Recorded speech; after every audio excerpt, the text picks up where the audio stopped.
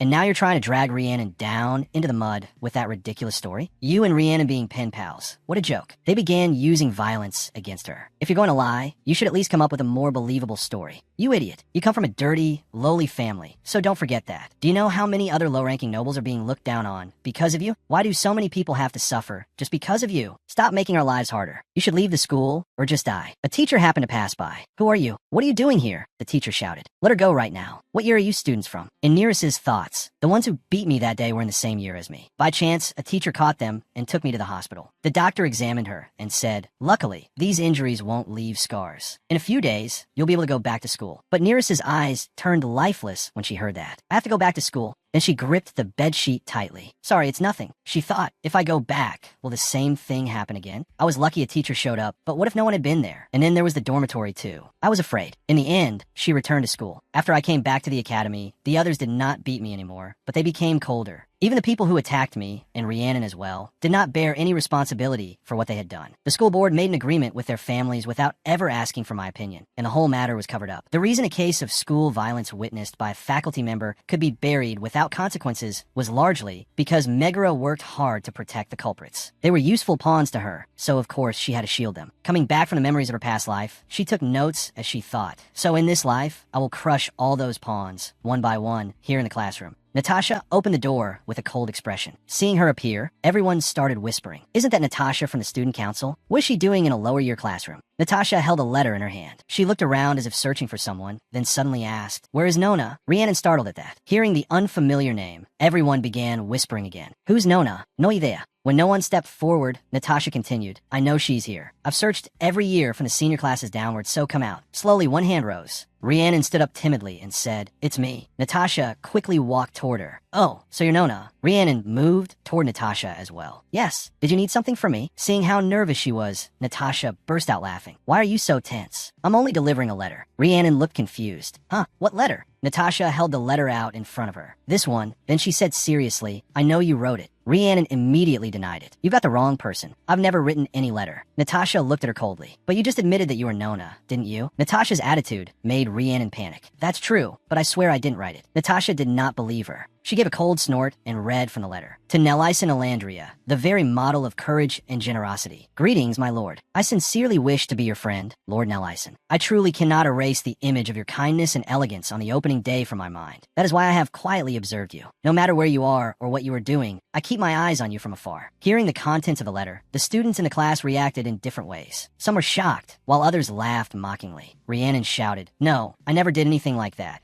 and I'm not the person who sent this letter either. This is the first time I've ever heard anything about this." Natasha waved the letter and looked at her as though she were a liar. "You're still stubbornly denying it? Even though your signature is right here? If you still refuse to admit it, then I'll need to find someone honest who can identify whether this is your handwriting. Is anyone here her friend?" Idalia immediately stood up. She slammed her hand on the desk. "I am her friend. I know Rhiannon's handwriting well." Natasha carried the letter over to her. "Is that so? Then check it." Idalia hurried down and quickly took the letter. She examined every word carefully. Behind her, Rhiannon had already gone pale and silently shook her head at Idalia. But Idalia did not notice the signal. She frowned at the letter, then said, "It really is her handwriting." Rhiannon shouted, "Idalia, I told you that wasn't me." Idalia snapped right back. "Stop denying it." She slapped the letter against Rhiannon's body. "Look at it yourself. If this isn't your handwriting, then whose is it? The tone and even the words you always misspell are exactly the same. How could you even think of doing something like this?" At that point, Natasha finally separated the two of them. "Enough. That's enough, both of you. I don't have time to get dragged into your mess." Natasha looked at Rhiannon. "Come with me, Rhiannon. How did you even find that locker to slip the letter into? It seems that drawer was meant for personal use." Thanks to this whole mess, the kind Lord Nelison is in a very foul mood. Seeing Rhiannon being led away, the class began whispering among themselves. "Wow, can you believe her? All this time, she kept acting superior to low-ranking nobles like us, saying we should know our place." Exactly, and that wasn't even just a love letter. She was stalking him too. Who does she think she is, trying to get close to the heir to a ducal title when she herself only comes from a branch family of Count's house? It looks like she really needs to get herself checked. Mocking comments rang out. No matter what happened, I've always found her unbearable. Rhiannon always separates herself from lower nobles because she wants to be friends with people of even higher status. Another classmate agreed. Exactly. She isn't even in the line of succession in her own family. I can't believe she looked down on us just because our fathers are barons or viscounts. And as if that weren't bad enough, she's also a stalker. How sly. Nearest glanced around as she listened to everyone's gossip. Then she returned to her seat. Jin watched her and asked, "Are you all right?" Nearest looked at him in confusion. "What do you mean?" Jin then explained, "Well, I heard some rumors. A first-year student was stalking Nelison, and to make matters worse, that person even slipped a love letter into his personal locker." As soon as Nearest heard that, she immediately realized, "Oh, that matter. What does that have to do with me?" Jin shot back. "That kid is from the March family, isn't she? I figured she might get into trouble if she got involved with someone like that." Rennie's replied, "I'm not from the March family. You don't need to worry." She thought it over. In any case, wasn't a personal locker exactly the kind of place where someone would hide things from Abelis? Nellison's locker, the one where she had slipped in the fake love letter. She recalled it clearly. It did not only contain Nellison's personal belongings. It was also where he hid documents he did not want Abelis to know about. In other words, it was where he kept the Elandria family's confidential documents. She found that regrettable. It would have been nice if the truth had been exposed thanks to this incident. But the moment the existence of that drawer was discovered, it was enough to put him on guard. She thought, so that means he'll deal with Rhiannon himself. She really ought to thank me for not taking things further. Just then, Berlin suddenly spoke up. "Rhiannon, have you finished the essay I assigned?" Rennie's calmly answered, "Yes, sir." Jin turned to her in surprise. "Huh, we've been talking this whole time. When did you finish writing it?" Rennie's replied, "You were the one monologuing. I didn't say anything." Merady glared at her and sneered, "You're awfully arrogant." Rennie's glanced at him, tired of it. Again, if he had argued logically, or even just voiced an opinion, she could have refuted him or debated him. But all he did was toss out a few ridiculous taunts from afar, without facing her directly, so there was nothing she could even do. She turned away and ignored him. Let him be. He wasn't worth the trouble. It was not as if this was the first time she had been called arrogant. But Jin did not let it slide. He said coldly, "That's enough. Why are you always targeting her? She didn't do anything." Jin glared at him threateningly. "If you say one more thing about her..." "Oh, what?" Merady cut in at once. "What are you gonna do? What can you even do?" Jin clenched his teeth and stared at him. Seeing his expression, Merady mocked him. "Don't act tough when you don't even have any standing left. And why are you reacting when she hasn't even said a word?" He kept spewing nasty words. "Oh, I get it now. Jin Payan. So that's your type, huh? Girl's 6 years younger than you." Jin shot to his feet and slammed the desk. "You bastard." Then another bang rang out. Rennie said coldly, "It's ridiculous hearing that from you. Merady, how much younger is Megger than you?" 5 years. At that, the whole class burst into laughter, while Merady's face flushed bright red with humiliation. He shouted, "Watch your mouth, you arrogant first-year brat." Rennie's answered calmly, "You started it. I was standing up for General. He was only saying he was sick of your cheap remarks. Who told you to read so much into it? Anyway, anyone would have reacted the same way. If you keep acting like that, don't expect Mega to ever acknowledge you. Murady ground his teeth. You really are full of yourself, aren't you? Rennie's admitted it without hesitation. Of course I'm arrogant and difficult. If you have something to say to me, say it to my face. Stop taking cheap shots behind my back like a coward. Everyone started laughing out loud. Furious and unable to do anything, Meredith snapped, "You little," but just then the teacher slammed the desk and shouted, "Enough. I will not permit this behavior in my classroom. Both of you, come to my office and prepare to be punished." Jen protested immediately. "That's not fair. You saw it too. He started it." Berlin restrained his anger and replied impatiently, "That does not mean Rennie Schute's response is excusable." He explained, "When dealing with external affairs, determining who is responsible is very important. But how you handle the other side is even more important. Never forget this. Just because one side breaks the rules first does not mean the other side may retaliate in kind." Hearing Berlin's words, Nearest seemed to realize something. So what mattered was finding a way to strike back within the rules and gain the upper hand. Berlin left them with one final sentence before walking away. "Both of you will come to my office after dinner." After finishing her meal, Nearest followed his instructions and stood before his office. She was just about to knock when she suddenly heard voices coming from inside. "Thank you for understanding, Professor." Nearest froze and kept listening. Berlin replied, "She did not break any rules. There's no need to thank me." The person facing him answered, "If she had broken the rules, I wouldn't have asked in the first place. But thanks to you, I now have a chance to help a relative." Berlin rubbed both temples to ease his headache. "You shouldn't say things that could be misunderstood. In any case, Nearest Schute's punishment has already been decided. She will volunteer with the student council. So I'll leave this to you, Nelson Olandria." Hearing that name, Nearest went still. What? Before she could think further, the door opened. Nelson stepped out, and the two of them unexpectedly met each other's eyes. Unlike Nearest, who was startled, he quickly smiled. Then he bent slightly and said, "Hello, Nearest." At that moment, she remembered her previous life. When she had been suffering, Lord Nellison had walked toward her with a gentle smile. "You don't have to be so stiff. It's just the two of us here." Back then, Nearest had quickly thrown herself into his arms and burst into tears. Nellison gently stroked her hair. "Did Abolus upset you again?" he murmured soothingly. "It must have been very hard for you. I can't imagine what you've had to go through." She had sunk into his tenderness. "It's all right. I can do anything for you." In her heart, she thought, "For our family, and for you, the man I love." Hearing her answer, Nelson knew he had succeeded. He smiled in satisfaction. "Thank you, Nearest." The memory shifted to the moment Nelson revealed his true face. He placed a hand on Nearest's cheek. "You really are a useful pawn." Back in the present, Nellison called her name several times. After a moment, Nearest came back to herself. Pretending to be concerned, he asked, "What's wrong? Are you feeling unwell somewhere?" Still not fully free of the memory, Nearest answered weakly, "Oh, it's nothing. I'm just a little tense." Nelson smiled reassuringly. "Don't worry. Even if Professor Villainy calls it a punishment, the student council won't make you do anything too difficult." He led Nearest to the student council room, opened the door, and guided her inside. "After you finish your volunteer work, I'll escort you back to the dormitory, so don't worry." Then Nelson explained what her work would be. "Today you'll organize the attendance ledgers. And don't worry, the other council members won't be coming today." While lighting a candle, he started making conversation. "Professor Vole is kind of scary, isn't he? He doesn't even bother speaking gently to a lovely new student." Nearest cut him off. "I know he's a good person." Not getting the response he expected, he answered awkwardly, "Oh, is that so?" Then he stared at her in thought. Strange. Very strange. She isn't afraid of Professor Vole. And both her behavior and her conduct are more mature than before. "I haven't received any report of anything unusual." Nelson handed her a stack of papers. "Here, take this. I'll show you how." Nearest asked, "This is my punishment?" Copying all of these pages. He laughed. "Not exactly. This is the attendance record. Today you only need to sort them. The paper used for record keeping is of the highest quality, supplied by the royal family. If you damage it carelessly, you could offend the royal house. Be careful." Nearest thought for a moment, then put on a bright smile and said cheerfully, "Thanks to you, I get the chance to touch something so valuable. This is wonderful." Seeing that radiant smile, Nellison's heart suddenly thumped. "I never thought this girl could smile so innocently." People of the upper class were often captivated by the rustic charm and innocence of lower-ranking noble girls from the countryside. "I wonder how useful she'll be to my goals." Nearest seemed to see right through all of Nellison's thoughts. "So that's what you're thinking. You've already started planning to use me, haven't you? I'm far too familiar with this game." He lets the girl enjoy valuable things, acts kind, as if he were generous. They become moved by a refined nobleman, and then they lower their guard. The entire ducal house were experts in tricks like this. That was how they manipulated people into giving their lives for them. She despised all of it. "Now I know everything. It's disgusting to watch this happen again." Nearest made up her mind. "Nelson, this time I will also do my best for House Olandria, to make you and House Olandria collapse and perish." After a while, Nearest gradually began to get used to her punishment. Then Nelson set a book down beside her. "This is last month's attendance record. You can use it as a reference if you want. And if you have any questions, you can ask me anytime. Nearest immediately put on a shy expression. Her face reddened. Thank you. Seeing her attitude, Nelson thought with satisfaction, if only she were my younger sister. Valentine is very intelligent, so a bit of arrogance is inevitable. But this girl is interesting and has an innocent side. But without showing it at all, Nearest glanced at him. You must be thinking I'm naive, aren't you? Nelson, that will make things easier for me. He is still young and easy to deceive. After mulling it over, Nelson spoke.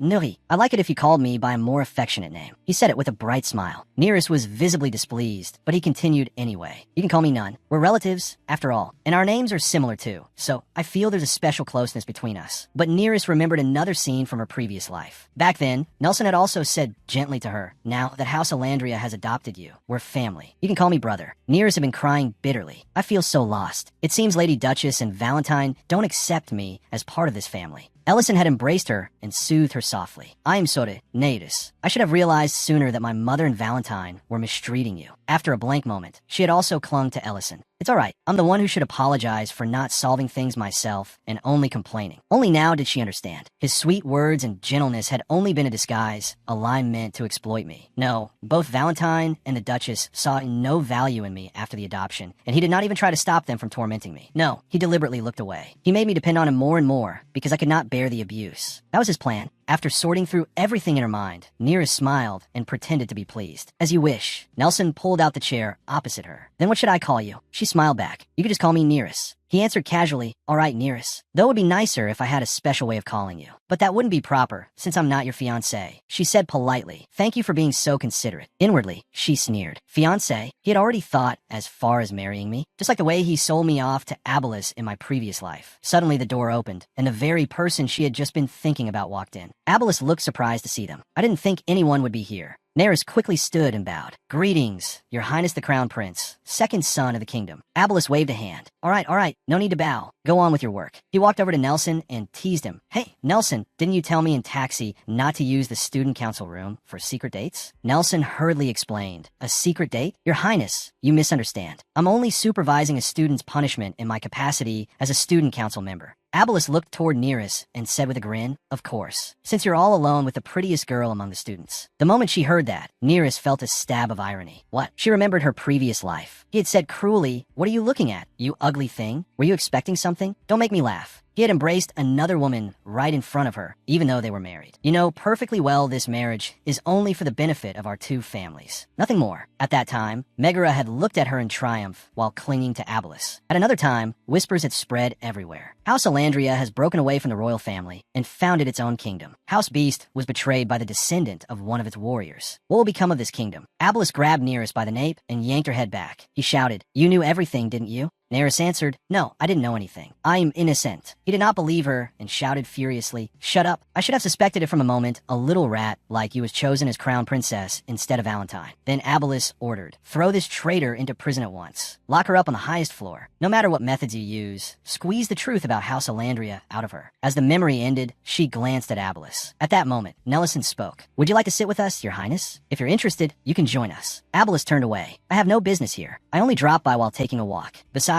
I was in the middle of a card game, so I should get back. He waved to Nearest. I'm off. Good luck, newbie. Watching Abelis leave, Nelson thought darkly. I was a little worried he might be up to something, since he has a secret drawer I don't know about. But it seems there's nothing to worry about. The moment the door closed, Nelson immediately said to Nearest, His Highness was only joking, so don't mind him. Let's continue with your work. He noticed that Nearest's hands on the desk were trembling badly, so he quickly placed his hand over them. Are you all right? You're shaking. Nearest composed herself, pulled her hand away, and said, I'm fine. I was just nervous because I was surprised to meet His Highness. Nelson did not think too deeply about it. He merely assumed that, as a low-ranking noble girl, she was still young, innocent, and would be easy to manipulate. He spoke reassuringly. It's all right. His Highness is far more generous than you think. Nearest set a goal for herself. Nelson and Abelis. I need to escape those two and find a way to strike back without breaking the rules. Those words mean nothing when I have to face two men far more powerful than I am, especially when they can even twist the rules themselves. In this case, I have two choices. Either I must completely change the rules, or I myself must gain power equal to theirs. On Jin's side, at that moment, he shouted, Move! But the person blocking the door kept his awkward stance and said, I'm sorry, but I'm afraid it's too late. Please return to the dormitory and focus on your studies. Jin continued to demand, "Why are you suddenly doing this? You never paid any attention to me before." The man replied, "Because you made a ridiculous request to be punished in place of another student." Then he suddenly asked, "Or are you trying to win that girl over?" Jin answered, flustered, "No, it's not like that. I already told you. It's because of me that she got dragged into this. She didn't do anything wrong, so I need to take responsibility." The man struck the floor hard with the staff in his hand. "I'll say it again. You're a fool. Do you really think Henry Villainy is the sort of man who would accept an explanation like that? And it seems the student council is supervising her punishment, so surely her cousin, Lord Alandria, will take good care of her. There's no need for you to go there." Jin was shocked when he heard that. What? Nearest is with Nellison. Jin thought of the image he had of Nellie's son. While so many people revered Nellie's son, he knew the man's true nature all too well. On the surface, he acted approachable and polite. In reality, he was nothing but a manipulator, an exploiter, and a bigot. When it came to people who were of no use to him, he showed his true colors. Considering what he had done to Jin, there was no doubt about it. He was planning to use Nearest and then throw her away. Jin clenched his hand and said, "She doesn't even have a powerful family backing her. He'll definitely try to take advantage of someone as young and beautiful as her. That's why I have to do everything I can to." Adam cut him off coldly. "And what exactly can you do? I don't understand. You have nothing. What can you possibly do?" Those words struck at Jin's pride. "What did you just say, Adam?" Adam answered icily, "I advise you to focus on your own situation instead of standing here, wasting time worrying about Nearest." The more he spoke, the harsher his words became. "If you have no interest in your studies, school, or theology, then you'd be better off just enjoying that little hobby of yours. You look like a cute little rabbit secretly nibbling away at its own patch of grass." Jin's face flushed red with anger, and he turned sharply and walked away. Adam even called after him, "Of course, don't stop at just that." Jin shouted back, "Shut up." As he walked, he ground his teeth and thought about what he could do. Jin kicked over a vase to vent his anger. Damn it, since when did that old braggart know? Jin raised his trembling hand. If Adam found out he chewed pea leaves and pizzocho, he would have reported it to the higher-ups already. Nearest had helped him cut down somewhat, but he still felt restless if he went too long without it. Jin felt utterly miserable. Why couldn't Adam look at things the way Dogen and Chaber did? Suddenly, Dogen came running over in alarm and asked, "Young Master Jin, is something wrong? Why did you kick that vase?" Ginkamni replied,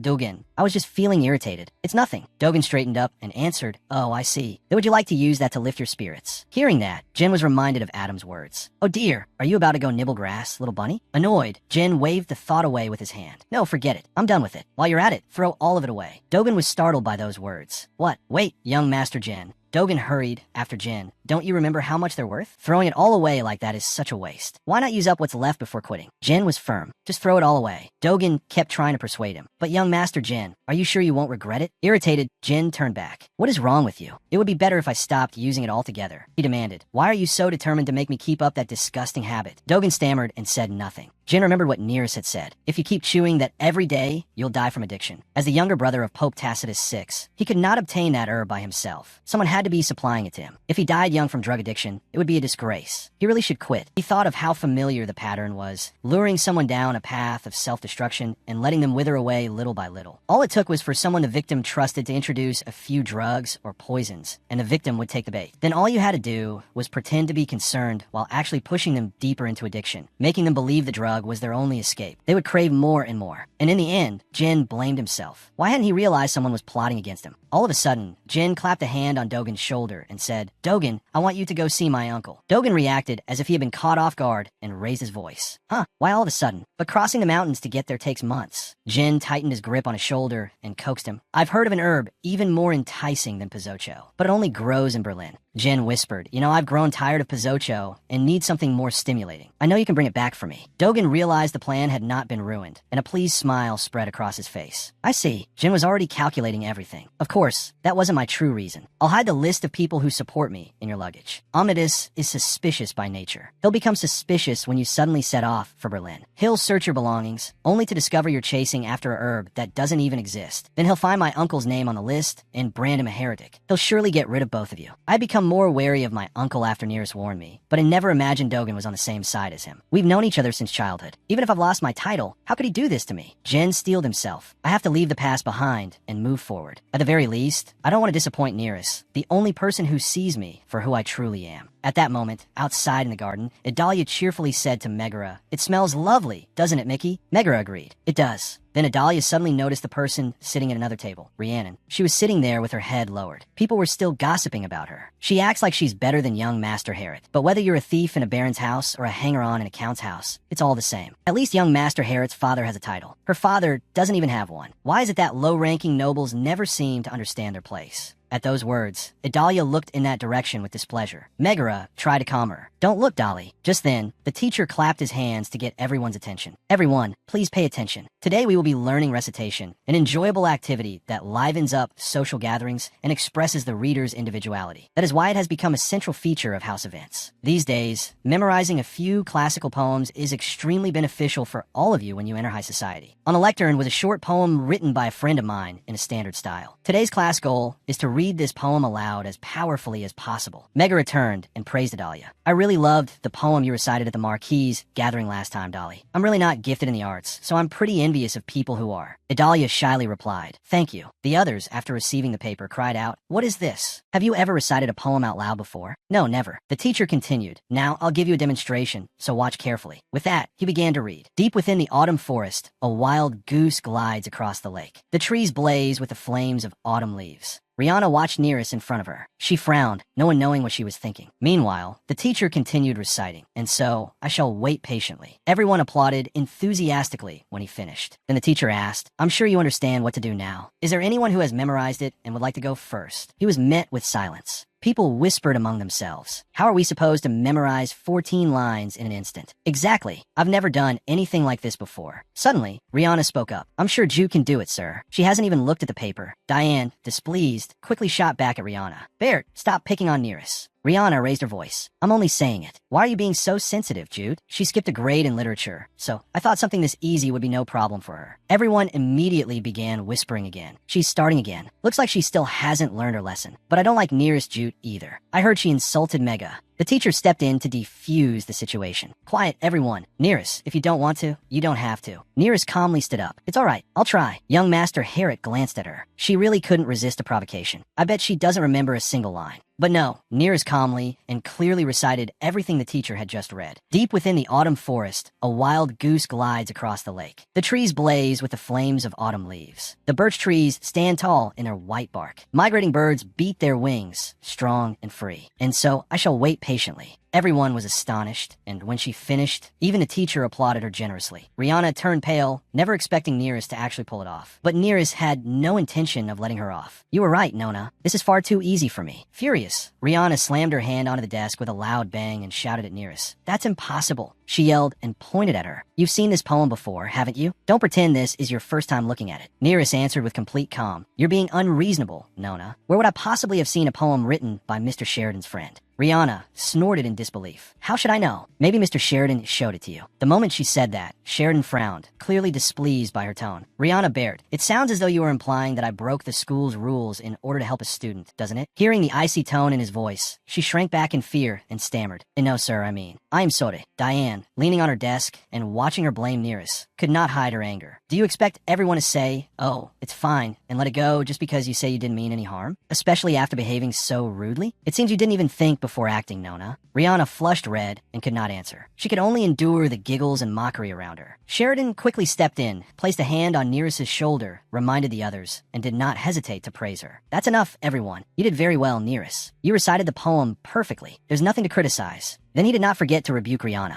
"On the other hand, I am rather disappointed in you, Rhiannon." She flinched at his words, humiliated before everyone. Sheridan admonished her and at the same time offered a lesson for the class, so no one would repeat it. Making baseless accusations is extremely rude and only poisons the atmosphere. It is never a wise choice. I hope all of you will remember that well. Nearest sat back down and watched her standing there, looking at the teacher as she sincerely admitted her fault. "Yes, sir. I'm sorry." Still, Nearest could not help thinking. Why had she acted that way when her own reputation was already suffering? Her gaze suddenly shifted toward Megara. But Nearest saw that Rihanna was staring at Megara with anger and helpless frustration. It made Nearest suspect that someone had pushed her into acting like that. Later, Nearest headed to the library. When she stepped inside, a voice rang out and startled her. "Long time no see." The man leaning against the wall was Cliquin. He was smiling with his arms crossed, staring straight at her. But she could not help noticing the wound on his neck, still stained with blood. Nearest walked closer and asked, "Did someone try to harm you?" Cliquin grinned and leaned in teasingly. "What's this? Are you worried about me?" She looked at him as if he were ridiculous. "Worried? Why would I worry about you?" "I asked because if there's someone capable of hurting you, then I need to be cautious of that person too. I don't want to get dragged into anything." He promptly gave her an answer. "Relax. It wasn't anyone from the school." Hearing that, Nearest rested a hand against herself and thought, "Of course not. At this point in time, no one here could possibly harm Cliquin." Cliquin. Then he spoke again. Still, Cliquin stepped closer, smiling at her. Is that all you wanted to say to me? Startled by his actions, she took a slight step back to put some distance between them. Do we have anything else to discuss? But Cliquin deliberately took another step forward. No need to play dumb. At last, she could retreat no farther and ended up with her back against the wall. Leaning toward her, Cliquin asked curiously, "You didn't come looking for me unless there was something you wanted, did you?" Nearest did not hide it and answered bluntly, "Yes, there is. But I can get it myself." He smiled smugly. Liar. Nearest could not help being startled by his confident smile. He had hit the mark. Surely she knew it herself. Her current position was rather precarious. Her luck had held out fairly well so far. But how much longer would that last? Are you certain no one saw you put spiders into that drink, steal the ribbon from the laundry room, or sneak in and out of the student council room? He sounded as though he understood her all too well. See, Cliquin admitted frankly, "I saw you." Nearest still remained calm. "I know you've been watching me." Cliquin then stated his view. "I thought you were only trying to cause trouble for those children, so I couldn't help wondering why a smart girl like you would do things like that." But he still did not understand why she had done it. "What is your reason? Who is your real target? Baroness Nilla? The Bert siblings? You're aiming at the Crown Prince's faction. They're all connected to one another." Nearest calmly sat down in a chair and answered him honestly, though she did not specify exactly who. "There are a few people I have my eye on." Her gaze turned dangerous. "The ones who must pay for the pain they caused me." Sitting upright in the chair, she declared, "I will crush them. I will humiliate them and make them suffer beyond measure, in despair, writhing in agony. They will suffer in the depths of hell without a single ray of hope." Her hands clenched, trembling slightly. "Just like me, wealth and honor are only illusions. The shelter of family, the warmth of love,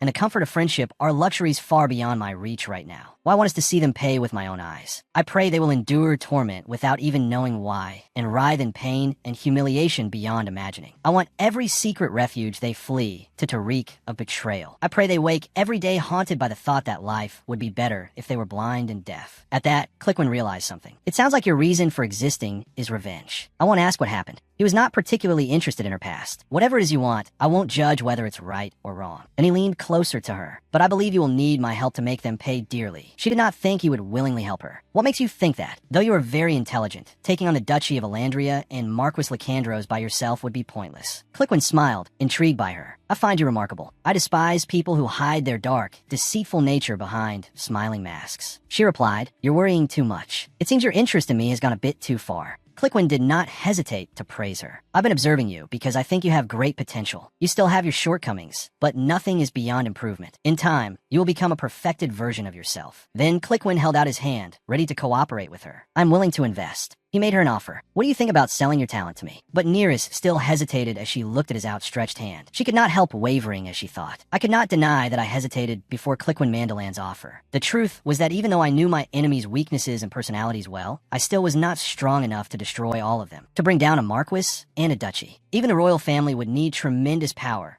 on the level of Grand Duke Mendelong of the North." In the end, she chose to cooperate and took his hand. "Very well, then let us make our agreement clear." Nearest stood up and laid out her conditions to Cliquin. He already knew she was carrying out her revenge, and his support would make things easier for everyone. Still, she did not forget to warn him. "However, I will not tolerate any unnecessary interference. If you ruin my plan, then our agreement is over. If you agree to act according to my wishes, I will be willing to do anything you ask." Cliquin could see how bold she was, daring to promise anything he asked. "Anything I ask? You really are reckless, offering that before you even know what I might demand." Her sharp gaze did not waver in the slightest. "As long as there's a good reason." Cliquin let out a quiet huff, intrigued by her. "It sounds like the price you want to exact from them is quite high. Very well, I will show you what true backing looks like." He lifted her hand, ready to cooperate with her. "I have a way to turn your dream into reality. I will support you fully until you achieve your goal. I look forward to working with you." At last, Cliquin had returned. Through the communication device in the chair, unnoticed by anyone, Taffrin spoke with his master. "There is something wrong with Nearest Trude." Hearing the warning, Cliquin did not seem surprised at all. "I know." He sat down calmly and listened as Taffrin continued. "If I may offer my personal opinion, I think that child has a terrible personality." He did not agree with that view. "I did not ask for your opinion." Taffrin understood his temperament, but still did not forget to remind him. "I know, but I still had to tell you, my lord. Do you know what Nearest Trude did after leaving the library last time?" He brought up the bad thing Nearest had done. "She threw a stone at Alexa Islani when she saw her walking alone. And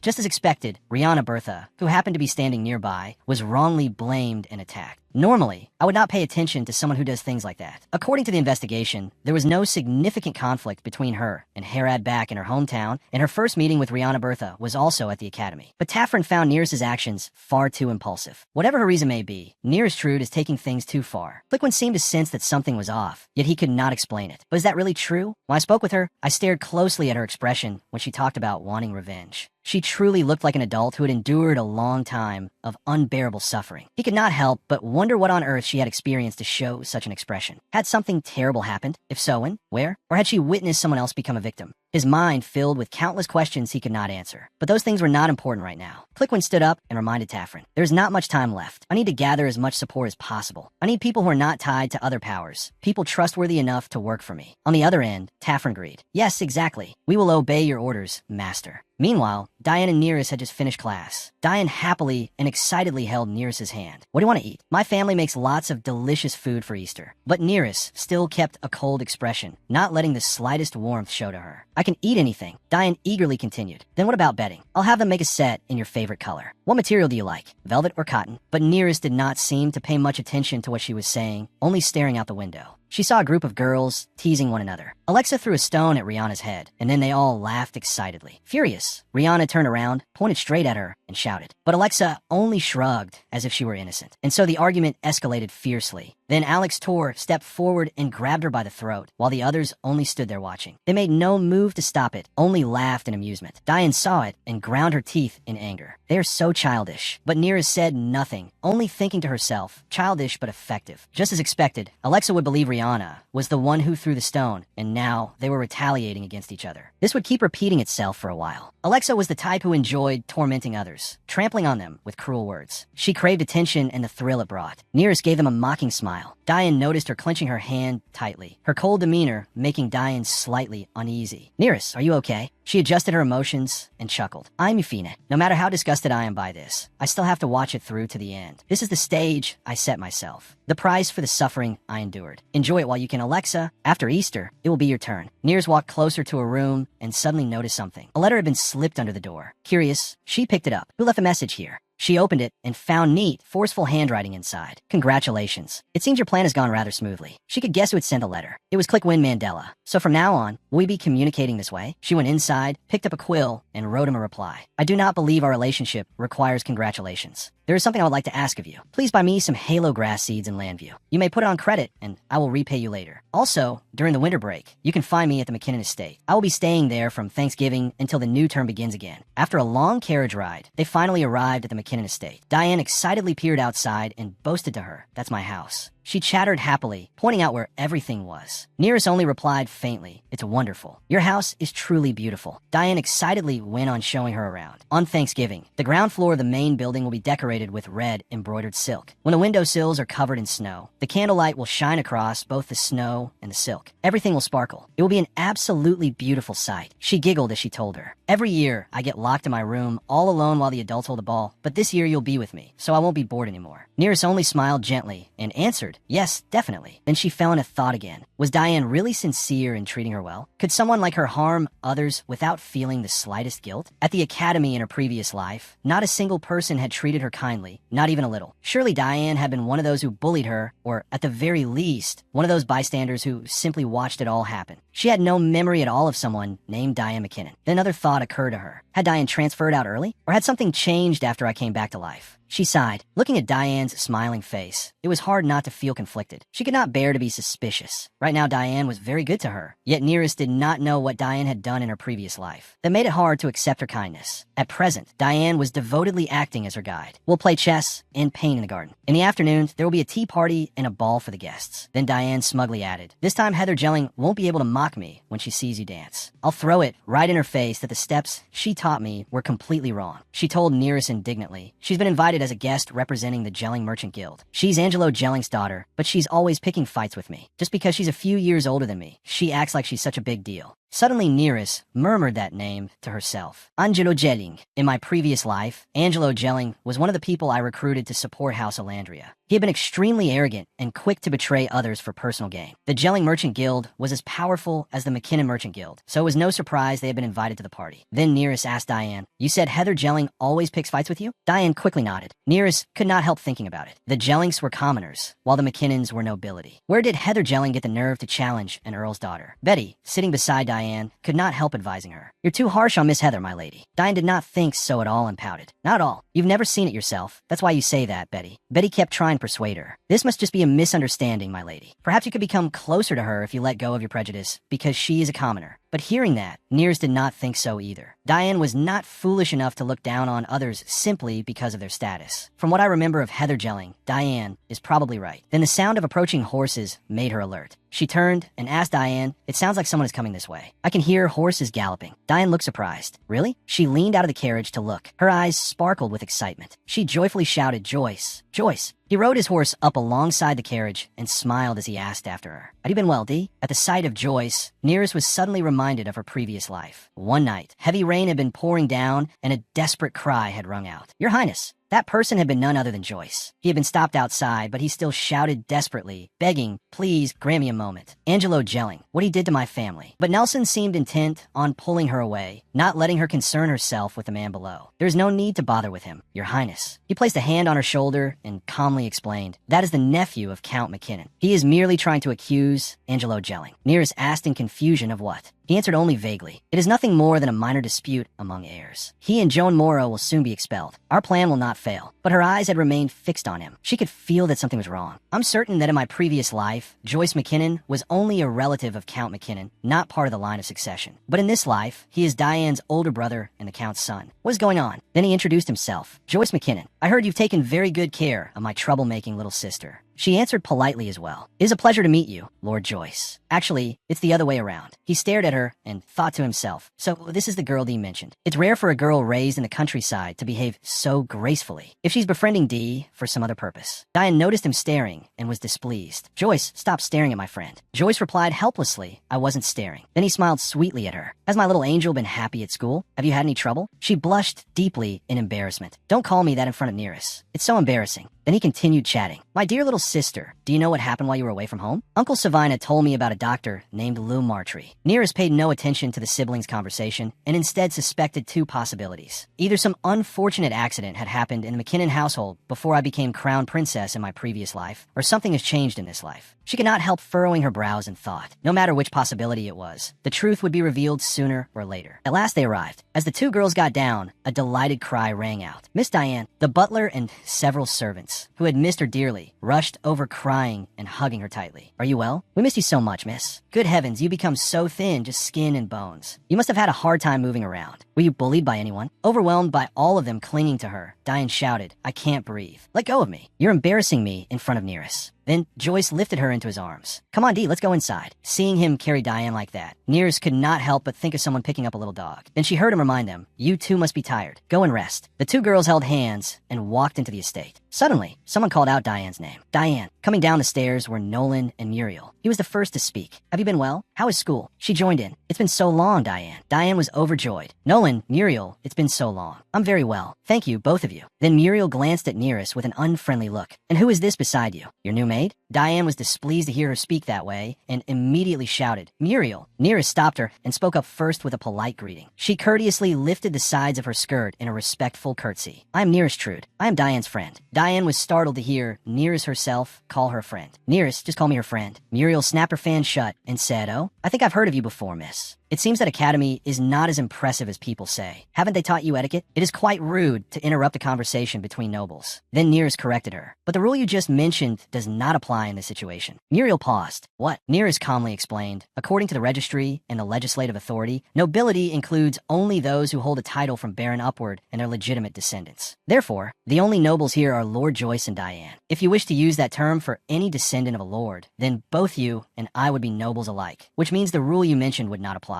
Hearing that, Muriel could not hide her anger. Suddenly, Nolan laughed and patted her shoulder. "That's enough, Muriel. The young lady is right. Making a fuss will only embarrass you." Then he greeted Nearest as well. "It is a pleasure to meet you. I am Nolan McKinnon. You will be staying here for the entire holiday, yes?" Nearest calmly replied, "Yes." He spoke with the generosity of a host. "I see. Though your stay will be short, I still hope you will feel as comfortable as if you were at home." She kept staring at him, feeling a vague foreboding. "There is something about this man that makes me uncomfortable. Who is he?" Speaking as if he were the master of the house. The way he spoke almost sounded like he was provoking Diane. Both his attitude and Muriel's were equally unpleasant. Their behavior did not suit mere relatives without titles living in the main house. Perhaps this family valued household seniority more than noble rank, as though they were subtly implying that they were the ones in charge. Suddenly someone ran past, drawing her attention. The one who ran past was Joan. Seeing her face, Nearest found it strangely familiar. Who is that? She looked so familiar. and someone called out to her, "Miss Morrow, the main hall is this way." She quickly turned back and answered, "Oh, I'm coming." The moment Nearest heard that name, she stiffened. Morrow. She is Joan Morrow, the one I framed in my previous life to draw Angelo gelling to my side. What's she doing here? After they reached Diane's room, Diane immediately wanted Nearest to try on clothes. Every dress Nearest put on was beautiful and suited her well, leaving Diane full of praise. "Oh, so pretty. These dresses look wonderful on you, Nearest. That one is absolutely gorgeous." But Nearest felt it was getting excessive, seeing the pile of dresses stacked up. She reminded Diane, "That's enough." But Diane was still enthusiastic and wanted her to try more. "Oh, come on, Nearest. Just one more. There isn't anyone else in my house who can wear them, so I have to give them away to someone." But Nearest still felt it was too much. "That's kind of you, but I still feel bad borrowing your things when I brought my own." Diane quickly explained, "There's no need to feel bad. I want you to wear them." Just then someone called for her, and at the same time the door clicked open. Diane. The ones who entered were Heather and Muriel. Muriel cheerfully asked, "Having fun?" Diane lit up. "Oh, Muriel." But what caught her attention even more was the person beside her. Heather gelling, smiling brightly. She politely asked, "How are you, miss?" In her previous life, before she became Crown Princess Angelo's wife, Gelling had offered up her own child to serve as Nearest's maid, all to raise her social standing. And now she was joining hands with Valentine, devising one cruel scheme after another to torment her. Nearest stared at her. The Gelling family, Joan Morey and Joyce McKinnon. Was it really just a coincidence that all of them were here? Heather gave a very fake smile. Then Muriel suddenly spoke up. "Anyway, why is your room such a mess? Did you plan to give all your clothes to her before coming to eat?" Diane replied, "We were just trying them on, that's all." Muriel snapped open her fan with a flick and laughed. "Ah, so her true colors were showing. So you do have some sense after all. But do you not have proper clothes of your own? Are you managing to study by accepting other people's hand-me-downs?" "Muriel," Diane said angrily, but Nearest quickly took her hand to calm her. Whether this was a coincidence or not, that wasn't what mattered right now. Then she spoke. "Oh, I see." She looked completely innocent, yet her words struck hard. "Is that why you don't attend school, then? Because you spent all your money on clothes, so you don't have enough left for tuition?" Nearest knew exactly what she needed to do.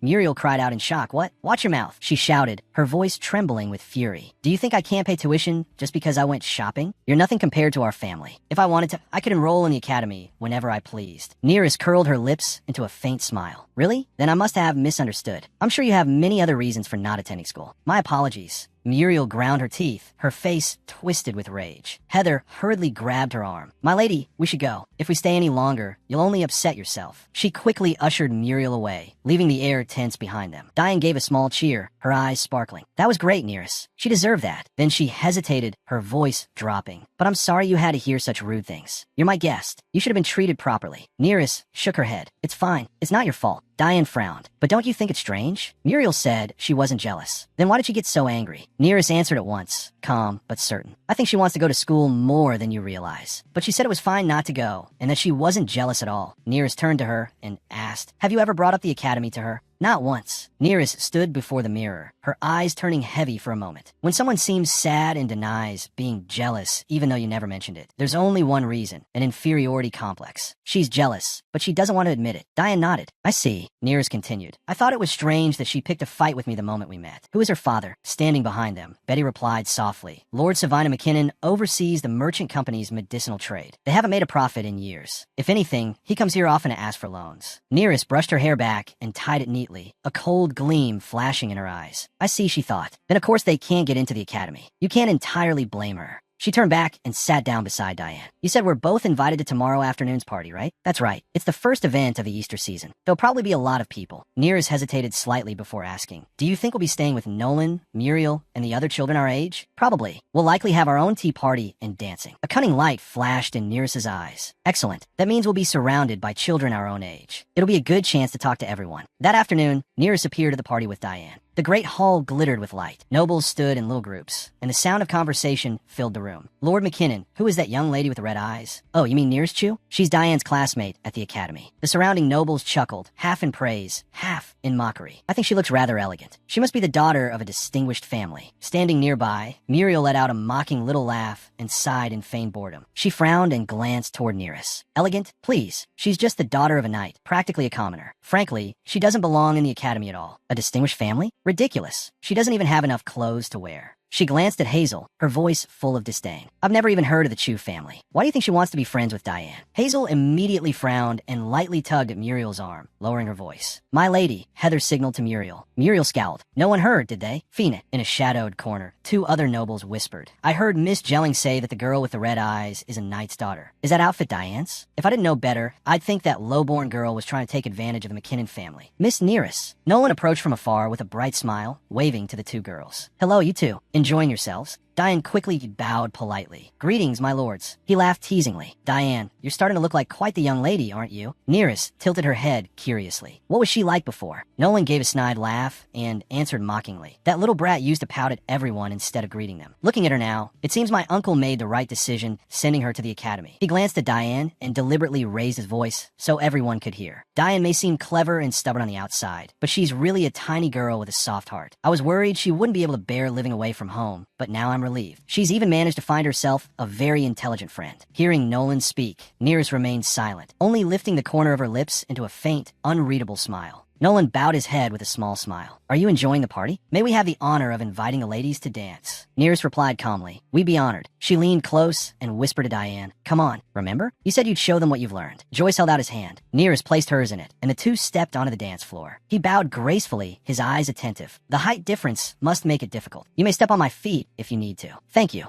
As Joyce guided her through the music, he asked, How do you find it here? I feel quite comfortable. Thank you for asking. She tilted her head, her eyes playful. Are you on your way back somewhere? Or did you only stop by to see Diane? Joyce faltered for a moment, but quickly regained his composure. I'm on my way back from a recent business trip. Nearest smiled softly, her tone half teasing, half probing. Oh, you're really not very good at lying. Out of all the carriages arriving for the party, you still found your sisters and came straight over. Don't think I didn't notice. Joyce winked, wearing a carefree smile. Oh, you're sharp. Don't tell Diane. Nearest smiled back. Their steps flowed smoothly with the music. You and Diane have a lot in common, including the way you do anything for the people you care about without a second thought. But, Lord Joyce, you're different from Diane. You're too open with others. She leaned in and lowered her voice like a private piece of advice. Perhaps you should be more wary of the people around you. Inwardly, Nearest thought, I have my suspicions about what's been happening in the McKinnon household lately, but I have no proof. This is the best I can do for him. Joyce frowned, his face tightening slightly. What makes you say that? He continued slowly, his voice calm but faintly defensive. If you're referring to Muriel and Diane, that's merely ordinary tension between family members. Nearest hesitated for a moment, then answered simply, even so. She looked up, her gaze turning sharp. Her voice became firm. That doesn't mean Diane won't be hurt. There are lines that should never be crossed, even by family. Joyce fell silent for a moment, then nodded gravely. You're not wrong, but I still don't think. Before he could finish, a shrill cry rang out.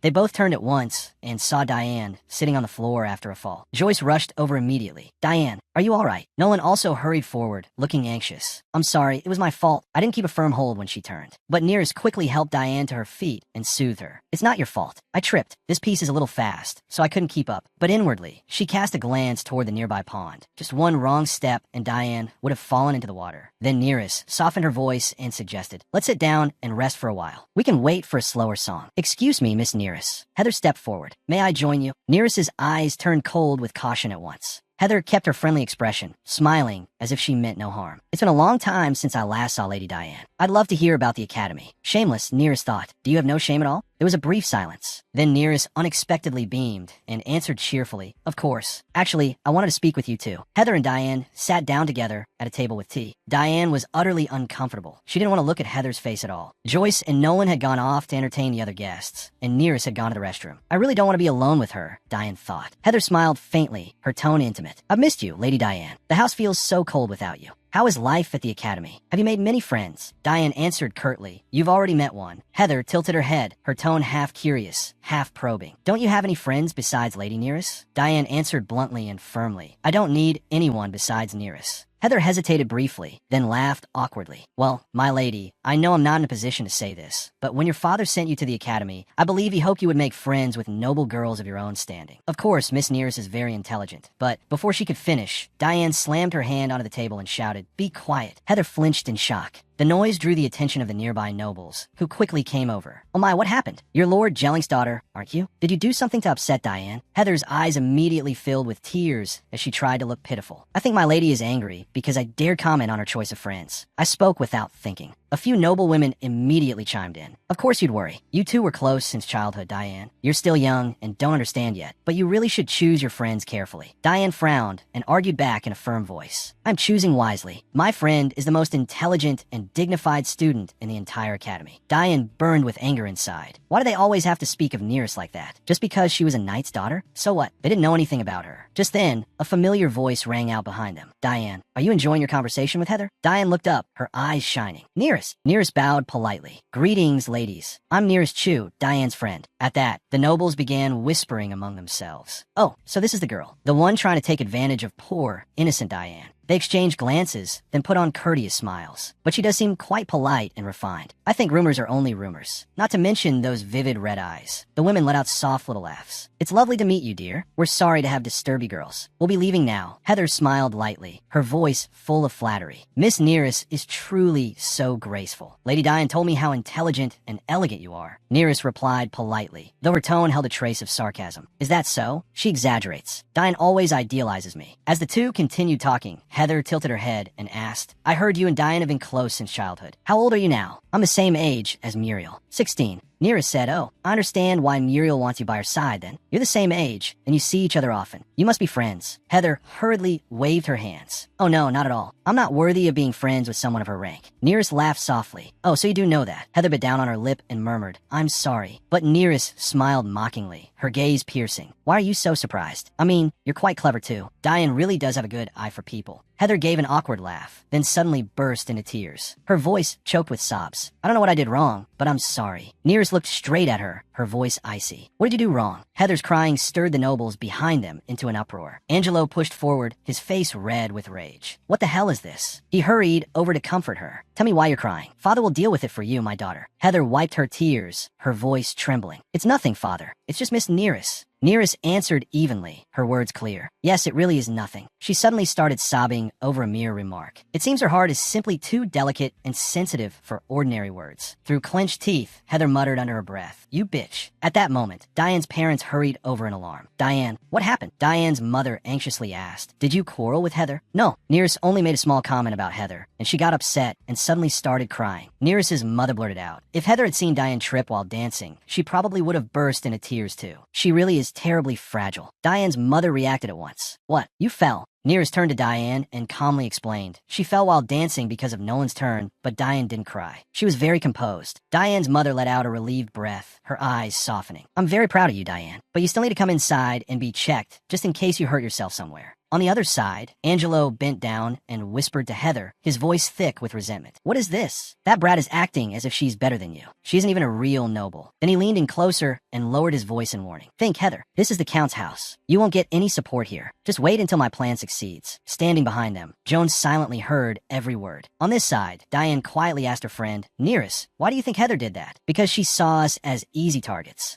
to bring down. Nearest remained calm. Before that, she was only pretending, trying to cast me as the villain and force me to leave. She thought no one would stand by us, even if we defended each other. Diane shuddered. That's really chilling. They kept talking. She's always treated me like that, but I never really noticed. She twists other people's words. Exactly. How did you know so quickly? Nearest hesitated, then answered softly. I once knew someone like Heather, but she was far more cunning and careful. She paused, then continued. Anyway, Diane, you said Heather's always been like that? Yes. Diane thought aloud. I think she's hated me for a long time. She's always trying to twist my words, so I started avoiding her. And can you believe it? She acts like she's the victim, and the adults always take her side. Diane closed her eyes slightly as memories came rushing back. Back then, she had bowed her head and said to Heather in a trembling voice, I'm sorry if I offended you, miss. Immediately, an adult's voice had rung out sharply. Diane, you've gone too far. Apologize to Heather. At the time, Diane had clutched her skirt tightly, her heart full of grievance. Why did they only ever believe Heather? They never listened to me, not even once. Was it really my fault? A warm hand touched hers, pulling her back to the present. Don't doubt yourself, Nearest said gently. Diane, I trust your judgment. She continued to reassure her. And of course the adults would take Hayer's side. They think it was just a harmless quarrel between children. To your parents and your brother, no one is more precious than you. So you don't need to worry about that. Diane looked up, her eyes glistening, and whispered, What about you, Nearest? She took Nearest's hand. Am I precious to you too? But Nearest didn't hesitate. Hearing that, Diane burst into a smile, her eyes curved like crescent moons. That's all I need. Dien and Hayer weren't the real issue. The true threat was Angelo Gelling, who was trying to take everything from the McKinnon family and the ones working for him, Savina and Nolan McKinnon. Nearest stood absent-mindedly against the railing. Suddenly, a familiar voice rang out behind her. Curious about what's happening below, Savina walked over with a bright smile. It's all right. You can be honest with me. If it's hard to see from here, I can help you climb up on the railing. Nearest curled her lips, her gaze cold. Oh, how kind of you. But I think it's better if I watch from here. He tilted his head slightly, feigning confusion. Maybe it's because I have a younger sister. I naturally want to help girls her age. Is that why you're kind to Dien too? Nearest asked. Savannah pointed below and replied calmly, I suppose so. Even if she's only my cousin, family is still family. The corners of his mouth lifted. I can't help wanting to protect her, especially since her health isn't very good. Then he gave a small laugh, but his tone quickly turned sharp. That said, if she behaves like she did at the lakeside party, I won't hesitate to scold her, especially with such distinguished guests as the Gelling family present. Nearest let out a quiet sigh. Your family is working with theirs, so they're very important to you, right? Exactly. You know quite a lot, don't you? 12 is old enough to understand these things. And what does Heger's father do? He deals in food products. You mean he sells medicine to the sick? That's right. A cold thought passed through Nearest's mind. Savina McKinnon, the man currently overseeing the pharmaceutical guild. There was no doubt about it now. He was definitely connected to Angelo Gelling. But were they merely business partners, or was there something more? Nearest hesitated. Then perhaps Lord Gelling might have some method to help Dien get better? Savina fell silent for a moment, the corner of his mouth twitching in a smile that wasn't quite a smile. As for that, my uncle and aunt have searched for doctors and remedies all across the kingdom, but it was all useless. Savina lowered his voice, as if sharing a secret. But my father found a famous doctor overseas named Lil Martree. He can't cure her completely, but he can at least improve her condition a little, if she goes abroad for treatment. Nearest went rigid, her heart pounding. Diane would leave the kingdom. He placed a hand on her shoulder, his voice tinged with false comfort. I know it's sad to hear, but her condition is only getting worse. Savina stepped closer, his gentle smile almost sickening. I'll be sad too, not seeing her bright smile for a while. But if it's for her recovery, we all have to make sacrifices. Nearest lowered her head, an indescribable disappointment surging inside her. Still, he patted her head, his tone intimate and patronizing. That's right, her health comes first. I'm glad you understand. You two are both all grown up now, right? Savina gave a small wave and turned to leave. Dien still doesn't know about this. Keep it secret, all right? As soon as he disappeared from sight, Nearest's face darkened at once. What a ridiculous lie.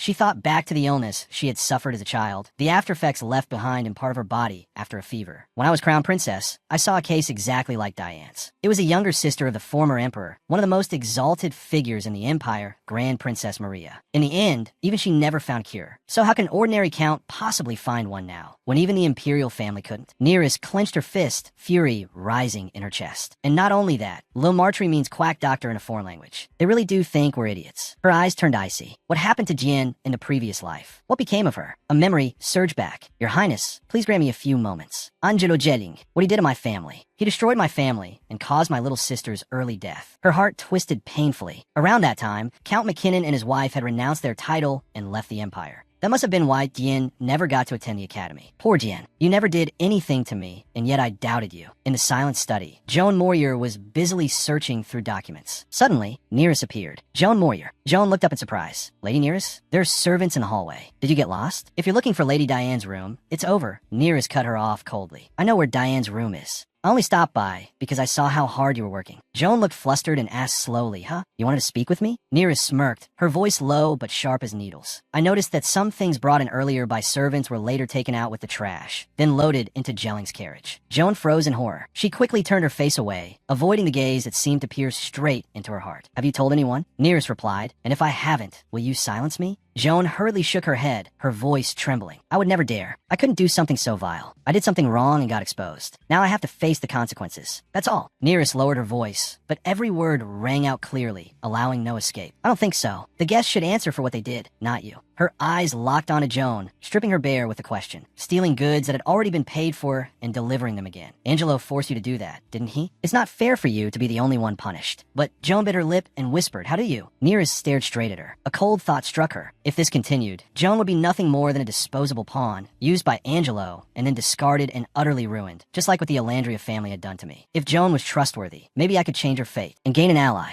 Joan clenched her hands, her voice catching. My lady, adults' words are more complicated than you think. She hesitated. Just because I was forced into this doesn't mean I'm not at fault. But Nearest suddenly took her hand, her voice firm. There's a way. Joan looked up. All you need is the courage to push away everything that's bringing trouble into your life. Joan's eyes widened in shock. Why are you being kind to me? I'm just a lowly commoner who does whatever she's told for a little money. Do you want something from me? But Nearest held her hand and said yes. I do need your help. In return, there are things I need to do for you. Joan hesitated, her voice trembling softly. Does it have something to do with hair? Something much bigger than that. Neris's eyes flashed as she lowered her voice. Joan stared at her in astonishment, then looked around nervously. You didn't bring a servant with you, did you? Joan took a breath and leaned close to Neris's ear, whispering so softly it was as if she feared the wind itself might hear. Heger and Lady Muriel are involved in a plan. They intend to use Lady Diane's illness to force her family to go abroad for treatment. Then the Count will have to pass his title to Lord Savina, and Angelo will use that chance to seize the McKinnon Trading Company. A cry erupted inside Neris. I knew it. Joan nodded shakily. That's all I know. Thank you for telling me. That was quite brave of you. You should find somewhere safe to hide. Hayer was standing there, leaning against the doorframe, a smug smile on his lips. Inside the hall, a noblewoman asked, have you heard? The Count is considering an investment in Acaphalia. Someone answered, my lady, there isn't a single person in high society who doesn't know that. Are you interested too? Elsewhere, Joyce smiled as he spoke to Nolan. I'm really grateful to Uncle Savina for finding that doctor in Acaphalia, and to Lord Jelling for starting a business project there. He adjusted Nolan's clothing and continued, just imagine it, Diane being treated in the very place with those diamond mines. If that isn't a sign from heaven, then what is? Nolan forced a smile. You know there's nothing more important than Diane's health. But is the whole family really going with her? Joyce replied, of course. He remembered holding her when she was a baby, staring at the infant as her tiny hand gripped his finger. Joyce said, we have to stay by her side and take care of her. Nolan said, then you'll lose your title, Joyce. You know all nobles in the Beta Empire have to attend the academy. He asked, if you leave, Diane will be forced to quit school. Are you really sure about this? Joyce replied coldly, I've already discussed it with my parents. It'll be fine. If my father has to renounce his title, then you and Uncle Savina will inherit it. I trust you to manage the McKinnon family's assets well. He narrowed his eyes and replied, just trust me like you always have. I truly hope she'll be well cared for, and I wish your mining venture success. Angelo, standing behind them, smirked. Joyce said to Nolan, thank you. We need to leave early before Diane's condition gets any worse. Of course, we'll need to prepare thoroughly. We have no connections there, and it's a foreign country. Just then, someone tapped the side of a glass. He announced, honored guests, I wish all of you a peaceful Thanksgiving holiday. Our success is thanks to your support, and I would like to express my gratitude. While he was still speaking, Nolan suddenly walked off. Joyce asked, where are you going? He replied, I'm going to check on the girls. Joyce said, I'll come too. Nolan refused. No need. You still have guests to entertain. Lord Joyce McKinnon. He went up the stairs. Down below, Diane's father put an arm around Savina and said to everyone, of all my brothers, Savina McKinnon is the most outstanding. He cares deeply about family. I'm not even sure I could do as well in his place. He truly is the most precious brother and relative I have. Nolan sneered inwardly. Fools, once the truth comes out, will we still be so precious? He remembered, after our grandfather died, Muriel and I both lost our noble status. Under the laws of the Beta Empire, a nobleman's grandchildren are still considered noble, but collateral relatives are not. He questioned it bitterly. How ridiculous that one person can become a duke simply because of when he was born, while others are cheated out of everything, just because they were born later. He told himself, Moria revealed the plan to that brat already, so I'll have to act sooner than expected. But that's fine. There was Diane stepping out of a room. Nolan thought, all I need to do is stage an accident, injure Diane, and pin it on that girl. Now then, let the play begin. Nolan stood before Diane, smiling brightly. It's past your bedtime, little miss. She asked, what are you doing here? Nolan replied, well now, a little bird told me a certain girl wasn't listening to her nanny and had snuck out. Diane puffed out her cheeks.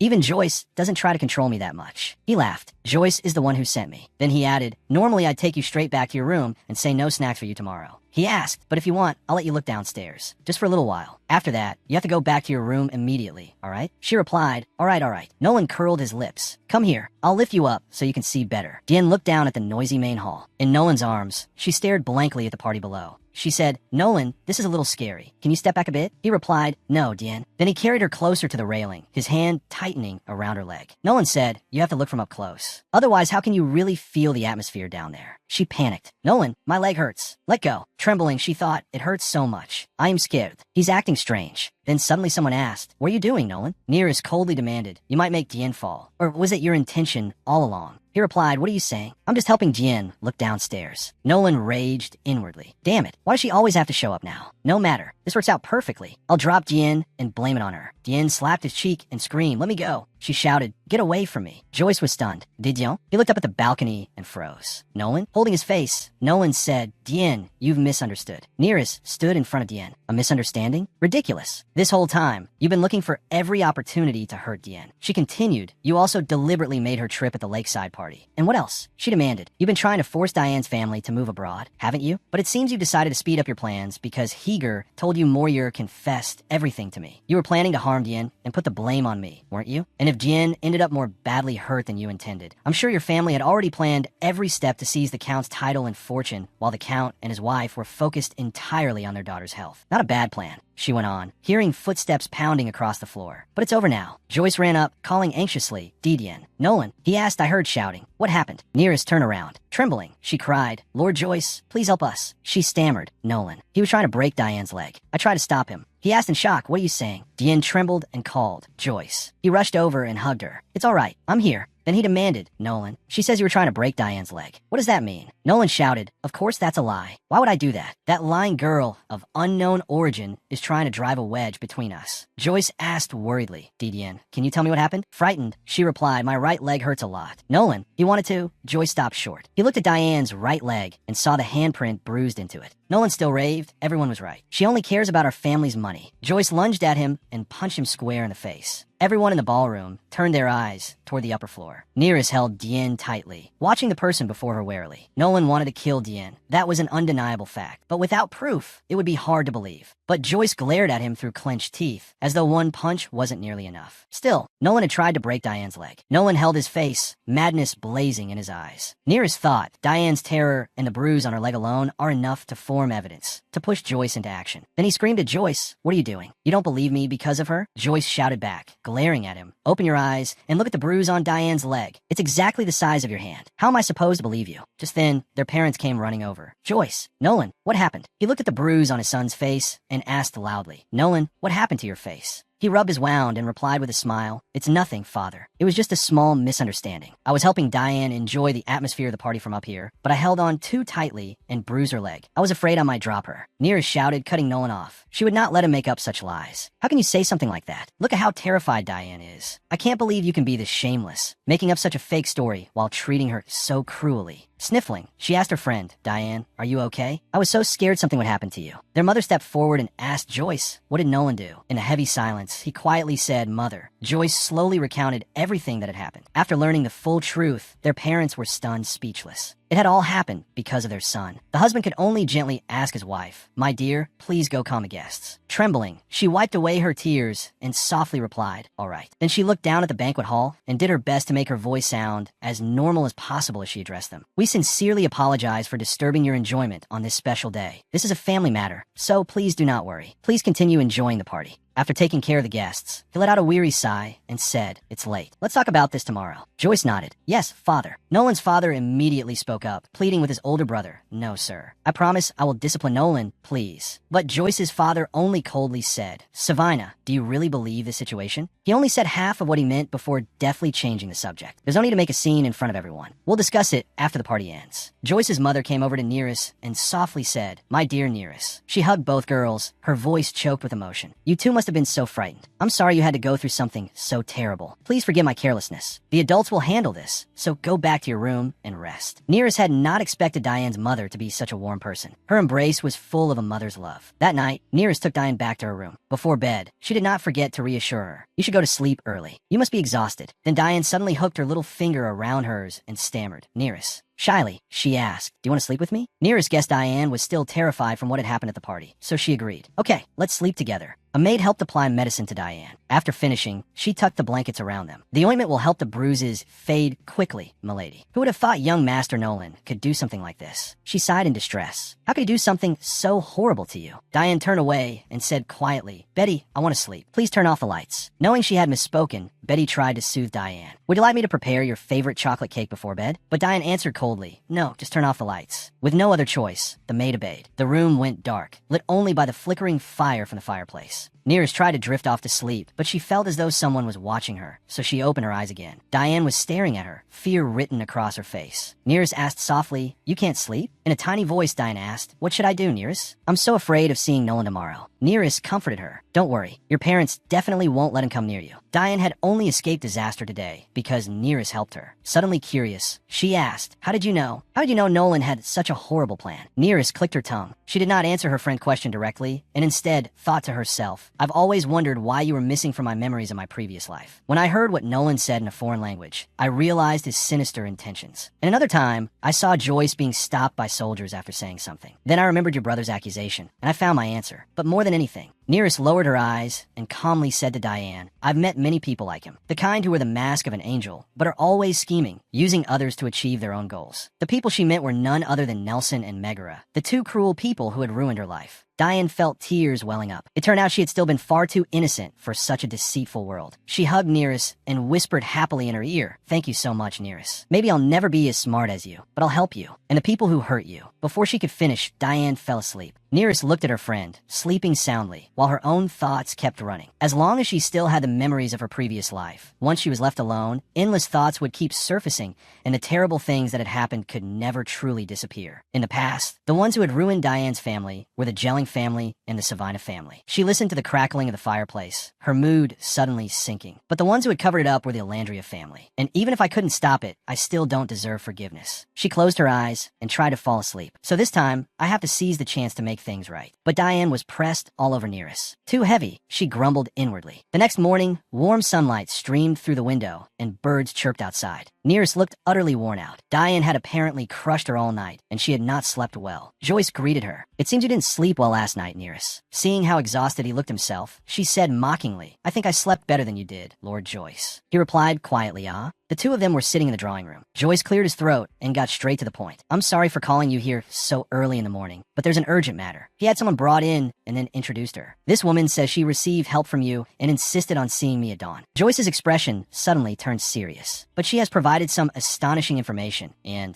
I have to admit it's quite shocking. Then he looked at Nearest, seeking her help. Can you confirm her accusation? Of course Nearest had no intention of refusing, but since she had been dragged out of bed at dawn, she wanted a little revenge. She blinked mischievously and said, I'm not so sure. The two people in front of her instantly stared blankly, utterly confused. Joyce asked, what are you doing? Nearest answered, I just want to try it too. He said, what? Joan, standing beside Joyce, thought to herself, she's adorable. Nearest said, you have many ways of verifying whether that information is true or not. But the reason you called me here was because you wanted to test me and see how I would react, wasn't it? So I decided to test you too. Joyce was startled when he heard that. Nearest lifted the teapot and said, both Angelo and I were introduced by members of your family, and yet, for some reason, you chose not to trust me. He told her she had misunderstood, that it was only because of the current situation. She cut him off. I understand that you feel as though you're standing on the edge of a cliff. It seems you finally started being wary of the people around you. Joyce thought she saw right through me immediately. He wondered how a 12-year-old girl could possess such perception. It felt as though he were speaking to an adult. As Nearest dropped a sugar cube in her cup of coffee, she said, you look like you have a lot on your mind. Then she asked, it seems you have nothing more to say, so may I ask one thing? Please do your utmost to protect Miss Moria. In the end, it was her courage that saved your family. Joyce clenched his hand and said, yes, of course. After the Thanksgiving ceremony ended, retribution came swiftly to those who had plotted against them. The scene shifted to Savina and Nolan. The ringleaders had been expelled from the Empire and were being taken away in a carriage. Muriel, who had known nothing of the plan, was sent to a convent. Nolan shouted, you bastards, this is how you repay everything I've done for you? He cried out, please, cousin Milady, this is just a misunderstanding. You both know how much I care about Diane. Diane's mother tearfully fussed over her. Oh, my baby, you've gotten so thin. Promise me you won't skip meals at school, all right? Yes, Diane replied. Looking at Diane, who was actually a little chubby, Nearest laughed inwardly. Joyce said, Diane, if you run into any trouble, tell me. I'll come at once. Her father added, my dear, buy whatever you like and send the bill to me. Diane's mother was still pinching her cheeks. Joyce then turned to Nearest. Lady Nearest, thank you. She answered, I didn't really do anything. He said, modesty is admirable, but sometimes acknowledging your own efforts doesn't hurt. If you ever need my help, just say the word. Don't hesitate. I will do everything I can, whether it is much or little. Nearest lowered her head. Thank you. Then Angelo cried out, oh, young Master Joyce, Master, Madam, this is so unfair. I was deceived. Please listen to me. The people around them murmured noisily. He continued, how could someone insignificant like me dare disobey orders? Please, I beg you, forgive me this once. The man escorting him said, that's enough. Joyce declared, they plotted embezzlement and murder. These scoundrels will never set foot on this land again. The two men glared at Diane and Nearest with ferocity and rage. Diane said, let's go. Let's get in the carriage. Nearest replied, okay. Diane's mother gently patted Nearest on the head and said, I hope to see you again, Nearest. Winter break is so short. Please come visit us during summer vacation. You'll always be welcome here. Nearest replied, thank you for your kindness, madam, but I think I'll spend the whole summer visiting my mother. As soon as she said it, she imagined herself going to see her mother in the warmth of summer and throwing her arms around her. Once Nearest and Diane had gotten into the carriage, Diane's mother waved goodbye. "Take care, my dear, and don't forget to write home." Diane waved back brightly and said goodbye. "I'll come home next holiday." Then she asked Nearest, "By the way, Nearest, what do you think about staying in the dorm with me after we get back to the academy?" Nearest answered, "Sorry, but you're old enough to sleep by yourself." The scene shifted to the academy. Everyone was chatting noisily. Idalia asked, "What did everyone do over the break?" Alexa replied, "I went to Huberon." Idalia said, "You mean that city famous for its hot springs?" She sighed. "I'm so jealous. My family couldn't go anywhere because we had to receive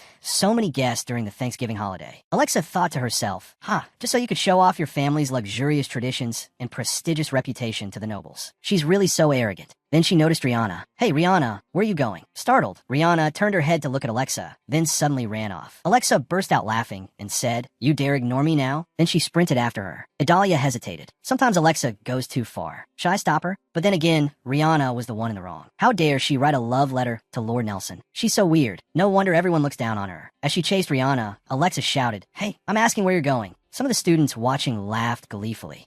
Probably off to pour her heart out to a wall again. "Alexa, are you gonna really smack her one today? She's hunting for men again."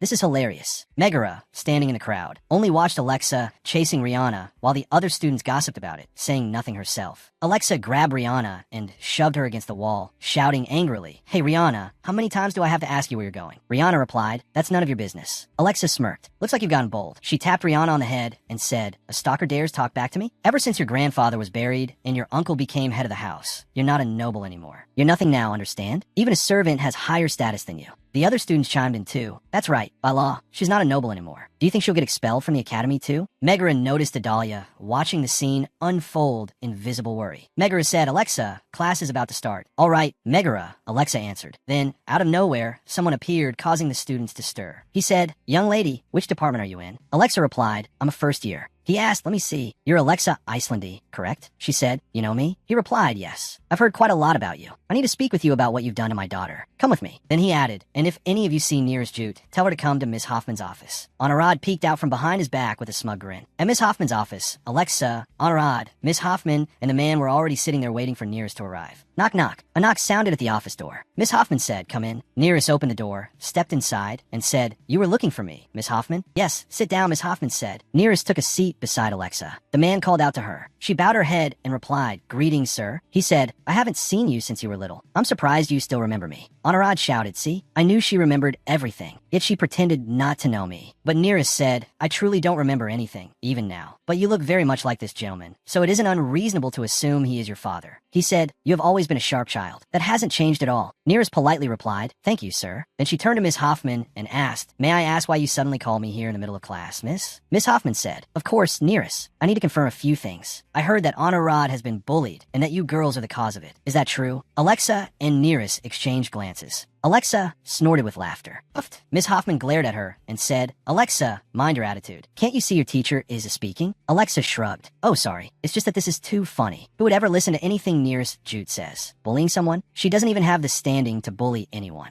Looking at Alexa while she spoke, Nearest thought, Alexa hasn't changed at all. Pointing at Nearest, Anurad shouted, "Nearest, she's incredibly nasty and deceitful. She pretends to be friendly and acts like she's uninvolved, but I'm sure she's the one who isolated me." The man asked, "Is that true, Nearest?" She thought, this is exactly why I didn't go back to Juhat during the break. His precious daughter must have spent all her time crying to him about me. If I had gone home, the Baron would have punished both Mother and me. But here at the Academy, it's different. Even if the Baron wants to punish me, he still has to follow Academy rules. Fortunately, he is not the kind of man who would simply interrogate Mother and make a decision. If it weren't for his excessive sense of justice, I would have had to find Mother a hiding place before the break even began. Nearest answered him, "I did nothing." He said, "What you did caused serious harm to Anurad. From what I've heard, you were involved as well, Alexa, and I still don't see the slightest bit of remorse from you." Alexa was startled, then responded, "Excuse me, sir, but Before she could finish, Miss Hoffman cut in. "We need to examine the matter more carefully. But if these two girls truly behaved so terribly, the Academy assures you that they will receive appropriate punishment." No matter what Elector said, this was really unfair of Miss Hoffman. Nearest thought that even if she was punished, she would only receive a light one. I was the one who would have to bear the heaviest consequences. appearances. It was an undeniable fact that Alex Door had been tormenting Herad. Anyone could see that, but there was no evidence or witness for what I had done, only Herad's suspicion. And that was because my background was weak, while Alexa's was not. Ms. Hoffman said, "All right, I think it's clear that bullying has been taking place. Alexa Islani, report to detention hall after class. And Nearest for the next 2 weeks." A knock sounded outside the office, interrupting Ms. Hoffman. She called out, "We're in the middle of, oh, that's all right, come in."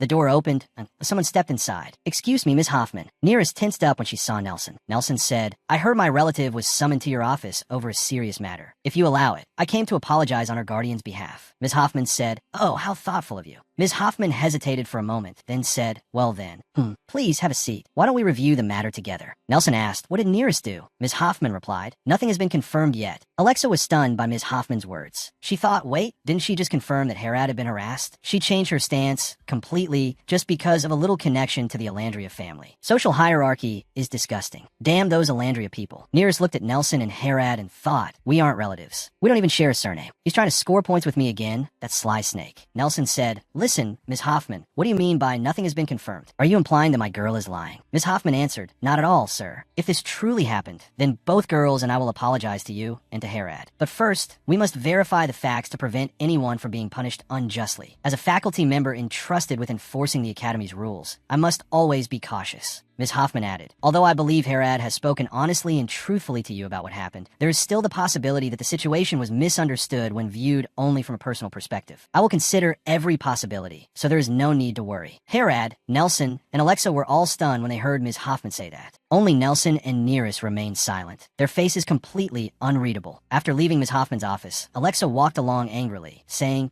"A written apology and 3 days of detention. How annoying. I didn't even do anything wrong." Nearest followed just behind her and asked, "You mean Herad? You must feel that this is very unfair." Alex Door answered, "Of course I do. What did I do to deserve punishment like this? She was the one who started everything when she stole my ribbon." Nearest said, "Right? She really is shameless." She continued, "And Nelson seems openly hostile toward you too. You're the daughter of a count. Your father certainly won't be pleased if he hears about this." Alexis said angrily, "Of course not. This whole mess is ridiculous. As if she's the only one with a father. That little tattletale. She obviously hid all her own mistakes. I'm definitely going to tell my father." Nearest reflected, "Nothing has changed at all. That might be a good thing, but can I really call it good? When even if the time and the circumstances change, her awful, horrible personality stays exactly the same." Nearest recalled how Alexa had bullied her in her previous life and said, "There's a reason some people are treated like trash. Don't you think so?" Nearest thought, "In my previous life, and in this one, Alex still craves attention. Born as the Count's illegitimate daughter, she grew up full of insecurity, trapped between a capable older sister and a beautiful younger one. And because the Academy was such a toxic place, she had to rely on cunning, the only talent she had, to attract attention from those around her. In this savage society, that survival method naturally led to abuse. In her previous life, Nearest had been bullied by Alex and laughed at by the classmates around her. That was how Alex turned her into everyone's joke. In her previous life, Nearest looked at her belongings scattered all over the ground. As she picked them up, she thought, maybe Alexa is right. Maybe if I change everything they criticize about me, things might get better." Alex said, "Her smile is disgusting. She'd better stop smiling." Nearest had smiled before, but then she stopped smiling. Yet Alex still wasn't satisfied and said, "Why do you always look so sullen? It's so unpleasant." When Nearest tried talking to her classmates, they avoided her and said, "Ugh, why are you talking to me? Get lost. Stop bothering me." But when Nearest stopped trying to speak to them, they said instead, "Cat got your tongue? Say something. Talking to you is so annoying, you weirdo. That's why nobody likes you."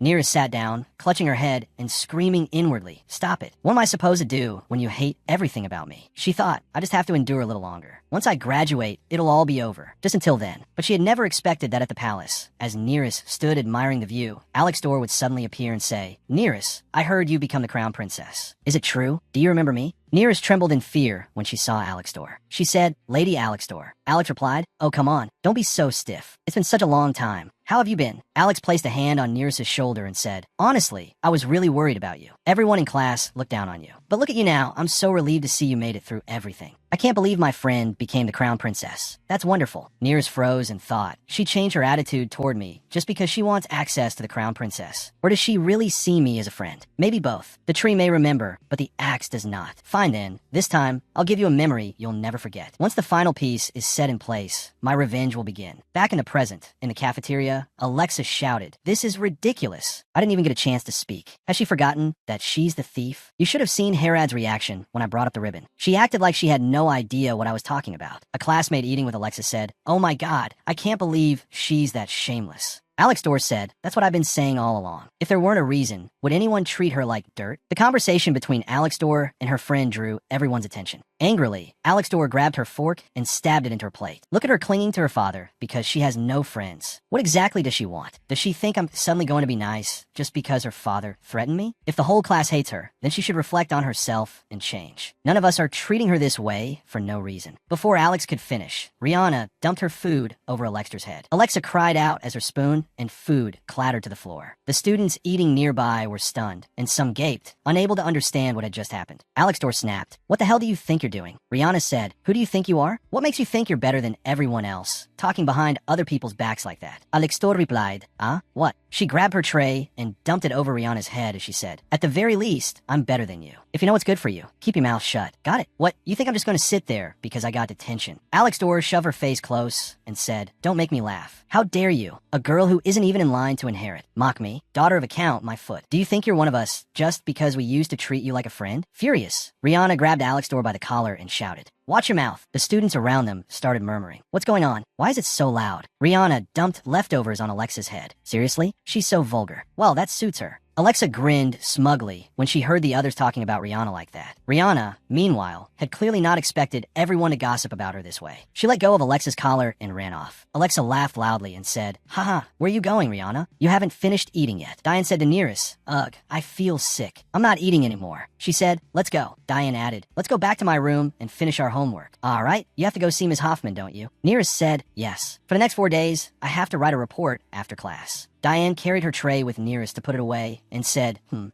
we'll do our homework together some other time." Nearest looked at the other students gathered around Alexdor, asking what had happened, and said, "All right, it's settled then." It had already turned to evening. The stars glittered overhead, lighting the sky, and below them Nearest walked beneath the lamplight. Nelson called out, "Nearest." He gave her a bright smile and said, "I came to escort you." She ran over to Nelson and said, "It's so cold out here. How long have you been waiting?" He replied, "A little cold is nothing compared to how worried I was about you walking alone at night." Nelson draped his coat over Nearest and said, "Aren't you cold? Put this on." She thought, he really has started early, seducing people early so he can use them later. Then Nearest took Nelson's hand and said, "Actually, I was really scared of going back alone." "Thank you." The two of them walked together. Nearest asked, "Did you enjoy your holiday? Is the Duke and his wife doing well?" Nelson replied, "They're both well, thank you." Then he asked, "By the way, do you remember Valentine? My younger sister. She's the same age as you. She begged to attend school with me. She just doesn't want to be under supervision." Nearest replied, "Of course I remember. How could I forget?" Nelson said, "She's always wanted a girl to play with, so I hope you'll look after her once she enrolls." Out loud, Nearest said, "Of course," but inwardly she thought, no. What she wants is a toy, not a sister. He asked Nearest, "I'm in the upper division, so I don't really know what's happening in the lower years, but I was wondering. There's a girl in your grade named Rihanna.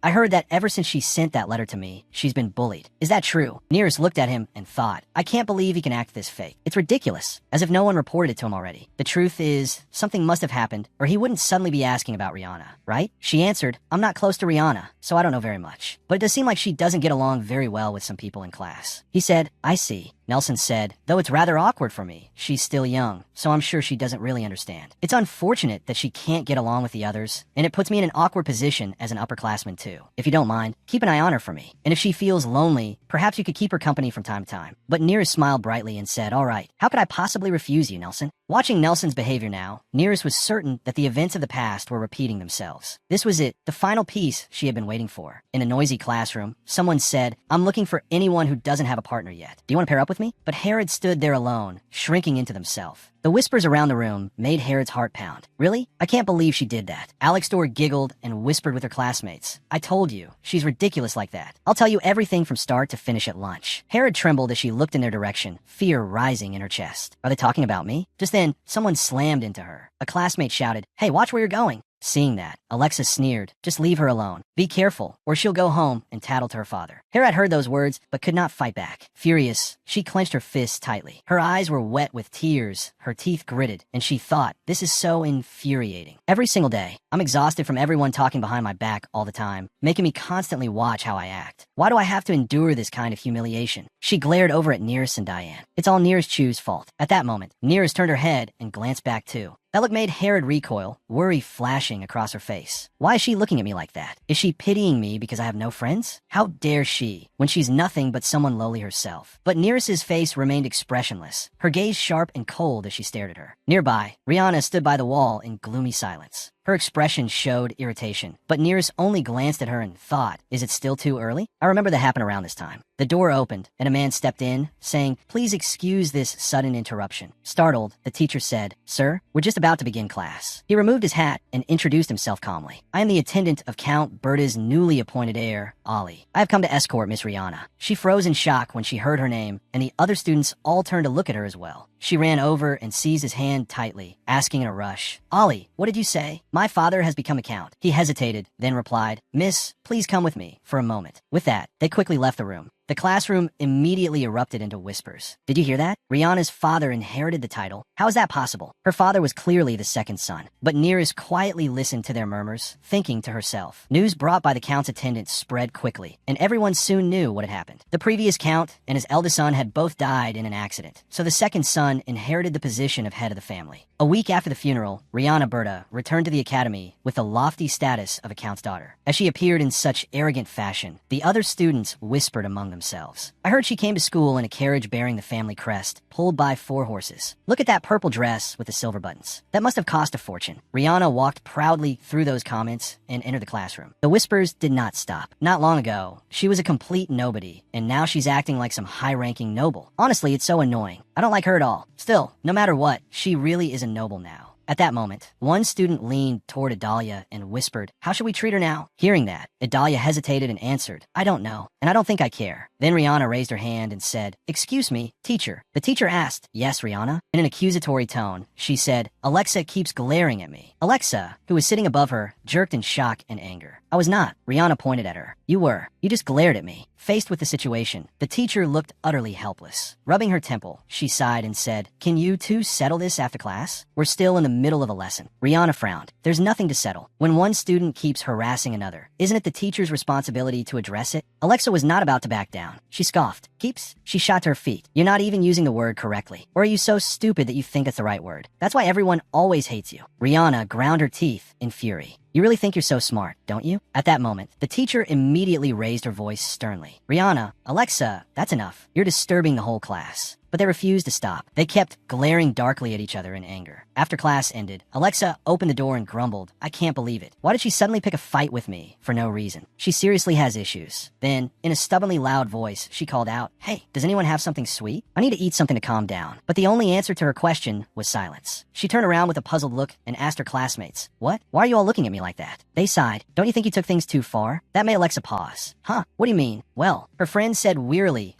"Never mind," and walked past her. That attitude left Alexa baffled. She hurried after her. "What do you mean by that? Explain it clearly first." Just then, Heath shouted loudly, "Why are you so annoying? My ears are about to go deaf." You were louder than the teacher. That treatment made her bristle. "What did I even do?" Nona was the one who started it. Heath frowned. "It's because you wouldn't leave her alone. And can you stop with the whole Nona thing already? It's not funny anymore. It's honestly really irritating. Besides, she's an Earl's daughter now. If you run into her again in high society later, what are you planning to do?" Alexa spun around. Ridiculous. She looked around at everyone, searching for sympathy. "Are you trying to say this is all my fault?" But everyone only stayed silent, staring at her with judgment in their eyes. For a moment, she was stunned. Of course, in her previous life, Rihanna's rise in status hadn't caused much reaction or changed people's attitudes much. But this time was different. Rihanna had become very close with all the children of high society, to the point that those of lower status didn't dare pick fights with her. However, in this life, she had only been a lonely, pitiful hanger-on, a plaything for everyone to harass and mock. That was why, when Rihanna truly became an Earl's daughter, her classmates finally started to hesitate to speak badly of her. Moreover, Alexa's constant bad-mouthing of Rihanna had started to wear them out. They began to distance themselves from her. Her former classmates kept moving farther and farther away. "I'm so tired of listening to you ramble all the time. Just stop already." And so, Alexa's way of surviving became the catalyst for her own ruin. At the library, Nearest handed Clintwin a slip of paper, her eyes full of resolve. "I want you to spread rumors based on this, and make sure they reach Alexa's ears." He looked a little surprised to hear that. He took the paper and sat down on the floor. Rumors? She was slightly bewildered by that action and wondered to herself, how can the heir to an archduke's title sit on the floor so casually? Maybe he was better suited to being a soldier or a knight than a noble. After reading the note, he looked back at her with a smile and asked, "So the target this time is the pawn you've been using?" "The hunt is over. So now you're planning to kill the hunting dog too?" Sitting in her chair, Nearest answered calmly, "She's not a hunting dog, but a wolf. One that could bite back at me at any time. I can't overlook anyone who might be able to harm me. Unlike you, I have no power. Even a light blow could finish me off." That answer made Clintwin curl his lips into a smile. Seeing that, she asked, "What is it? Do you have some objection?" He hesitated. Oh no, it's nothing. But as far as I know, your only friend is Diane McKinnon. That makes me wonder, how did you get all their personal information? That question made her falter a little. Memories from her previous life came rushing back. When she had been sitting and talking with Alexa's group, they had laughed and chatted endlessly. You've lost weight. You look prettier now. You used to complain about your weight all the time. Haha, really? Alexa, you're always willing to listen to me vent. But you're way prettier, Benny. If you'd looked like this back then, I bet Heath would have fallen head over heels for you. You used to tell me all the time how Heath only ever noticed Adalia. Stop teasing me. That was ages ago. Back then, she had been like an invisible person in their conversation. She could only sit there timidly in silence, thinking to herself, I don't even know what they're talking about. When are we going to discuss donations for the flood victims? At that moment, Alexa turned and laughed, asking her, Nearest, oh no, your highness. Topics like these must make you uncomfortable, right? To that, she could only reply, oh no, not at all. Benny sneered mockingly. This must be the first time you've heard things like this. Back at the academy, you always kept to yourself, so distant and elegant. Then Alexa chimed in, oh, stop it. You'll make her highness uncomfortable. She's not the country bumpkin we used to know anymore. Now she's the crown princess. After provoking her in every possible way, they lowered their voices and giggled among themselves again. All she could do then was force a smile and sit there feeling like she was on pins and needles. In that jumble of chaotic topics, she couldn't join in on. Only one thing was clear. They were mocking her. To them, those were nothing more than useless school day memories. But now, in this life, they had become her trump card. Back in the present, Nearest stared into empty space and answered indifferently, I have a trustworthy source. Clintwin, seeing that, didn't press her. Fine, I won't ask any further. He stood up. Do you need anything else? Nearest looked at him. One more thing. I need a piece of land. If possible, somewhere nearby, but a little farther away is fine too. I need a secret place. The request surprised him a little. You want to own land? That's impossible until you come of age. She explained, not like that. Even just a small field would do, with a little house. Of course I can't have it under my name. Make it look like it's the abandoned property of some noble. He glanced at her and asked, is it for your mother? Nearest replied evenly. Although she does need to hide for a while, that's not the only reason. As she said that, she looked at him, a thought suddenly rising in her heart. I still can't trust him completely. He placed a hand on the arm of the chair she was sitting in. Buying property and ensuring its secrecy. Looks like it'll take quite a bit more time for you to pay me back in full. Nearest smiled confidently. I'm sure I'll pay you back double very soon. Clintwin seemed intrigued by that attitude. I'll take care of both things as soon as possible, and I'll send you the seeds you asked for last time. She stood up and thanked him. I'll write you a note if I need anything else. As he watched her back as she walked away, he called out, there's one thing I want to ask. Did you deliberately drive a wedge between Islani and Berta? Did you already know things would turn out this way? Nearest turned back to look at him, then smiled playfully. Of course not. I can't predict the future. Meanwhile, Alexa was being shunned by her classmates. They kept avoiding her and running off whenever they saw her. It made her uneasy. Something isn't right. This can't just be my imagination. Alexa shouted, if you have an issue with me, just say it. Don't keep avoiding me like this. How am I supposed to explain myself or do anything if you won't say what's wrong? At that moment, Heath, who was sitting nearby, spoke up coldly. Do you really not know what you did wrong? The question confused her. What? Heath stood up. You're the one at fault. Don't take your anger out on other people. Alexa snapped back. What do you mean by that? What did I do? He growled. Don't you know how angry everyone is with you? Ha, poor Benny. I can't believe she actually thought you were a friend. But Alexa didn't back down. Somewhat anxious, she shot back, what about Benny? She remembered her most recent conversation with Benny. Deep down, she clung stubbornly to one thought. I didn't do anything except treat her well. I always listened to her complain about the boring guy she liked. Didn't I usually give her advice? At the time, she had seriously told her, he'll never know if you don't do anything. Just approach him and be more decisive. At that point, she seemed to realize something. Come to think of it, I didn't see her in class yesterday. Could it be she got rejected because her train of thought was cut off when Heath angrily said, you went around telling everyone that Benny likes me. You spread rumors like that. How do you think people are supposed to look at me now? Alexis stammered, WH, what are you talking about? I didn't tell anyone. But even as she said it, it sounded like nothing but an excuse. She tried to remember. Could it be? Maybe Nona or Anurad overheard when I was talking to someone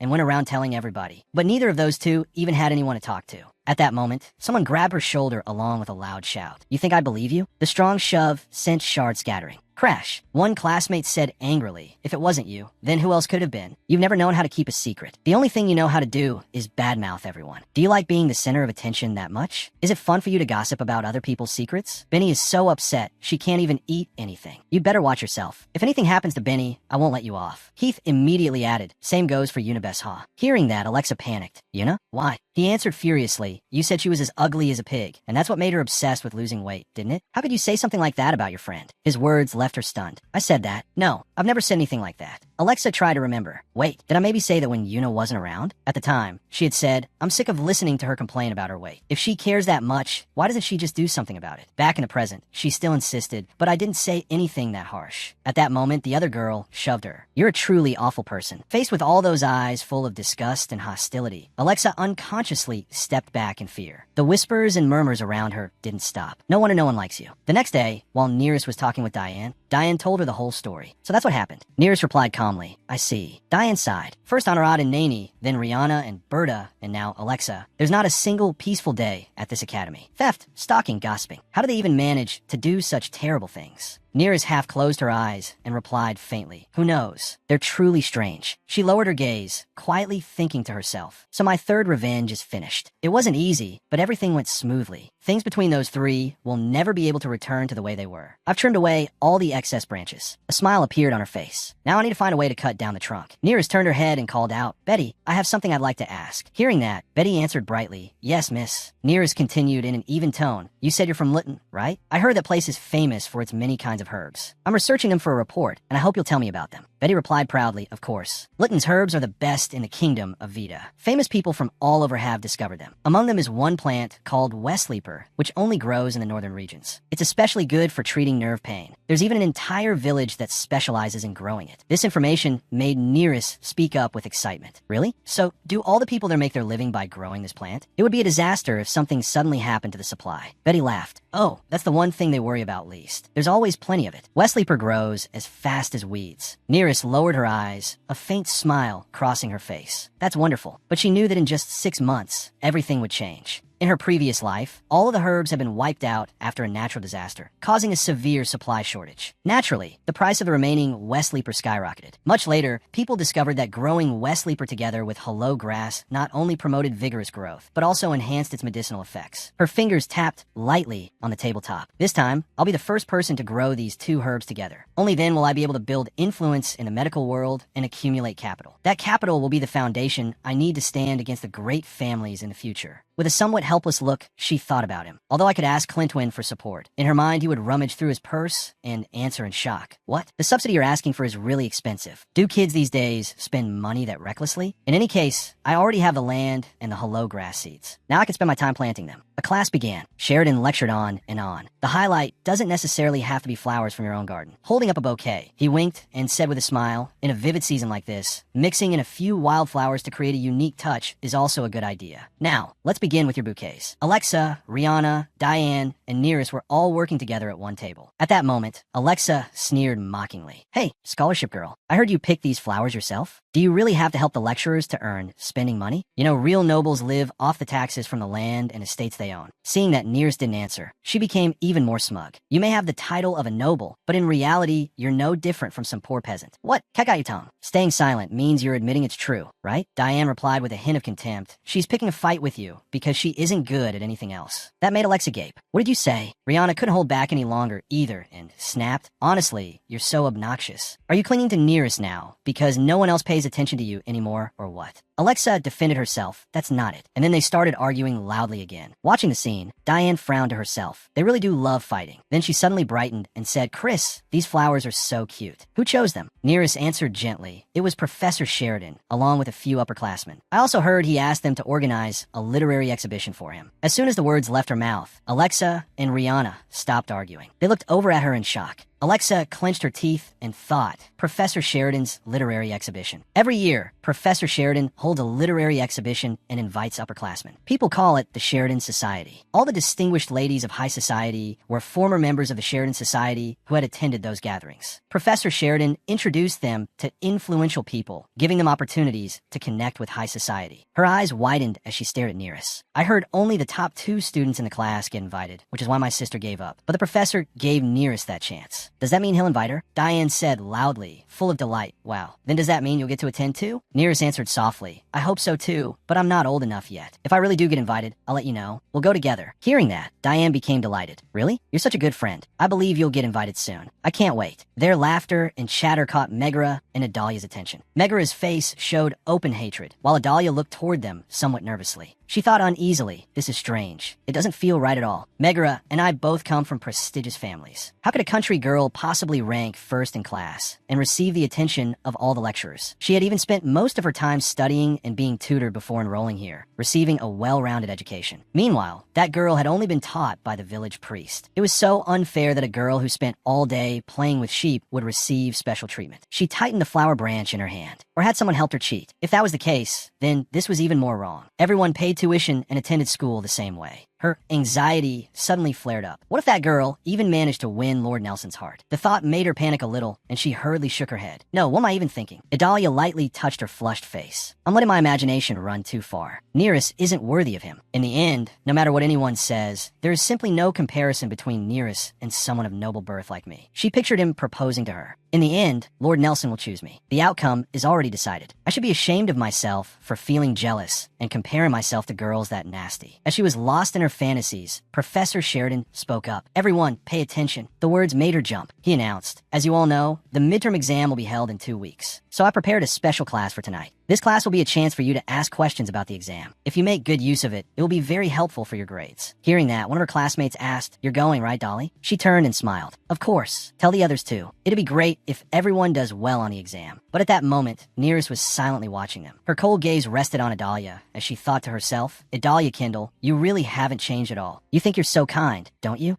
Memories from her previous life suddenly came rushing back. Back then, she had been bullied by Alex, Rihanna, and Herod. I used to think the same thing, since after all, she had never. But at that time, Idalia had only stood there quietly watching, siding with the people who bullied me. At the same time, she had never once spoken to me or approached me either. She treated me as if I were invisible. That indifference made the Nereus of that time think, this is better. Compared to the monsters who torment me, she's better than them. At the graduation ceremony, Idalia came over and handed her a letter. Nereus, congratulations on graduating. Before leaving, she did not forget to say, make sure you read it when you're alone. Nereus opened the letter and quietly read it in the empty hallway. Her eyes and expression turned disappointed, mixed with irritation. That was what I thought before reading that letter. Its contents were, Dear Nereus, I've always wanted to be friends with you all this time, but I couldn't because Megara really disliked you. Congratulations on being adopted by House Alandria. I hope next time we can greet each other warmly. From Idalia. Nereus trembled as she held the letter in her hand, her face full of unease. What does she mean by this? Is she implying that treating me like I was invisible was Megara's fault? Then why was she still the same, even when Megara wasn't around? That letter had offered a brief glimpse of Idalia Kindle's true nature. And not long after that, I witnessed for myself just how disgusting she really was when we met again in high society. At that time, Nelson had told her, Nereus, your marriage to Prince Abellis has been arranged. The wedding will be held soon. Prepare yourself. When she heard that, she was terrified. Her hands trembled as she clutched her skirt, thinking uneasily, will I be all right? Ever since our academy days, the prince and lady Natasha Runahan had been a couple. Nelson was the one eye.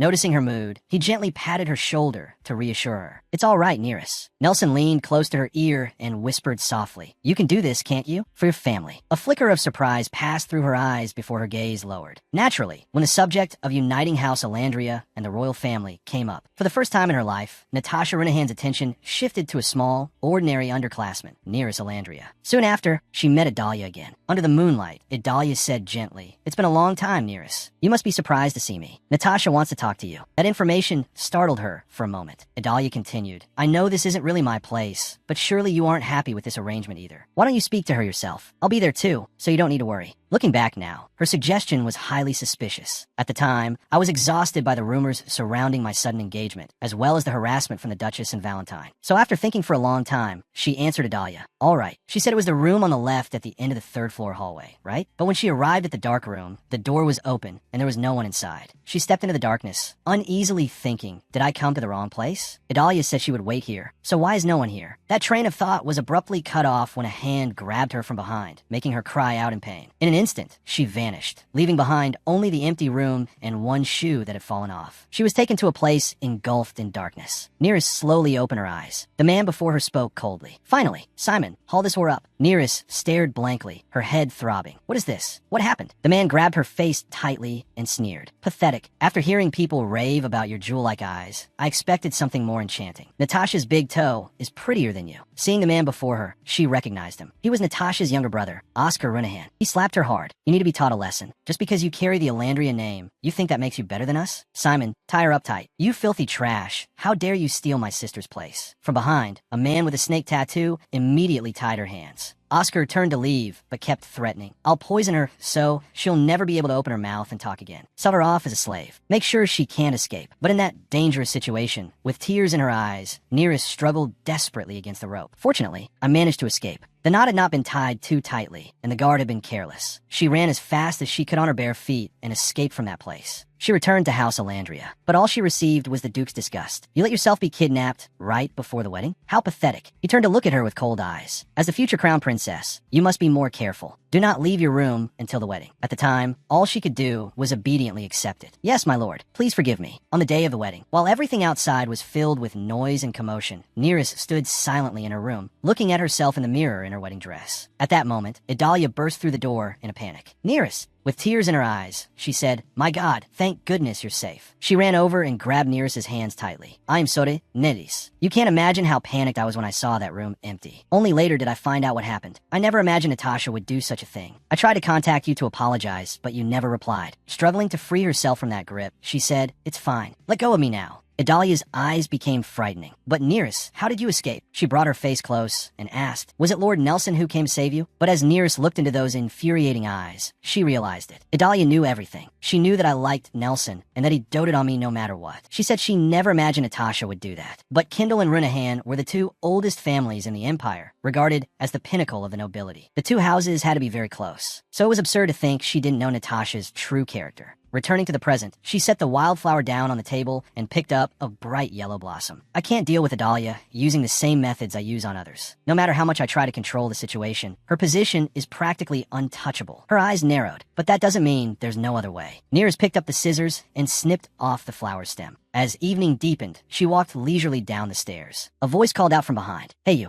She turned around. It was Natasha Runahan. The woman asked, "It's already past the first year's curfew. Why are you still out here?" Nereus answered gently, "Has the student council not been informed? Professor Sheridan is holding a lecture tonight to help us prepare for the exams." Natasha said, "It's in the building next door." Nereus showed a look of delight. "Oh, thank you. If I hadn't run into you, I might have wandered around for hours." Natasha let out a mocking laugh and stepped down toward her. "You're cute. I suppose you really are related to Nelson. You look quite a bit like him." Nereus frowned inwardly in disgust. "I look like that disgusting devil." Very quickly, though, she put a smile back on her face. "Thank you, though I can't compare to Megara or Idalia." Natasha's eyes turned dangerous, her brows knitting together, but Nereus continued. "They both come from prestigious families and are beloved by the upperclassmen, and I'm sure they know many nobles too. I feel as if they and I belong to two completely separate worlds." Hearing this, Natasha clenched her hand and replied with a smile, "Run along now. You shouldn't be late." Nereus gave a polite bow and left. Watching her retreating figure, Natasha thought to herself, "So that's the red-eyed girl who got the high score in the class." Her smile vanished, leaving only dislike in her eyes. At least she doesn't seem to be hiding anything. This year's new students aren't just pretty. How revolting the way they play innocent in front of others. Especially Megara Licandro and Idalia Kendall. Natasha ground her teeth in anger. She raised a hand to her mouth, pondering something. Both of those girls are definitely aiming for Prince Abellis. I can't rely on a man's loyalty. I have to cut off the budding threats before they bloom. But while Nereus appeared to be walking calmly, she was carefully watching Natasha's every move. She glanced at Natasha and thought, if I can't handle Idalia myself, then I just need to hand her over to someone who can. It's time to plant the seed. Nereus walked briskly down the academy corridor, thinking Natasha will definitely act the way I want her to. And if, in the end, they destroy each other, all the better. Suddenly she stopped. Uneasily, Nereus turned her head. That smell, blood, the foul metallic stench hit her nose. She ran quickly toward where it was coming from. Pressing herself behind a wall, she carefully observed the movement ahead. Fresh drops of blood dripped from a sword. Two men dressed entirely in black were speaking in hushed tones. "Have you found him yet?" "No, not at all. But His Highness said for sure he's somewhere around here." Nereus's face grew serious. I know that voice. Memories from her previous life came flooding back. At that time, she had been held captive and forced to drink some kind of medicine. She had struggled, crying out, "Let me go. I'm Nelson's sister, your master's family." And the one holding her then was the very man in front of her now, Joseph Karen. He was one of Nelson's subordinates, the man who had aided Valentine in the previous life. He snarled in frustration. "This academy is like a rabbit warren. That cunning little brat." The other man immediately warned him, "Don't let your guard down. This could be a trap. You know how sly he is." With a tense expression, Nereus carefully watched them. "That's Ralph, the prince's guard. If he's with Joseph, then they must be doing something, and Nelson is definitely helping. Were they plotting that they'd spill blood on academy grounds without hesitation?" Suddenly Ralph stopped short. "Wait, I heard something over there." Their gazes turned toward her. In an instant, she stiffened in alarm. Joseph gripped the sword in his hand, his bloodthirsty eyes fixed on the wall she was hiding behind. Just as he approached, Nereus cried out and ran out. The moment he saw her, he looked slightly startled. "Nereus!" With wide, startled eyes and a panicked expression, she stammered, "Joseph." He sheathed his sword. "You know me?" By then Ralph had also run over. She explained, "I've seen you with Nels before. You're his friend, right?" He hesitated. "Ah, yes. But hasn't curfew already passed? What are you doing out here?" Nereus glanced at the sword and forced a smile. There's a special class tonight to prepare for the upcoming exam. The other first-year students should be arriving here soon, too. That information startled them both. Joseph lowered his voice and whispered, "Ralph, this will get troublesome if more people come here." Frowning, he answered, "I know." Joseph then pointed at her. "Even so, you shouldn't be wandering around this late. I almost attacked you because I mistook you for a wild animal." In a slightly dejected voice, she replied, "I'm sorry. I'll be more careful." As soon as she said that, the two of them quickly left. Watching their figures disappear, she quickly ran to a nearby bush. Nearest pushed the branches aside, and behind them was Click Win, panting heavily. He gripped his sword tightly, as if he could strike at any moment if they found him. His face had gone dark, his body covered in blood. When he saw her, he looked a little surprised. "Nearest." The moment the word left his mouth, he collapsed. She panicked at once. At the place where Professor Sheridan's special class was being held, the atmosphere was lively. Murmurs could be heard everywhere. Megara arrogantly flicked back her hair, looking irritated. She sighed to herself, "How annoying." My original plan was to dump ink all over Nearest the moment she stepped into the lecture hall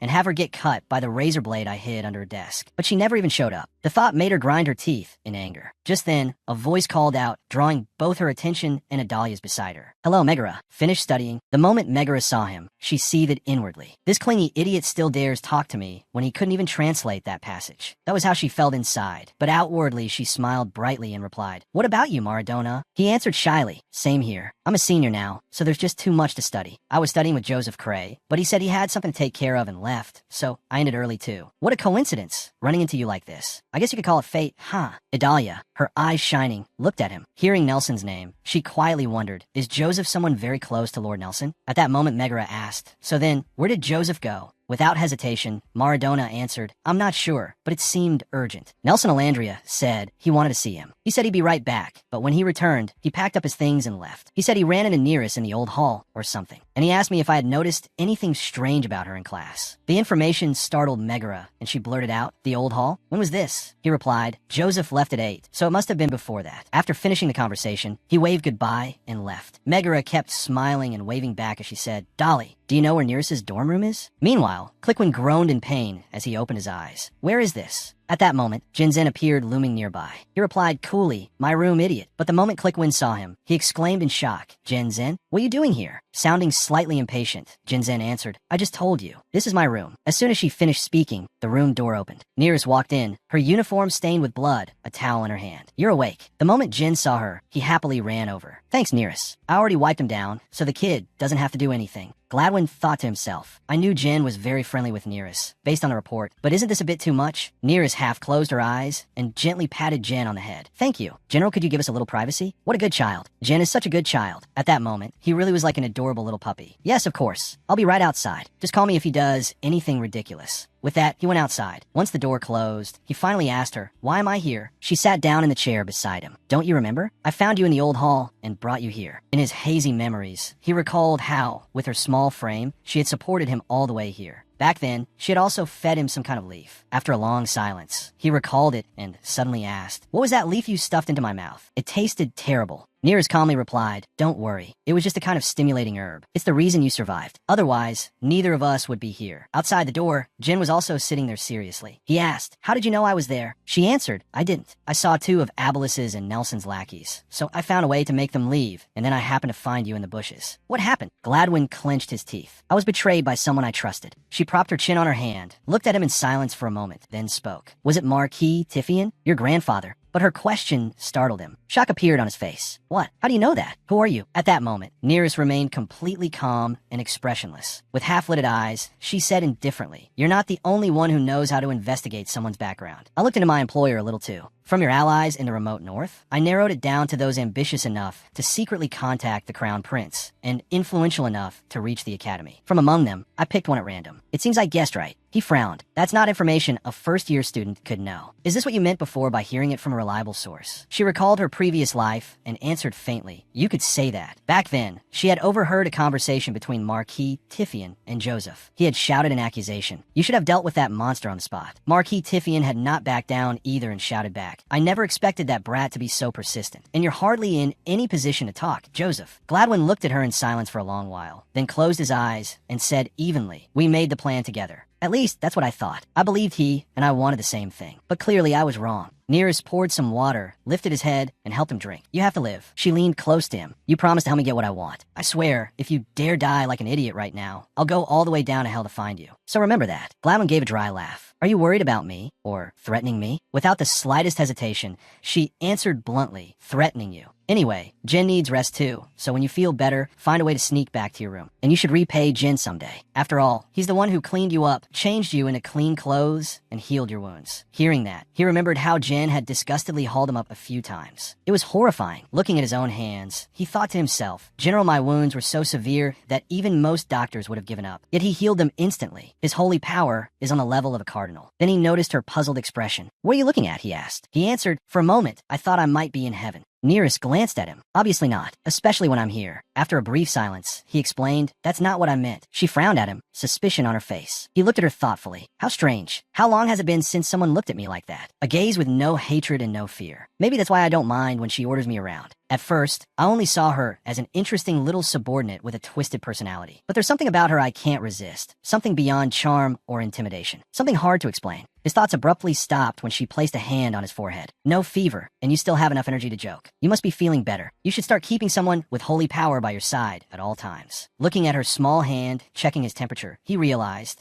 so that was her kindness. Behind that cold face was a warmth even she didn't seem to realize she had. She'd been kind enough to drag my half-conscious self all the way here and take care of me. He looked at her in confusion and wondered, but why does she always talk about herself as if she's some terrible person? As if she's unworthy. He closed his eyes, unable to understand it. Later, when night had fully fallen, she quietly returned to the dormitory. Her face was pale. Nearest thought wearily, too much happened in one day. I am exhausted. She touched the stain mark on her clothes. My clothes are filthy. Luckily, I still have Gladwin's coat. Back then, he had handed it to her and said, put this on. She walked lightly up the stairs. Luckily, he seemed all right. If not for Jin, I probably would have had to collect his corpse. A sudden noise pulled her from her thoughts. She froze. Footsteps. Nearest quickly ran back down and hid beneath the stairwell, slightly uneasy. Is someone coming back late from studying? She clutched Gladwin's coat tightly. If anyone sees me dressed like this, it'll be a disaster. But these stairs are old, so everyone knows they creak when you walk on them. Who would be careless enough to make such loud footsteps? Her gaze landed on the person, and she quickly covered her mouth, stopping herself from gasping in shock. I know him. In her previous life, when she was abducted before the wedding, it was that very man with the snake tattoo on his arm who had tied her up. Tie her tighter. He was the servant with the snake tattoo, the one who had helped the Renahan brothers kidnap her. Right? I remember his name. Simon. She watched his retreating figure and wondered, why is he sneaking around here at this hour? Did he receive orders from Natasha? That can't be. But then she seemed to realize something and quickly ran up the stairs. She hurried into her room. Nothing seemed out of place. Everything was exactly where it had been before she left. But as she rummaged through the bookshelf, she thought, if he was acting on Natasha's orders, there's no way he would leave without doing anything. There must be something. But why would she send a servant here?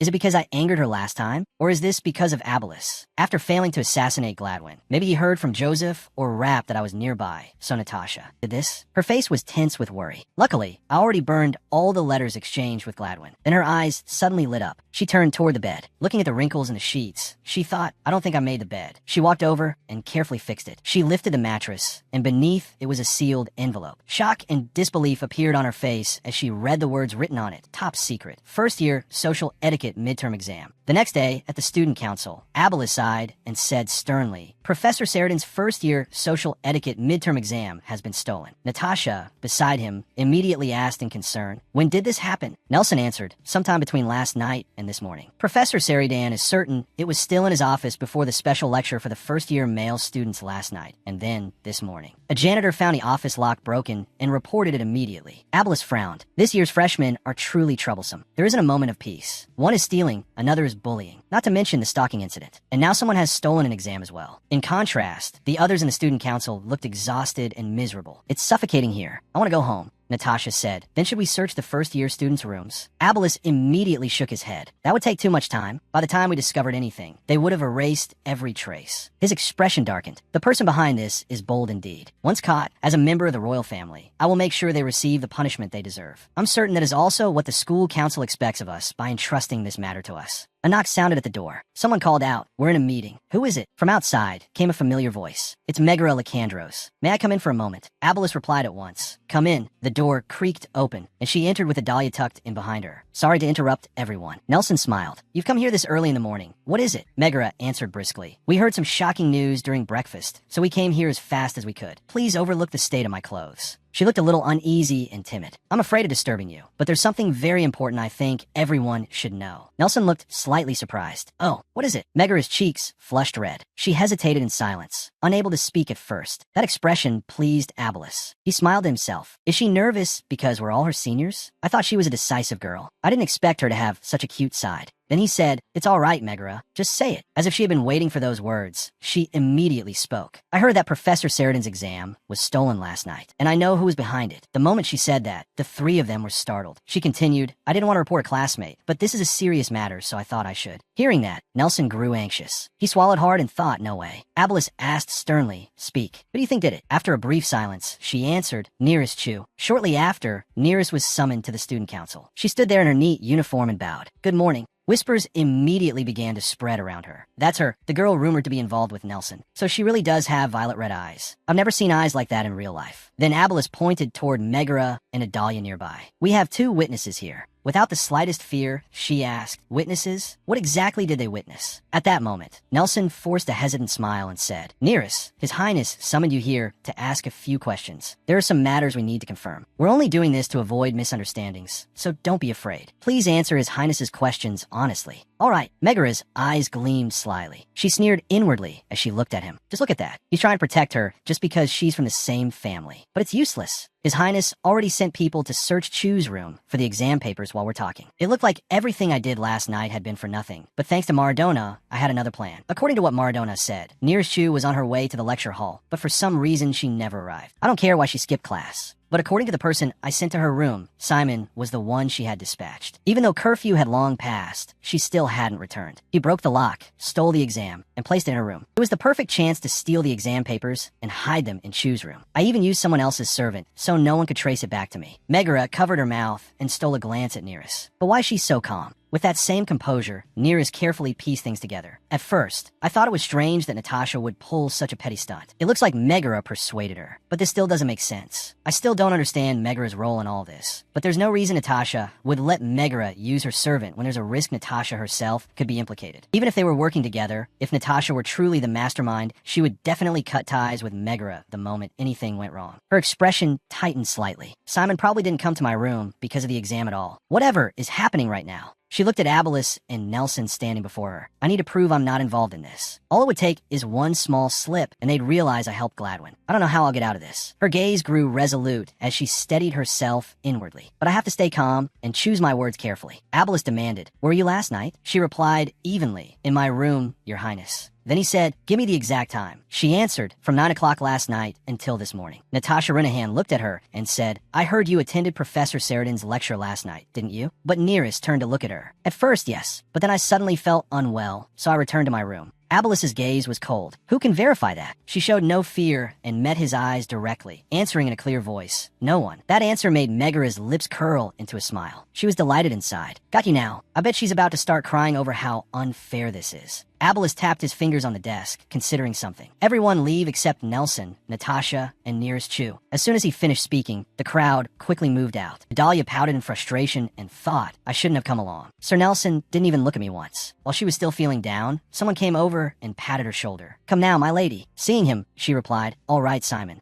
And Nearest saw that just before leaving. Sensing something ominous, she turned back. Nearest was glaring at her with furious eyes. It frightened her. Did she just glare at me? She really gives me chills. I'm not sure Megara did the right thing, but Nearest is the one who cheated to get the highest score, so she deserves the consequences. Nearest stood there, staring at the door, as if she had realized something. Adalia kindled. Memories from her previous life suddenly came flooding back. She looked at the face disappearing behind the door. It was her, not Natasha. The person behind my kidnapping in my previous life, and the one who had the exam placed in my room, was Adalia Kindle. Her hands trembled as they clenched together. If she could pull this off, then I'm certain she was also the one who arranged that kidnapping, not Natasha. Back then and now, all she ever wanted was to ruin my life. He said he met a girl with dark red eyes. Abelis looked at Nelson, who was staring at her intently, and wondered, how did she happen to appear there at exactly the right time? Could Nelson be helping Gladwin? Ever since the freshman skill assessment at the start of the year, I haven't been able to stop suspecting a connection between those two. Then he spoke. We are searching for the culprit. Her voice turned startled as she blurted out a question about the culprit. He answered sternly, that's right. Someone broke into the teacher's room yesterday. At the moment, you are the #1 suspect. If you cannot prove what you were doing last night, you will be expelled from the academy. But Nearest fell silent and glanced at him. Jack Ralph had told them about meeting her yesterday. This was no longer just about the exam papers. She looked at him as he stared fixably at her. They might suspect that she was the one who had helped Click-Win. Nearest shifted her gaze to Nelson, who was standing beside him. He looked slightly uneasy, and they might think Nelson had betrayed them because we are blood relatives. Yes, this would put Nelson in a difficult position if I could not prove where I was last night. Maybe I should see how Nelson reacts. She clenched her hands, worry showing clearly on her face. I'm truly sorry to hear that, Your Highness. But may I ask why I am under suspicion? I swear I never went near the teacher's room. Seeing this, Nelson continued. I heard that all first-year students attended the lecture. She recalled the other members of the student council. Looking over their faces, it seemed certain that the council had held an emergency meeting early this morning. The missing exam papers could only have been reported at dawn. Professor Seridan had remained in his office until the lecture ended last night. That meant the student council suspected the exam papers had been stolen sometime between then and dawn today. By emphasizing last night, Nelson was showing that they had no evidence against me except that I was absent from the lecture. What useful hint, Nelson. She stood there silently. You suspect me in this matter, but I suppose you realize that what matters more is making sure Abelis does not grow suspicious of House Elandria. She looked deeply into those sea blue eyes. I can guess that much. To achieve your greater goal, you cannot afford to lose either Abelis or me. Abelis continued. The missing exam papers were for the first-year student's test. The thief must have been a first-year student. The most likely person is you, since you were absent. The injustice showed plainly on her face. But I truly did not do such a thing. He pressed her. If you're telling the truth, then where were you last night? Without the slightest hesitation, she answered. As I said before, I felt unwell and returned to my room. Abelis frowned. You felt so unwell that you went back to your room after already making it all the way to the lecture hall. Nearest faltered. I did not know the way to the lecture hall. Natasha kindly told me how to get there, but while I was looking for the building, the pain kept getting worse. But may I ask who told you that I was near the lecture hall? That question made him hesitate. A flicker of uncertainty crossed his face. Nelson then smiled and spoke up. Joseph said he ran into you. In any case, I didn't know you were ill. Did you see the nurse? She sighed, looking hesitant. I wanted to, but by then it was already past curfew. Before she could finish, Abelis slammed the table and shouted, listen carefully. Not even Nelson can protect you if you keep making up ridiculous excuses like this. If you do not tell the truth right now, the consequences will be worse than expulsion.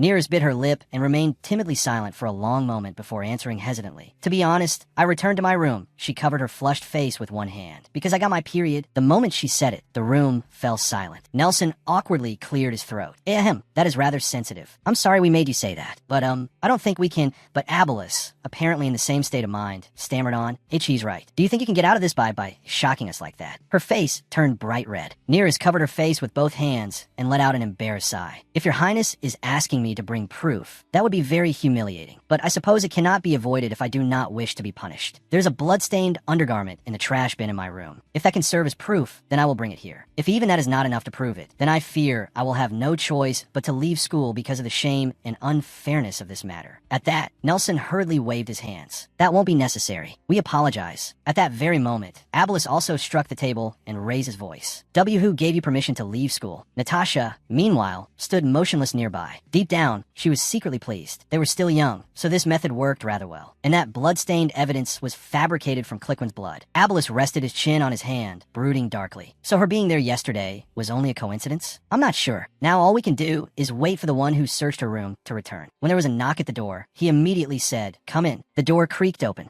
Your Highness, I searched all of Miss Nearest's room and found no suspicious items, nor any trace suggesting that anything had been destroyed. That report made him frown, just as expected. Nelson is not foolish enough to try to save Click-Win when he is about to die. I suspected Nelson for nothing. Thinking that, he ground his teeth. Is there nothing else worth reporting? At that, the person replied, there was a piece of blood-stained cloth. Before he could finish, Abelis cut him off. Enough. Nearest, you are free to go. She hesitantly asked, may I ask why Megara and Adalia are here? He said, I already told you. They came here as witnesses. She pressed further. Did your highness summon them here to confirm that I was absent? Avelo san cercamli. No, they came to me on their own. Nelson then spoke up. Your highness. Seeing that, Abelis nodded. Nearest, you may leave now. Nearest bowed her head in thanks. Thank you, your highness. A smile rose at the corner of her lips. She opened the door and walked down the corridor. The moment Megara saw her, anger flared in her eyes. She clenched her hands, wondering what was going on. How could that girl walk away so calmly? They had already searched her room, so why was she still free? Had Simon hidden the exam papers too well? Or had that which somehow found the papers and destroyed them? She ground her teeth, glaring at Nearest with hatred. But that could only happen if Nearest had suspected someone had tampered with her room. But Nearest walked up to her. Megara, Idalia, I heard that the two of you came very early to testify in this matter. Wasn't it tiring, coming in your night clothes like that? Megara smiled. Surely you do not blame us, do you? After all, we cannot let a despicable thief roam freely around the school. I only told them what I knew, hoping the culprit would be caught quickly. Still, you really are lucky getting to speak with His Highness. Not in the least bit cowed, Nearest smiled brightly as well. Yes, you truly are such a model student, aren't you? Outwardly, Megara maintained an elegant smile, but inside, disgust welled up in her. How dare she speak to me as if we are equals? Who gave someone so insignificant, someone who does not even deserve to be here, the right to judge me? At that moment, Idalia was shrinking back behind her. Megara tilted her head and asked Nearest, "So, you did not get into any trouble?" Nearest smiled like sunlight. "Of course not. Everything was resolved thanks to Miss Idalia." "Thank you." Those words left Idalia staring blankly in confusion, while Megara immediately turned and shot her a sharp glare. So that meant Idalia had done something. The doors of the student council room opened, and Abelis called out, "I want all student council members back in here. You too, Lycandros and Kendall." The two of them flinched, then turned and moved. Nearest smiled gently. "It seems this is your lucky day too, Megara.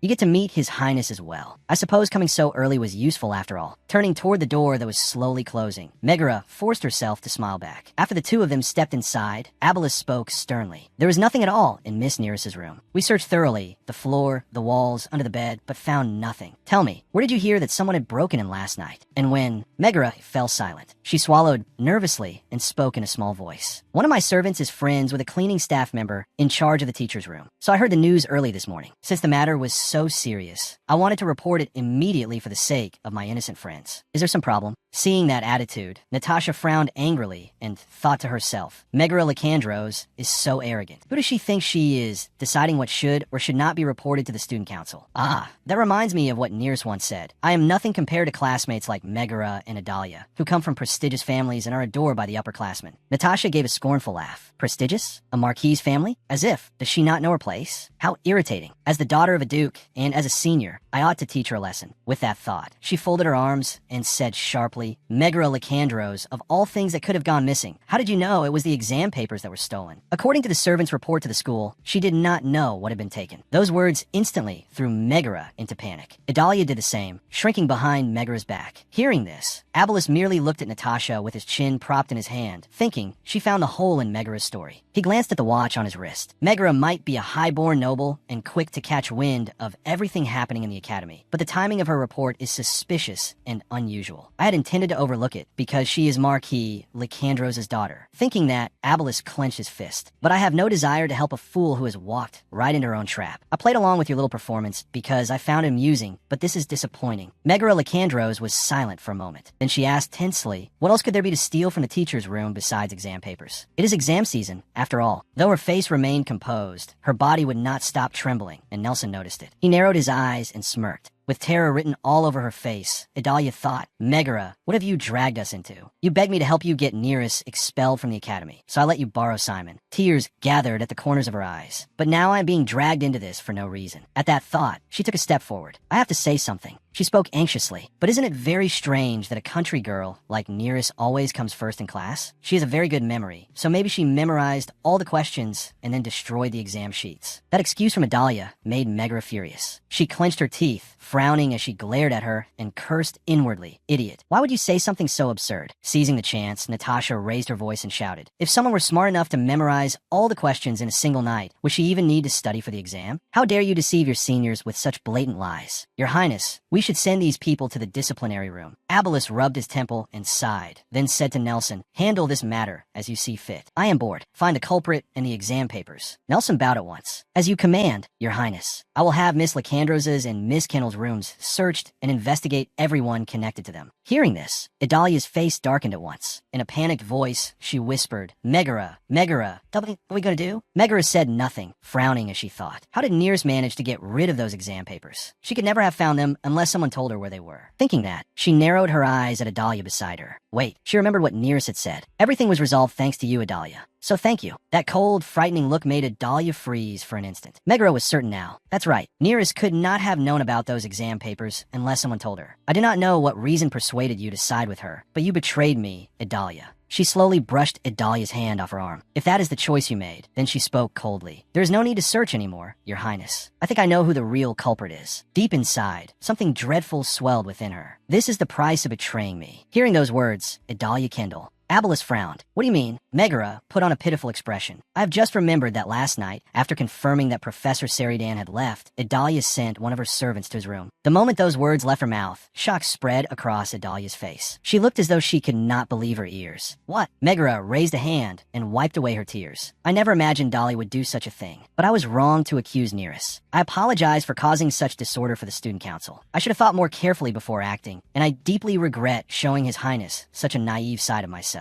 But at this move of hers, Natasha looked both surprised and irritated. Nelson let out a smile, while Abelis showed interest. He thought to himself, she really does have nerve. In a voice full of grievance, Megara covered her face and cried. If I had known why Dolly sent her servant away, I would have tried to stop her. I'm terribly sorry that I could not be a good friend and guide her down the right path. At this, Idalia clenched her hands and shouted, What are you talking about? She staggered back, speaking through tears. I didn't do that. I swear it. Megara was the one who asked to borrow my servant. Megara is the one who did it. She planned all of this. The remaining student council members also began whispering among themselves. Whatever the truth might be, she had admitted that her servant was the one who stole the exam papers. Yet she still came here to accuse Nearest. Shameless. All right. Abelis waved a hand. All right. That is enough. Everyone, I have heard what both of you had to say. Now we will begin by questioning Miss Kendall's servant. I will deliver my judgment once the investigation is complete. The two of you may wait outside. But Idalia's eyes were full of panic and disbelief, and her voice trembled violently. But I didn't do it. It really wasn't me. EEM innocent. Behind her, Megara was also covering her face and sobbing. Yet behind those fake tears was a smug smile. After the matter was settled, she was talking with the other nobles. How would she treat you like that? You were always so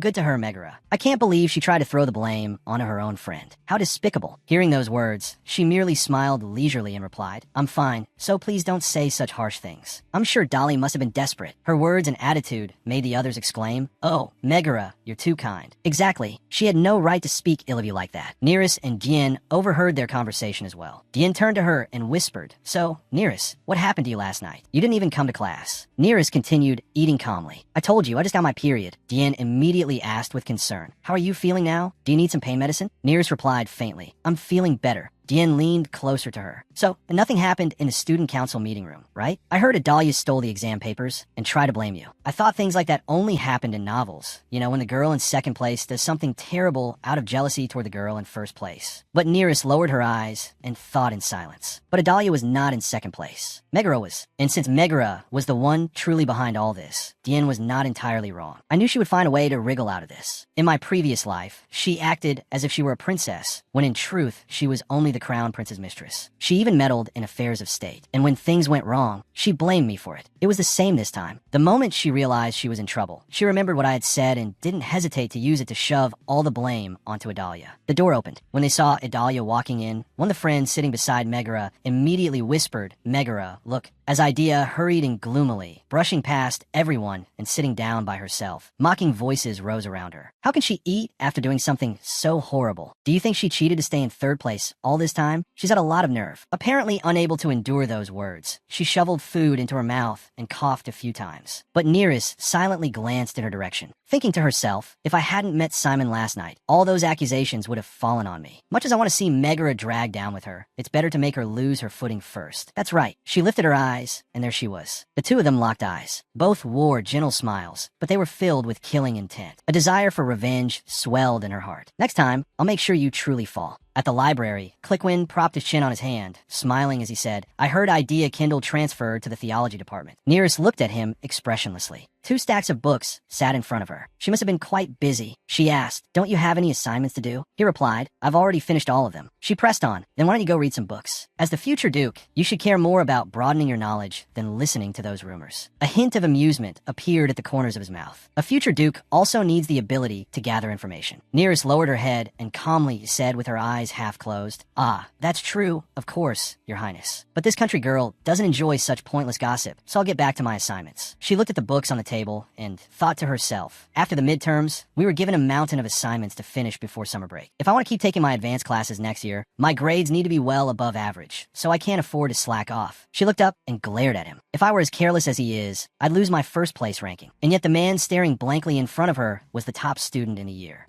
So the two of them sat facing each other, each doing their own work. The silence stretched on for a long while. Then he stood and strode behind her. That movement made her look up. He went over and whispered something. Immediately, a certain door opened and a beam of light flashed through. He was still murmuring something. But Nearest simply watched him calmly and thought, I've always wondered why he's been coming to the library so often lately. So this was his secret meeting place. She remembered the first time she had met him there. Back then, he had pressed a sword to her throat and asked darkly, Who are you? How do you know about this place? At the time, she had glared back without a trace of fear and answered, I was about to ask you the exact same thing. Remembering that, she finally understood. No wonder he had drawn his sword so easily back then. So the reason he came here today, even though we hadn't arranged to meet in advance. At that moment, he turned back to look at her and smiled. She looked at him and wondered, could it be that he meant to share this secret with me? He said with a smile, you shouldn't pry into other people's private matters. She sighed. When someone keeps insisting I look, I can't focus because of you. As Clickwin walked over to her, he said, good. He held out a set of papers. Then he sat down beside her. Actually, I came to give you this. Nearest opened it in confusion and read the contents. A moment later, joy appeared on her face. It was a letter of acceptance for a maid position under Viscountess Perisher, addressed to Mrs. Helena. Her cheeks flushed red, and she blurted out, my mother was accepted as the Viscountess's maid? He smiled and answered, only during the Viscountess's stay at Perisher for the summer. She looked up at him. Why are you giving this to me? Clickwin raised a brow. Why shouldn't I? Holding the letter in her hand, she stammered, and no, that can't be. She remembered the difficult days in Joe Hatch and thought to herself, honestly, just thinking about going back to Joe Hatch in the summer was exhausting enough. Baron Senna may not be the vengeful type, but I still can't completely let my guard down, especially because Herad will probably never stop bothering me. But Nearest hugged the letter tightly to her chest, her face glowing with happiness. With this, Mother and I can avoid the Senna household and leave Joe Hatch this summer. At that thought, she asked, when did you speak to the Perisher family? Clickwin replied calmly, I didn't. I only adjusted your mother's application documents. Those words startled her. My mother submitted an application? She knew that for this kind of work, serving someone of noble blood directly, you needed either a recommendation letter or a letter of introduction. Most nobles preferred applicants recommended by other noble families. So how could my mother have managed this on her own when she lives in the countryside and has no connections? He smiled,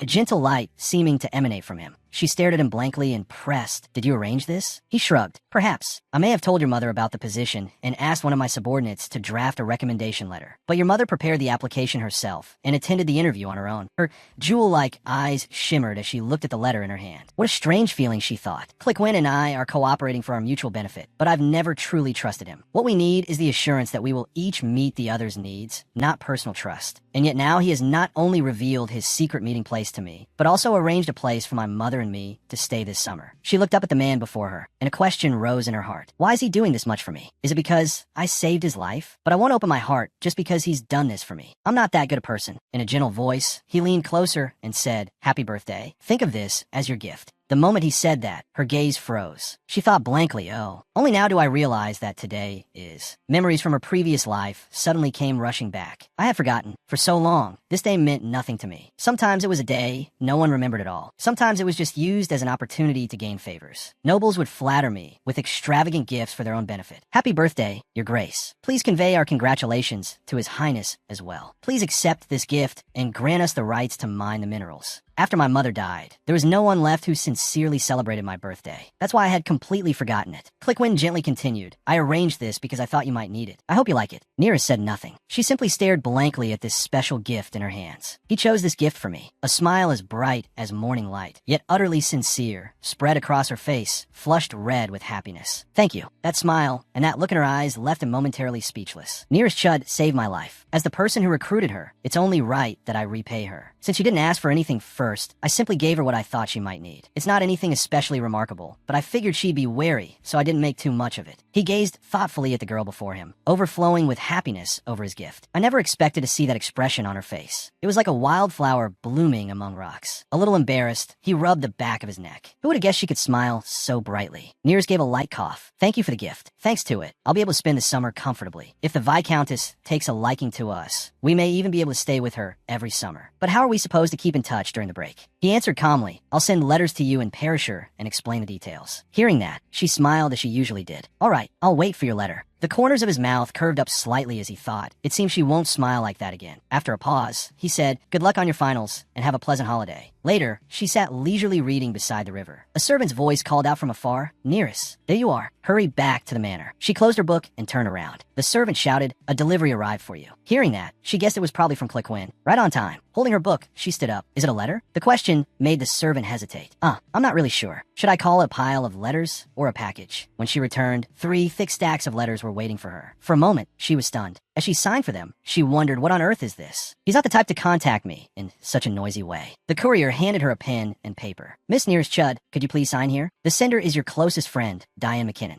A helpless look crossed her face, and inwardly she let out a soundless "oh." She returned to her room and carefully opened the envelope. The letter read, "Dear Nearest, how is Perisher? Did you arrive there safely? Is the Viscountess treating you well? During winter break, when we went together, I didn't really think about it, but my home is actually very far from the academy. I think my family was hoping you would come visit again this time." After the term ended, Diane returned home. The moment her mother saw her, she threw her arms around her daughter and asked sadly, "Didn't Nearest come with you?" "But I made so many kinds of cakes she likes." Diane struggled to free herself. "Nearest went to Perisher with her mother, remember? She said she wanted to spend the summer there with her. So I was thinking, can't we go visit her instead? I'd really like to spend time with Nearest's family." Hearing that, her mother said, "Perisher, is it? That sounds nice. What about you and your father?" When her mother asked that, her older brother rubbed his chin. "I think it'll be fine, especially now that the matter with Uncle Savina is about to be settled." Diane quickly asked, "What happened with Uncle Savina? Did something happen again?" Her sudden question startled the two of them. They stared at each other in silence for a moment, then explained everything to her. And this is what Diane wrote in the letter. Can you believe it? After Uncle Savina was expelled from the estate, he was arrested again for trying to run away. He stole a horse to escape, and even used his father's name to gamble. But someone noticed the suspicious mark on the horse and reported it. When the police detained him, they insisted on confirming his identity. But since his father denied knowing Uncle Savina, he'll probably end up in prison again. It seems Nolan also got dragged into some illegal mining operation. While Nolan was working for a family, he used to deal with clients on Uncle Savina's behalf and handle other tasks. Apparently, he borrowed quite a large amount of money during that time. He was even involved in shady deals. Diane wrote that those creditors even came to our clubhouse and caused a scene. They claimed they had lent him money because they thought he was our father's nephew. But don't worry, the lawyer has almost finished resolving everything. We also hired someone very capable to manage the work Uncle Savina used to handle. Guess who it is? Miss Moyer. My brother praised her for being clever and resourceful. Lately, she and Betty have been getting along quite well. They both have lots of younger siblings and send money home, so they have a lot in common. While Betty was chatting with Moyer, she said gloomily, "The economic situation in Lytton lately has really been worrying me." Hearing that, Moyer asked, "Did something happen?" And Diane overheard this conversation. She wrote in her letter, "Do you remember Betty talking about her hometown in Lytton where they grow West slippers in the north? Apparently a major crisis is happening there. All the West slippers have caught some disease and are withering. The locals keep saying it'll pass soon, but Betty's brother, who works there, hasn't been paid and has even lost his job. You'd think the problem would be solved once the West slippers start growing again. But according to Miss Moyer, she said, I'm not so sure about that. Even if the crops begin to thrive again, people in town will only trust family members or themselves to handle the work in case the disease returns. The local economy will remain stagnant, and more people will lose their jobs." Diane wrote all of this in her letter as she scribbled away by lamplight. "I'm writing to you about this because Betty asked me to. I heard that before summer break started. You asked Betty whether she could recommend a talented herbalist for you." Nearest turned the page, the corners of her lips lifting slightly as she read what Diane had written to her. She said the pay doesn't matter, as long as food and lodging are provided. She also said that any job you recommend would be trustworthy. So let me know if you're still looking, and I'll tell Betty right away. Oh, I almost forgot. I heard something rather interesting. At Diane's house, a friend told her, "Lady Diane, have you heard about it? About the matter involving Lady Kendall and Lady Leland Rose? Apparently Marquis, Leland Rose, and Marquis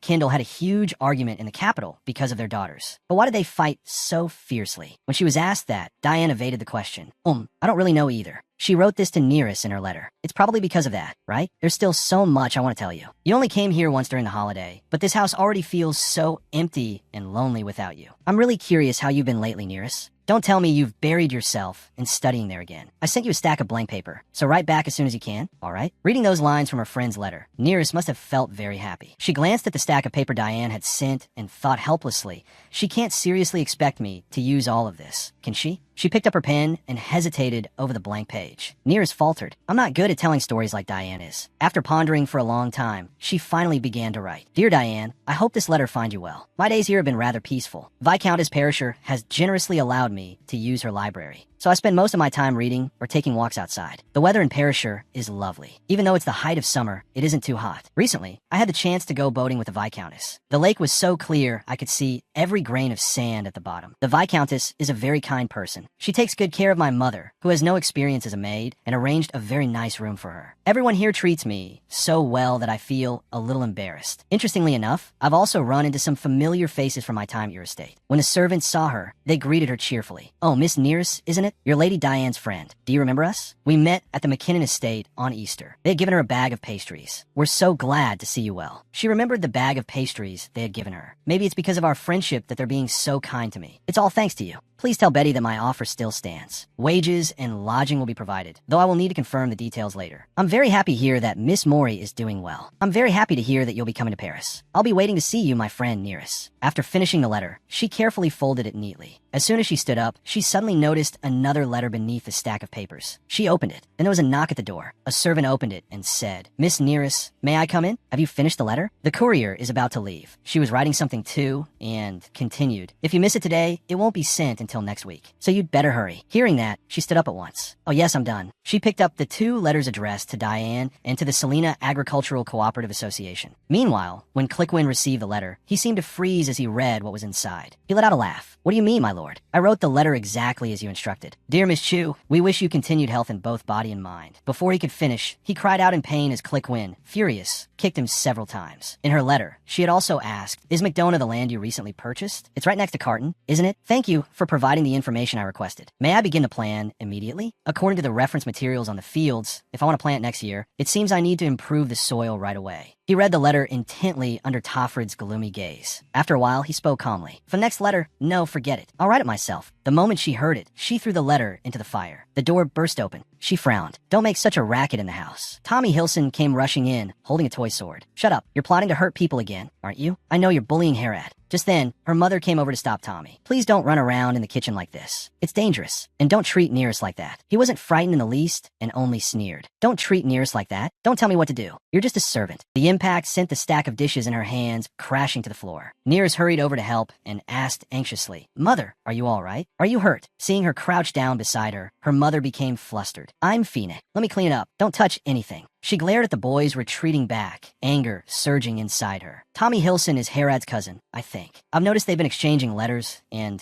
sending each other gifts lately. So this is how she plans to torment Harad. If that brat's mischief goes too far, Mother will be the one who suffers. Another servant witnessed the whole thing through the window. She wrote back to him, "I selected someone from Vossen to avoid suspicion and sent the money through that person. The wages you offer don't seem like much. May I cover the rest? You can deduct that amount from my future salary." When he received her letter and the pouch of money, he immediately wrote back. In Paris, she replied leisurely, "I hired those people for my own benefit, not yours. You may deduct the cost of purchasing the house and land from my future wages, but there is no need for you to pay my workers." At that moment, she turned her gaze toward Tony. The instant he saw her, he became frightened and hurried away. That puzzled her a little. She looked toward the base of the tree. A maid was standing there, looking her direction. She was the one who had witnessed what happened the other day. In her next letter, she wrote, "There's something I want to ask you. There's a boy named Tommy Hilson. He is Harad's cousin. Were you the reason that annoying brat stopped bothering me? Weren't you? I don't know how you did it, but thank you." When he read that line, the corner of his lips curved upward. He replied, "Harad and Tommy Hilson conspired to ruin Viscountess Barisur's dress, the one your mother was responsible for. I am certain the 2 of them were severely scolded after the letters detailing their scheme were discovered. I think things will be quiet for a while now, especially since Harad was caught trying to shift the blame onto you and your mother. Come to think of it, Baron Senna is quite an unusual man. He was furious enough to come to the academy himself over the matter involving his daughter, yet he took no action against you or your mother. It seems he knows how to distinguish work from personal affairs. Is that why you did not object to returning? In the Northern Territories, there is no shortage of schemers, so your sharpness will surely be useful. I look forward to the day you come of age, Miss Chu. Dealing with the elders of the Grand Duchy alone is truly exhausting." Standing in the gentle breeze, Nearest smiled faintly and thought to herself, "You're doing just fine, and you know it." By then, Diane had also come to visit her, just as she had written in her letter. But Nearest had written back to him, "I'm not really such a perceptive person. That suits Diane better. I don't know what the elders of the Grand Duchy are like, but I'm sure you'll manage just fine. I'm certain of it. By the time he read that letter, he was already in a difficult position. Clickwin smiled, set the letter down, and turned to look at the army below. His Grace has ordered me to pass along these words to you. At present, he is occupied with delicate matters that are difficult to describe in letters. Please refrain from sending any further correspondence for the time being. We do not wish for you to be harmed because of this. Looking out the window, Diane said in a bored voice, "It's raining so hard, isn't it?" Nearest looked at the rain outside and replied, "Yes, I hope the rain doesn't cause any trouble." And Jensen had also sent her a letter. "I once said that staying at the academy during summer was the right choice, but the holidays at school are truly boring. There's no one here but priests and pigeons. Ah, do you remember Dogan, my servant, who disappeared on his way to meet my uncle? Since then, Father Adam and Father Burke have been looking after me, but recently Father Burke was dismissed. He was a kind man. It's a real shame. And as for Clickwin Milan, I heard he's in quite a dangerous situation lately." At that point, she suddenly stopped. Her face grew tense. News from the north was scarce to begin with, but with the current blockade, learning anything had become even more difficult. "I struggled greatly just to get this information." She flipped the letter over and blurted out, "A blockade? What in the world happened there?" Attached to the letter was a slip of paper with a sketch of him on it. She lightly touched the sketched image of him on the paper. In her previous life, Clickwin had lived to adulthood, but the details of his fate may have changed in this life. Jen's letter had also added, "And by the way, no matter how worried you are, do not try to contact him. You are too kind, and I do not want you getting dragged into needless trouble. I'm only sharing this information with you because I know you would worry if you heard nothing at all. You do not hesitate to put yourself in danger when someone needs help. But the people you want to help, if it is him and me, we will be fine, so please don't worry. Especially not about Clickwin. He's like a cat with 9 lives. I'm sure he'll survive this." But when he wrote that letter, he had remembered what happened before when she had asked him to save the man. "I still remember that shock." He wrote, "Everyone thought he was surely dead after losing that much blood. But he seemed too stubborn to yield, even when death came knocking." Thinking of that, he had felt deeply uneasy as he wrote, worrying about her. "Honestly, I wish Nears wouldn't get too involved with that person, but she's far too soft-hearted." That concern came through in his letter. "You understand what I mean, don't you? You cannot risk your life for someone simply out of compassion and place yourself in danger. So don't concern yourself with him." At the time, Jen hesitated for a long while over how to end the letter. "Take care of your health and study hard, perhaps." In the end, he decided to write, "Enjoy your summer vacation. Eat lots of delicious food and grow quickly. Talk to you later." Nearest sat in silence, reading the letter. Beside her, Diane was fast asleep. Nearest looked somewhat helpless. "He treats me as if I were a child, even though he's only 18 himself." She held the letter over the candle and burned it. "In any case, he's worrying for nothing, because Clickwin is only a piece in my plan. There are no personal feelings involved. Still, it would be a lie to say I'm not worried at all. It would be very inconvenient if he died, especially when I don't know what has changed." After the paper had burned away completely, she sat down on the bed. Diane stirred.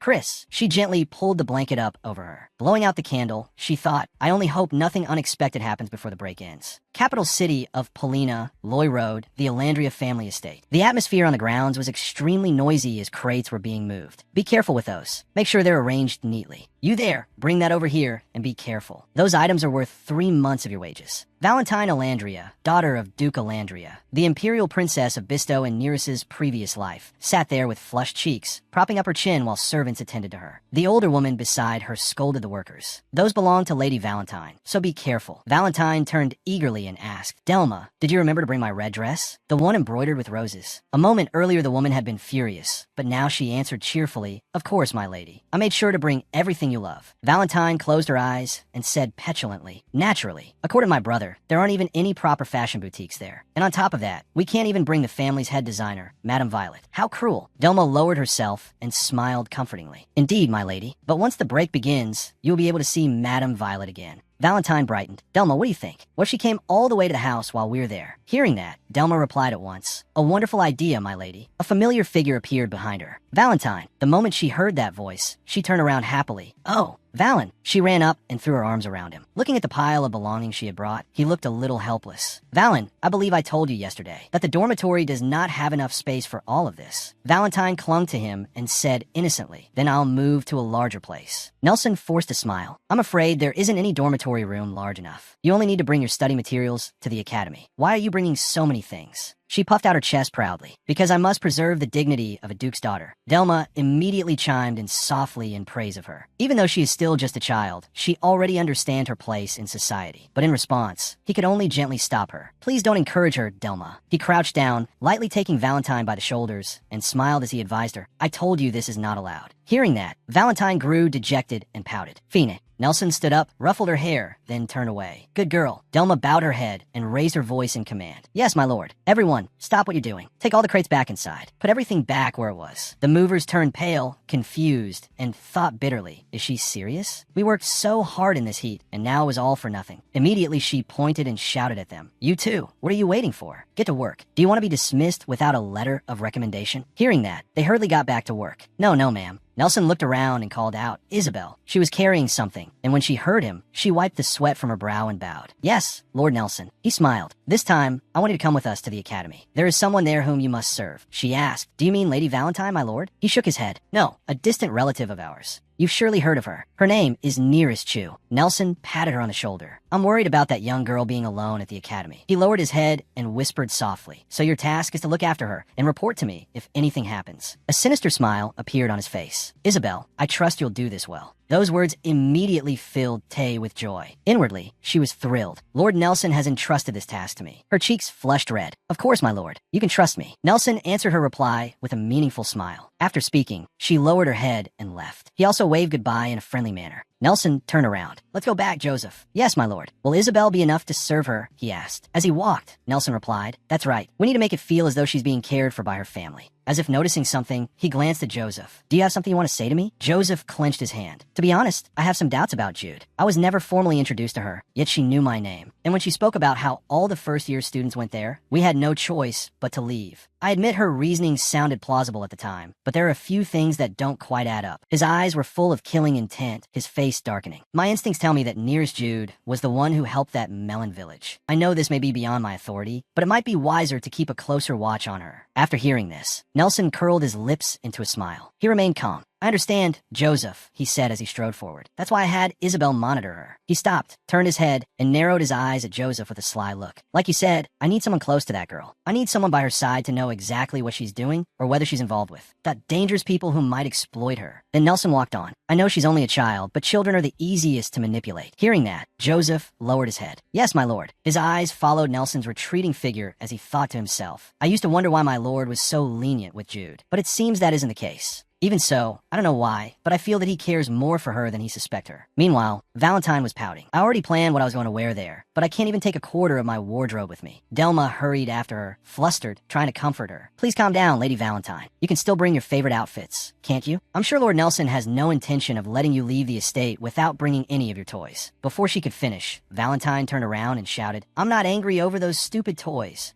Valentine stomped her foot resentfully. I need to show everyone what a duke's daughter is really like. Thinking of Nearest, her face suddenly twisted with anger. Valentine ground her teeth, especially Nearest Jude. That low-ranking little noble needs to know her place. Did you hear what Megara said when she visited a few days ago? She's just some distant relative, yet she dares to use Nelson's title and act like she's the Duke's daughter at school. I disliked her from the first time I saw her. She's obviously just some crude country bumpkin. How dare she act that way when I'm the Duke's daughter? Delma sneered and chimed in. Exactly. And she doesn't even carry the family name. How arrogant. As if she had found the perfect opening. Valentine flipped her hair disdainfully. Exactly. It's ridiculous. A frightening look flashed in her eyes. My brother keeps insisting that I maintain a good relationship with her because she might be useful to us. Valentine crushed a dry branch underfoot, but that's not going to happen. A savage, wicked smile spread across her face. I'll make sure she knows her place. She'll tremble at the mere sound of my name. At an upper-level lecture, when the older students saw Nearest, they all began whispering. Is that her? The girl from the Alandria family? That's right. Everyone knows about her. What was her name again? Nearest Jude. Isn't she only a second year? And yet she's already taking advanced classes with upperclassmen. I studied Berlini's with her last year, and she got perfect scores on every test. That can't be. That's never happened with a first-year student. It's true, it really is. The heir of House Alandria and the youngest daughter of the McKinnon family both adore her because she's so smart. But Nearest sat there silently, helplessly thinking. I can hear every word. At that moment, the teacher slammed a book down on the desk and said loudly, Quiet down. So you're Nearest Jude? I've read Lord Villainy's recommendation letter. It said that you're a very outstanding student. Yes, sir. As soon as the teacher finished speaking, the other students began murmuring again. That old stickler actually praised someone? Well, if even Lord Villainy wrote her a recommendation, then that settles it. Nearest heard all of this, and the corners of her lips curved up slightly. She spoke politely. Professor Villainy is simply being kind. I'll do my best not to disrupt the class for my seniors. After class ended, Nearest hugged her books and walked down the hallway. The crowd buzzed with whispers. That's her, right? Yes, that's her. The daughter of House Elandria is so pretty. I heard she arrived with 5 carriages following behind her in luxury. My goodness, even her maid's clothes looked expensive. Suddenly, she was startled. Nearest lifted her eyes toward the opposite side. Valentine and Delma were walking proudly through the sea of whispers. She remembered the threat Delma had once made to her. Listen, Nearest Jude. No, I mean Lady Nearest Elandria. If you want peace in this estate, then never. And I mean never upset Lady Valentine. That savage face in her past life had done everything it could to torment her. Now Valentine happily ran over to her brother, Valen. When he saw her, he looked a little surprised and asked, Valen, what are you doing here? Aren't you going to class? Valentine threw herself into his arms. Class is over. I just wanted to see where your classroom was. She gave a graceful bow. Greetings, Your Highness. I am Valentine Elandria of House Elandria.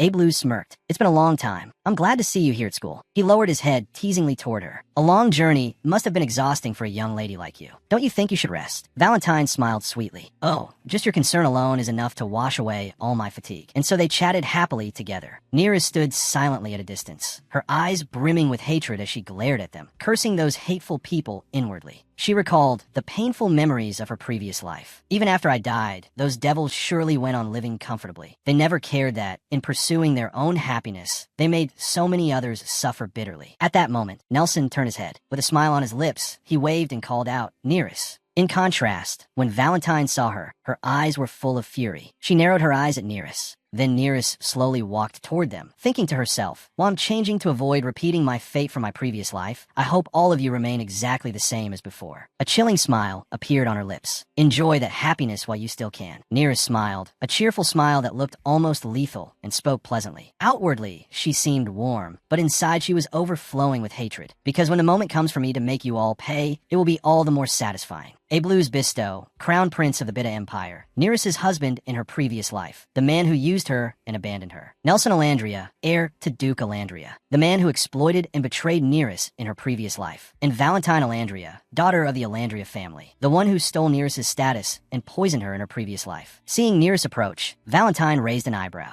It's been a long time, Nearest Jude. Nearest Jude, the crown princess in her previous life. You were tormented and manipulated by your so-called allies before you were finally murdered. Nearest lifted her chin and looked straight at Valentine. That is not how you speak to your senior. Be sure to follow the school rules, Lady Elandria. Those words only seemed to infuriate Valentine more. She ground her teeth. How dare you? Very quickly, Nelson pulled her back and said with a smile, Nearest is right. Valen, I did remind you that everyone has to follow the rules, didn't I? At that, she fell silent. Valentine pouted and turned to look elsewhere with a frown. Then she covered her mouth and laughed softly in greeting. Oh my, you're completely different from the first time you came to our house. I was so shocked last year that I ended up saying the wrong thing. But Nearest quickly smiled back. I see. You're as lovely as ever, Lady Elandria. Valentine's gaze clung tightly to Nearest as she thought, how strange. Is it the shabby girl who came to my house begging for money? She really has nerve, coming to this school for nobles and pretending to be one of us. Looking into Nearest's dark red eyes, Valentine flinched for a moment. She wondered to herself, and why does she seem so strange and so frightening?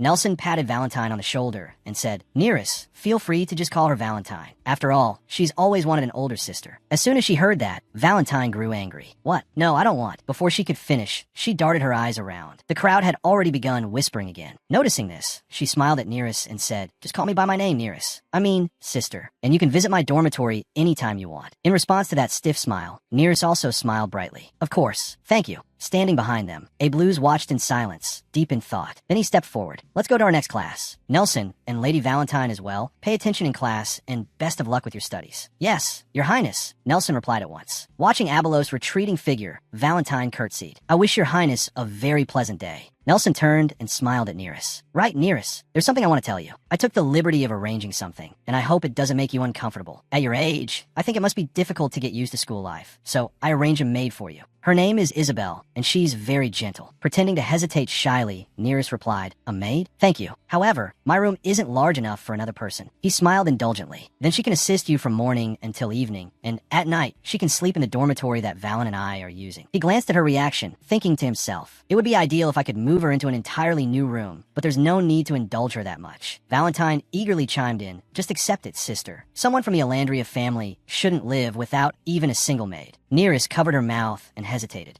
I suppose so. A smile appeared on her lips. I'm very grateful for your offer, Nelson. After returning to her room, the maid bowed politely. "Please call me Isabel, my lady." She looked around the room, thinking, judging by the state of this room, that she really is just a country girl from some low-ranking noble family, just as Delma said. Isabel turned her eyes to Neris, who was sitting there calmly watching her, and wondered, but why is she more elegant than any noble lady I've ever met? She even seems more refined than the Duchess. Neris glared at her. "What are you looking at?" Isabel lowered her head awkwardly. "I am sorry, my lady." Looking at the maid before her, Neris remembered the darkness of her past. "In my previous life, that after I was adopted into the Alandria family, the servants skillfully tormented me at the Duchess's and Valentine's bidding. They despised me. They treated me harshly, mocked me, and looked at me with contempt. Among all those servants, the one who took the most active part in it was my personal maid, Isabel. In my previous life, she was always sneering at me. Your clothes are torn, you say? So what? They're still better than the rags you wore before you were adopted. Endure it. Lowly commoners like us would call your complaints foolish. Don't be too upset with me. I didn't call you an idiot, did I?" The bullying reached its peak when the Duchess lost a jewel and someone found it in my room. At that time, I was brutally beaten. "You ungrateful thief. You mooch off our family and still dare to steal." But despite the pain, I tried to explain. "I didn't do it, madam. I don't know why the jewel was there." But no one cared. Through my tears, I looked up toward nearby, just in time to see Isabel handing that jewel to Valentine. Wicked, satisfied smiles spread across their faces. Returning to the present, Neris stared thoughtfully at Isabel, standing before her. Back then and now, this maid truly doesn't know how to serve her mistress. "I have no choice but to teach her myself." She spoke. "There's something I want you to do. It's been a long time since I came back here, so I have quite a lot of clothes that need washing. Prepare the bed sheets first. I need clean sheets to sleep on tonight." Those words startled Isabel. "I'm sorry, but it's already evening. If I wash them now, the sheets will still be damp." Ignoring her, Neris tilted her head, raised an eyebrow, and said, "Don't be ridiculous. You can simply dry them with an iron." Isabel trembled with anger. "I'm sorry, but..."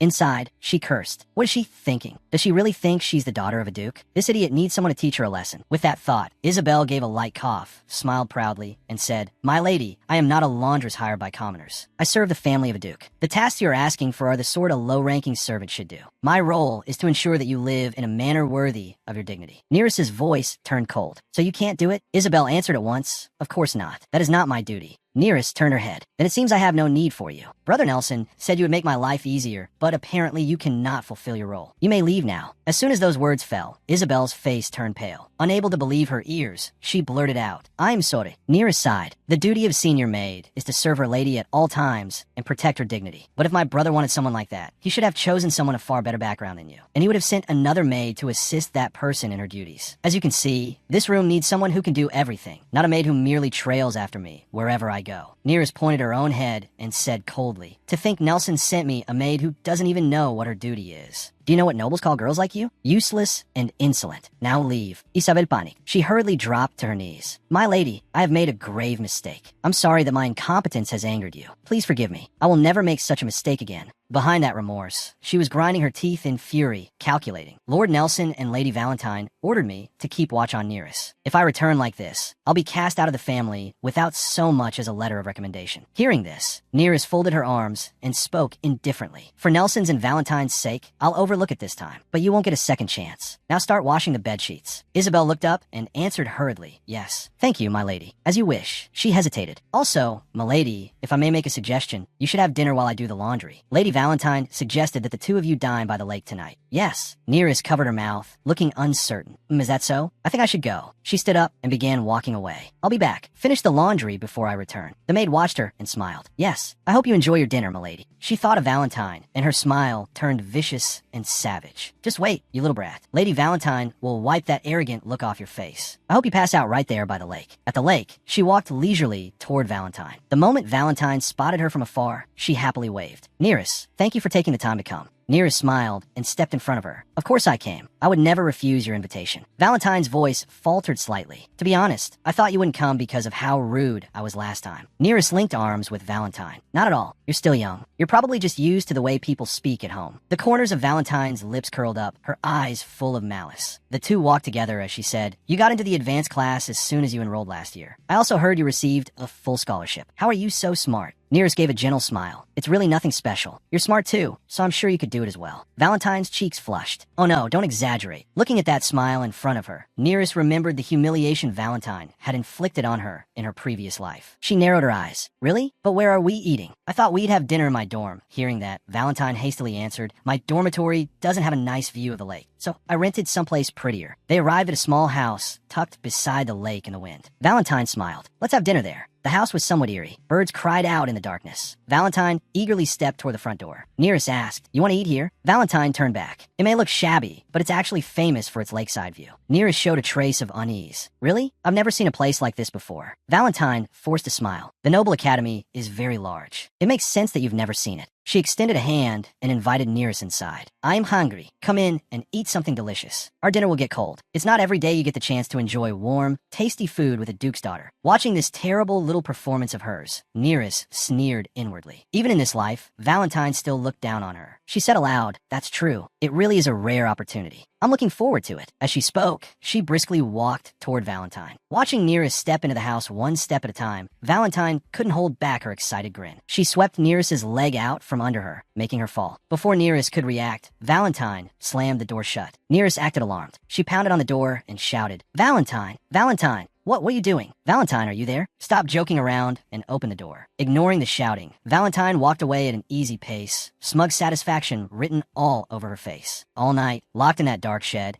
I kept wondering why she went to such lengths to bully me when she saw me as someone pitiful and beneath her notice. But in that despair, with tears streaming down my pale, haggard face, I finally understood why she treated me so cruelly. Valentine cannot endure boredom, not even a little. She has to completely remove anything that makes her uncomfortable, just so she can feel at ease again. That is why, if I want to avoid becoming her victim again, I have to prepare thoroughly. The memories of her previous life made her more cautious. She stepped toward the doorway. But this time, instead of stumbling, she grabbed Valentine by the arm herself and shoved her hard onto the ground. Valentine cried out in pain and struggled back up. W, what are you doing? Without bothering to answer, Nearest firmly slammed the door shut. Valentine was stunned. W, what? What is this? Fear surged through her as she beat on the door and shouted, hey, don't joke around like this. Open the door. I said open it, you low-born commoner. Standing behind the door, Nearest answered coolly, that is no way to speak to your older sister. Valentine, she frowned, and you're the one who started this. How long were you planning to lock me in here? Until tomorrow morning? Those words made Valentine flinch. W, what are you talking about? I would never do that. But Nearest turned away. You probably didn't want Nelson to know, so you came here alone. You even left Delma behind, so no one would notice you were gone. You really are a clever girl. But what can you do? When someone intends to do something bad, that evil can turn back on them. Valentine grew furious. She kicked the door and shouted, how dare you? Why, get out of here, you're finished. My brother won't let you off. I'm the Duke's daughter. Nearest's voice rang out coldly, and I'm a knight's daughter. I don't know how great the pride of a Duke's daughter is, but as a knight's daughter, I take pride in knowing how to fight when someone bullies me. Don't worry, you won't have to stay here long. Your precious Delma will come soon enough. Stay put. Valentine's rage reached its peak, and she screamed, but Nearest paid her no mind and calmly walked away. Under the wind, her thoughts churned wildly. The pride of a knight's daughter. In truth, even that pride had been stained. In my previous life, I was nothing but a puppet serving corrupt lords, and I died without ever standing up for myself. But her eyes turned sharp with resolve. This time, I will not become a helpless victim. I will protect my pride and my honor. Not long afterward, everyone began searching for Valentine. Where's my lady? Lady Valentine. She's not there. Search all around the lake. Faced with his sister's disappearance, Nelson was extremely anxious. He sat in his chair, restless for a long while. The door opened. The instant he heard it, he sprang to his feet and turned around. When he saw his precious little sister sniffling, he hurried over. Valent, she called out to him weakly and resentfully. Nels. He dropped down and embraced her tightly. Thank goodness you're safe. What happened? I was worried sick. Then he frowned. Delma, didn't you say Valen was in her room? You call yourself the nanny of House Alandria, yet you can't even keep track of Valen's whereabouts. Standing beside him, Delma bowed her head and stammered, I'm terribly sorry, my lord. At that, Valentine cried out, Nell, that doesn't matter right now. Bring Nearest here immediately. Beat her and throw her in the dungeon. Not understanding what had happened, Nelson asked in surprise, what? Valentine wiped away her tears as she spoke. She suddenly told me to meet her by the lakeside. I didn't want to, but I still went. Then she locked me in that dark abandoned house. Hearing that, he paused, but Valentine kept complaining. How could she do that to me? Teach her a lesson, brother. His voice sank. Valentine Alandria,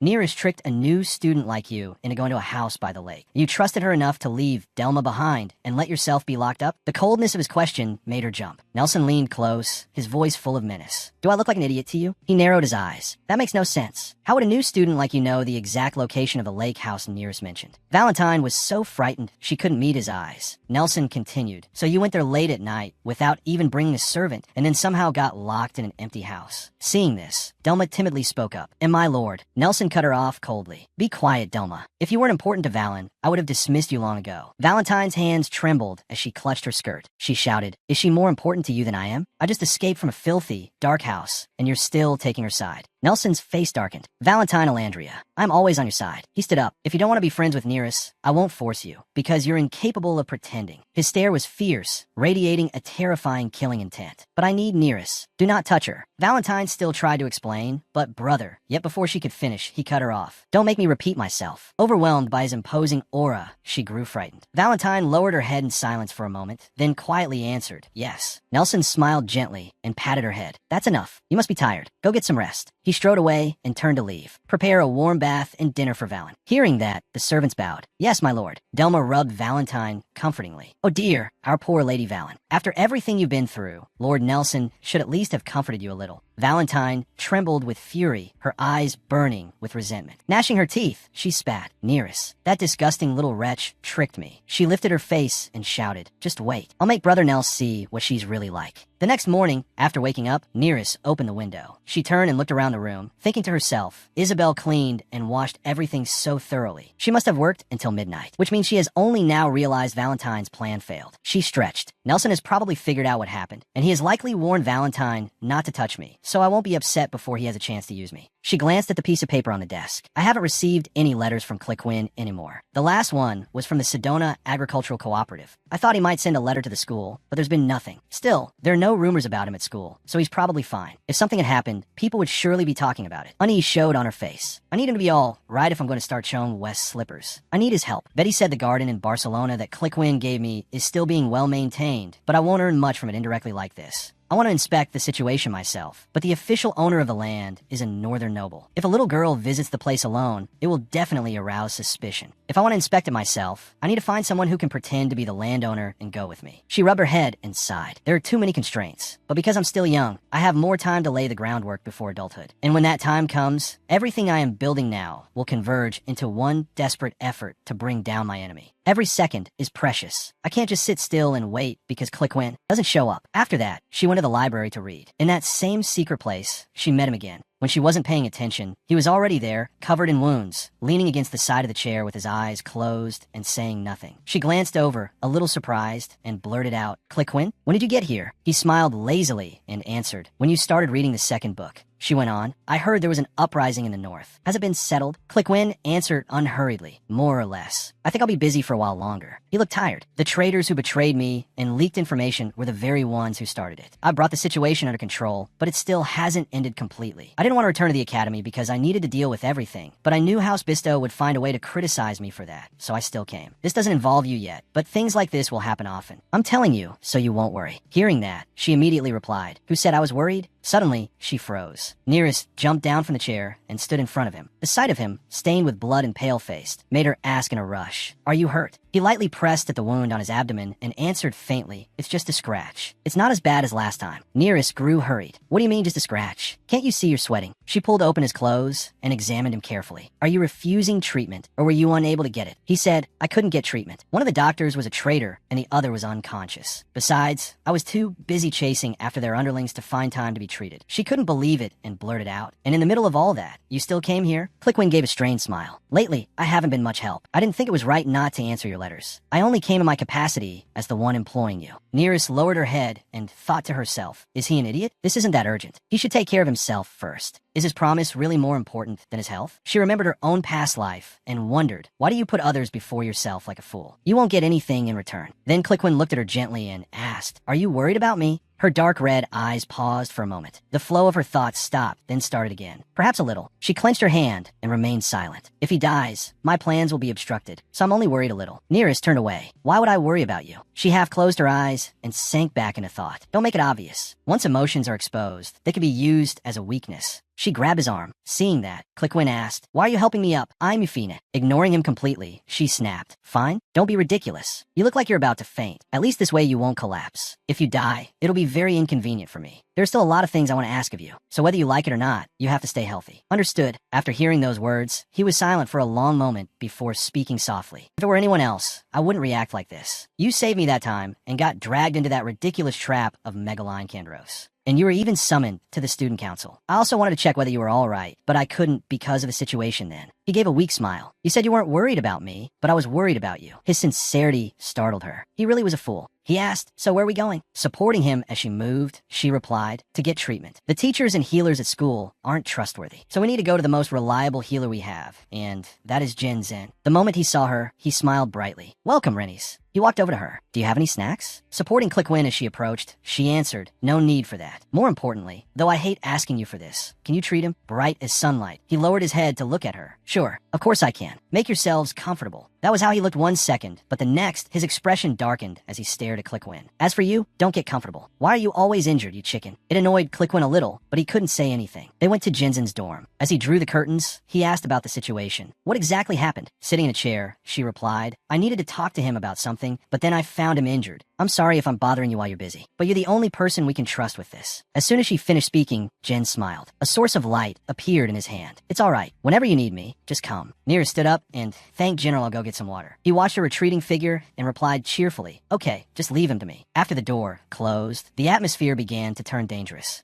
Gin frowned. "Let me see your head." Cliquin said nothing and just stared at him. Jin used his holy power to treat his wound. The light in his hand went out. Done. He lifted his clothes to check the wound on his stomach again. "Thanks." Jin sat down heavily in his chair, looking a little annoyed. "It's nothing. Next time, don't make Nearest speak up for you again." His voice turned serious. "And do the right thing too. Stay away from her. I know all about the danger you're facing. Don't let her get dragged into it." His eyes turned cold. "What do you mean by that?" Jin frowned and warned him. "Just like I said, there are already snakes like Nelson or people jealous of Nearest, waiting for a chance to strike. But Nearest is fragile. She has no one to protect her. Yet you keep making her stand out." He remembered the last time when she had also supported him and brought him here. "Don't destroy her peaceful life just because she's helping someone like you." Cliquin raised an eyebrow, thinking to himself, "Nearest is fragile? You don't even understand the person you're talking about." He removed the bandage from his head. "Nearest Jude and I both have our own goals, and we've promised to help each other achieve them. Someone who knows nothing like you has no reason to interfere in our business." Jin ground his teeth. "You brat, I didn't like you from the start." He narrowed his eyes at the person in front of him, deep in thought. Jin, the younger brother of the former pope. He truly has tremendous divine power. And now he's also abandoned Peso Grass and removed Omnidus people from his circle. Having him on my side would be very useful. He glared at him, but strangely enough, the man irritated him. Just then, she opened the door and walked in. "Oh, is it done?" She walked toward them. "Thank you so much." General, the moment he saw her, he stood up. "It's nothing. Let me see you off." Nearest replied gently, "Thank you, but that's all right. You should rest." Gin smiled. "All right, be careful." He leaned close to Cliquin's ear and muttered gloomily, "I hope you trip on your way back." "Yes." After that, she returned with him. Walking along this unfamiliar road, he spoke up. "I've never seen a road this deserted before." Nearest answered calmly, "Sometimes you'll come across one." She turned her head back. "Ah, a maid from the Alandria house comes to see me regularly. She can read my letters, so don't send any more for the time being." He asked for how long. She answered as she walked, "Until I deal with that maid. If I need anything, I'll go to the library. Also, I'm planning to go to Sedona this weekend. I need an adult companion. Someone grown would be even better." He casually replied that he would go with her. "I'll send someone to the train station at noon on Saturday." She raised her eyes to look at him. Cliquin asked in confusion, "Why are you looking at me like that?" She said softly, "I'm just curious. Why do you agree to everything I ask?" In the wind, the two of them looked at each other without saying anything. She continued, "You're a little too devoted for someone who's only treating me as an investment for the future." He rubbed the back of his neck, thinking, then strode forward. "That's my choice. There isn't really any particular reason, but if you need one, then think of it as being for the same reason that you just put treating my injury ahead of your own personal matters." The light of the setting sun fell over her. Nearest paused, lost in thought. "Like how I prioritize treating his wound. I don't even know myself. I just wanted to take better care of himself, because if he gets hurt or is in pain, he'll only be a bother to me." Looking at his back ahead of her, she shut her eyes tightly. "This isn't good. I acted far too emotionally today. Pull yourself together. Are you going to let your emotions ruin everything?" She remembered the people who had harmed her in her previous life after everything they had done to her. Her eyes slowly opened. Nearest looked up at him. "But still, at this point, it should be all right, right?" Her gentle voice rang out. "Thank you."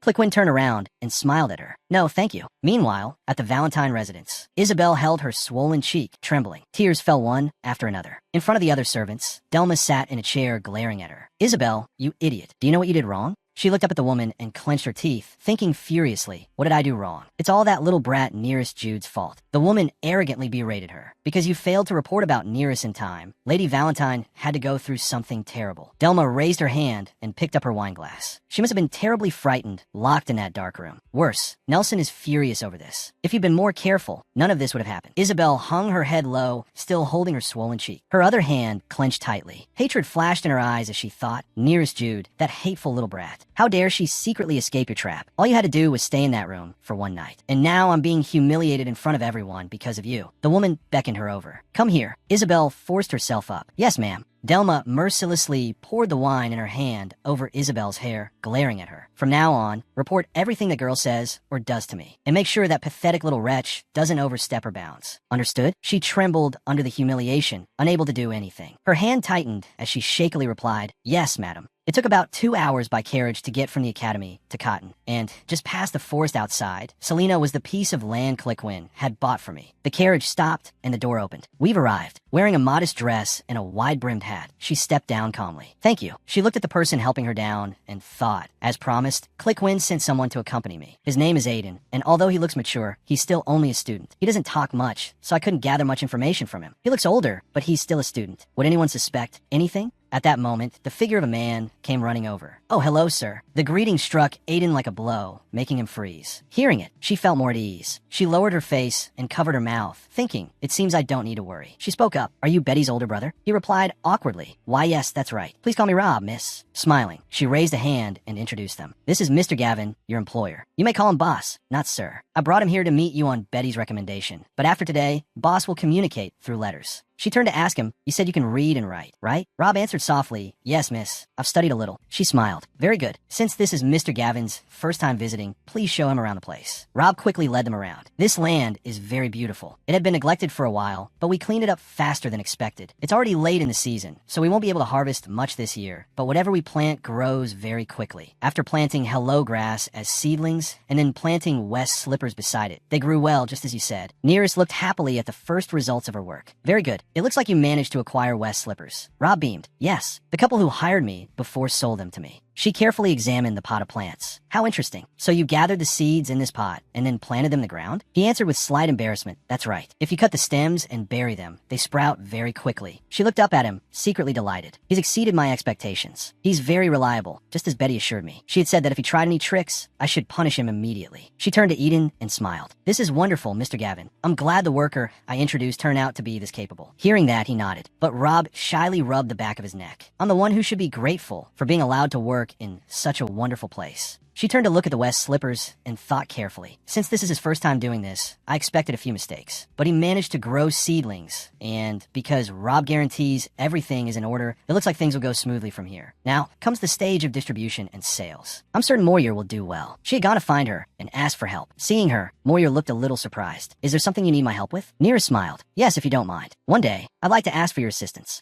Even though that meant leaving the enviable position in the marketing society, Moyer looked at her fondly and said softly, but you're the one who helped me get this job. If you call for me, I'll come right away and do my very best. She looked up at the sun, letting the wind wash over her as she thought, I don't intend to stop. Even when the demand for West slippers is fully satisfied, I will revolutionize the entire medicinal herb industry. The corner of her lips curved slightly. All the preparations were complete. Now all I had to do was wait. After returning to the academy, she continued disciplining her maid. She coldly poured the cup of tea onto the saucer. How much time has passed, and you still haven't learned anything? Isabel immediately bowed her head in a fluster. I'm sorry, miss. I'll do it again. Nearest turned sharply and slammed the teacup onto the table. Forget it. Isabel's face darkened. She ground her teeth and glared at her, inwardly sneering. You just gulp it down in one go. What do you know about expensive tea anyway, you little? She bent slightly and forced a smile. Oh, by the way, miss, I didn't come yesterday because you said it wasn't necessary. I was wondering if anything happened. I've been ordered to help you with anything. If you're having trouble, please feel free to tell me. She glanced at her thoughtfully. This submissive attitude is something new. It seems she needs information to report back to the Alandria siblings. She turned toward her desk. Nothing happened. I was simply too tired yesterday to tolerate your mistakes. But I went with another student to conduct research for our class. I'm sure that's hard for someone like you to understand, but studying isn't as easy as you think. There's no room for laziness. Isabel glared at her in fury. Her hand trembled as she clenched the saucer so tightly the veins stood out. Deep down, she sneered. Why does she act as if she's so noble? Isabel's face darkened as she stood behind her, asking herself, she's the daughter of a knight, just like me. We both come from poor backgrounds, but she gets to enjoy a happy life at school and complain about trivial problems while I have to battle like this every day. If I had the same opportunity she does, I could do far better. Nearest glanced at her and, with a hesitant tone, said, and next semester, no, never mind. Hearing that, Isabel immediately seized the opportunity. She knelt beside her and asked with concern, is there something troubling you, miss? If so, please tell me. I'll help you. Nearest showed a look of hesitation, then smiled. Covering her mouth, she leaned close and whispered, actually last semester, Itty and Megara. Those things were then reported by her to Valentine. After hearing it, Valentine suddenly became furious. Valentine clenched her teeth and said loudly, Delma, come here. I have to inform Megara right away. In Megara's room, she was cheerfully greeting Valentine. Hello, Valentine. Thank you for coming to visit. What wind blew you here today? Valentine, however, was not in a good mood. She scowled at Megara. Then she began speaking. Megara. Valentine dragged herself into a chair and asked, I heard about the scandal at the academy last semester. Hearing that, Megara still acted as if she knew nothing. A scandal? Seeing Megara pretend not to know, Valentine grew angry. Grinding her teeth, she said through a harsh voice, the incident with the missing test papers. Megara pretended to be surprised. Oh, that? But inwardly she was far from pleased. She frowned to herself. She came because of that. Is she about to blame me for not handling it properly? At that moment, Megara tried to remain calm. She set down her teacup and said it was only a small matter. Then she began recalling what had happened and explained, I thought Nearest was the thief, but it turned out Adalia had lied to me. She closed her eyes and smiled as she spoke. I was heartbroken that she deceived me like that. But the moment she finished, Valentine cut in and said, I heard you ran all over the school in nothing but a dress. Then Valentine gave a smug smile and added, sounds amusing. Hearing that, Megara looked a little confused. What? Valentine crossed her arms, her face full of self-satisfaction, and asked, why would you do that? When I first heard, I was utterly shocked. Megara only laughed and replied, do you think I did that because I enjoyed it? She took a sip of tea and calmly explained, I heard the test had gone missing while I was having breakfast. There wasn't even enough time for me to calm down and change clothes. She thought to herself, I have to make everyone believe I ran over the moment I heard the news. Megara narrowed her eyes, puzzled. But why does she care about the fact that I was wearing a nightdress then? I've always wanted to ask why her family pays tuition for that brat, forcing me to study with someone lowborn and without status. Valentine folded her arms across her chest, sounding somewhat disappointed, and said, I can hardly believe my ears. I thought you were a proper young lady. Then Valentine frowned and continued, a graceful lady like you should avoid such improper behavior, don't you think? How could you appear before the crown prince in such a state? Megara smiled when Valentine mentioned the crown prince, but then her lips tightened when she heard Valentine's mockery. That is the behavior of a lowly mistress, because they cannot compete with noble ladies like us. Valentine's words left Megara speechless. Not knowing what to say, she only replied, Valentine, I truly don't know what to say. Valentine laughed in a mocking tone. I'm sure the education in a marquis's household is not as strict as in a duke's household. I can understand that completely. Then she smugly went on insulting her. I didn't expect any better from the people who raised you. Megara was boiling with rage, but there was nothing she could do, so she could only force a smile and let it pass. After they finished talking, Valentine stood up. Before leaving, she added one more warning. I still believe you're someone capable of preserving your dignity. Then she lightly touched her hair, eyes full of smug pride, and said, I hope you'll be more careful in the future. Surely you know that if the crown prince gets caught up in some scandal, it would be very inconvenient for me. You understand what I mean, don't you? Hearing that, Megara forced a strained smile and answered, of course. To keep herself calm, she gripped the teacup in her hand tightly and said, I understand. After Valentine left, Megara also walked to the door. As she walked, she angrily cursed Valentine inwardly. What right does she have to judge me? Who does she think she is? Thinking of the person the crown prince truly loved, Megara inwardly cursed Valentine again for acting as though she were already the crown princess, especially when the crown prince already had someone in his heart. But Megara felt somewhat puzzled as she thought, I didn't expect her to be like this. I thought Valentine would keep tormenting that brat until the two of them brought themselves to a tragic end. Megara's eyes suddenly turned sharp. She silently declared war. But if she wanted to target me, I wasn't going to just stand by and do nothing. By the time she finished thinking that, Megara had already reached the door. She looked at Alex Tor, who was standing there waiting for her, and said, Sorry for keeping you waiting, Alex Tor. Hearing Megara call him, that felt a little strange to Alex Tor. Megara walked over to Alex Tor. She took his hand and said, I've thought about your proposal. But Alex Tor, I was really hurt by that. Friends are supposed to help each other at times like this, right? After all, we're classmates. Suddenly, Megara gave him a tender look, her voice full of pleading. She said, Since we're friends, could you help me with one small thing? Then she smiled wickedly and said, Set up a little prank for me. She leaned close to Alex Tor and whispered her prank idea. But Alex Tor's expression did not change at all as he listened to the plan. A loud scream drew everyone's attention. Hearing it, Dian asked curiously, What happened? It sounds like a came from the first year's area. Seeing that, Nearest ordered Isabel to go check. Isabel, find out what's going on. Hearing that, she quickly replied, yes, my lady. Isabel tried to squeeze through the crowd. As she moved, she said, excuse me, let me through. Suddenly, Isabel's eyes widened. It seemed she had seen something. Delma's scolding of a servant rang throughout the room. Why do you ruin everything you do? Do you know how frightened my lady was? Hearing that, the servant replied fearfully, I'm sorry. I'm sorry. Isabel hurried over from a distance and asked Valentine with concern, my lady, what happened? Are you hurt? Valentine did not seem to care about that. She only wanted to ask, my bag is covered in blood. This is animal blood, right? But then Valentine turned and asked Isabel,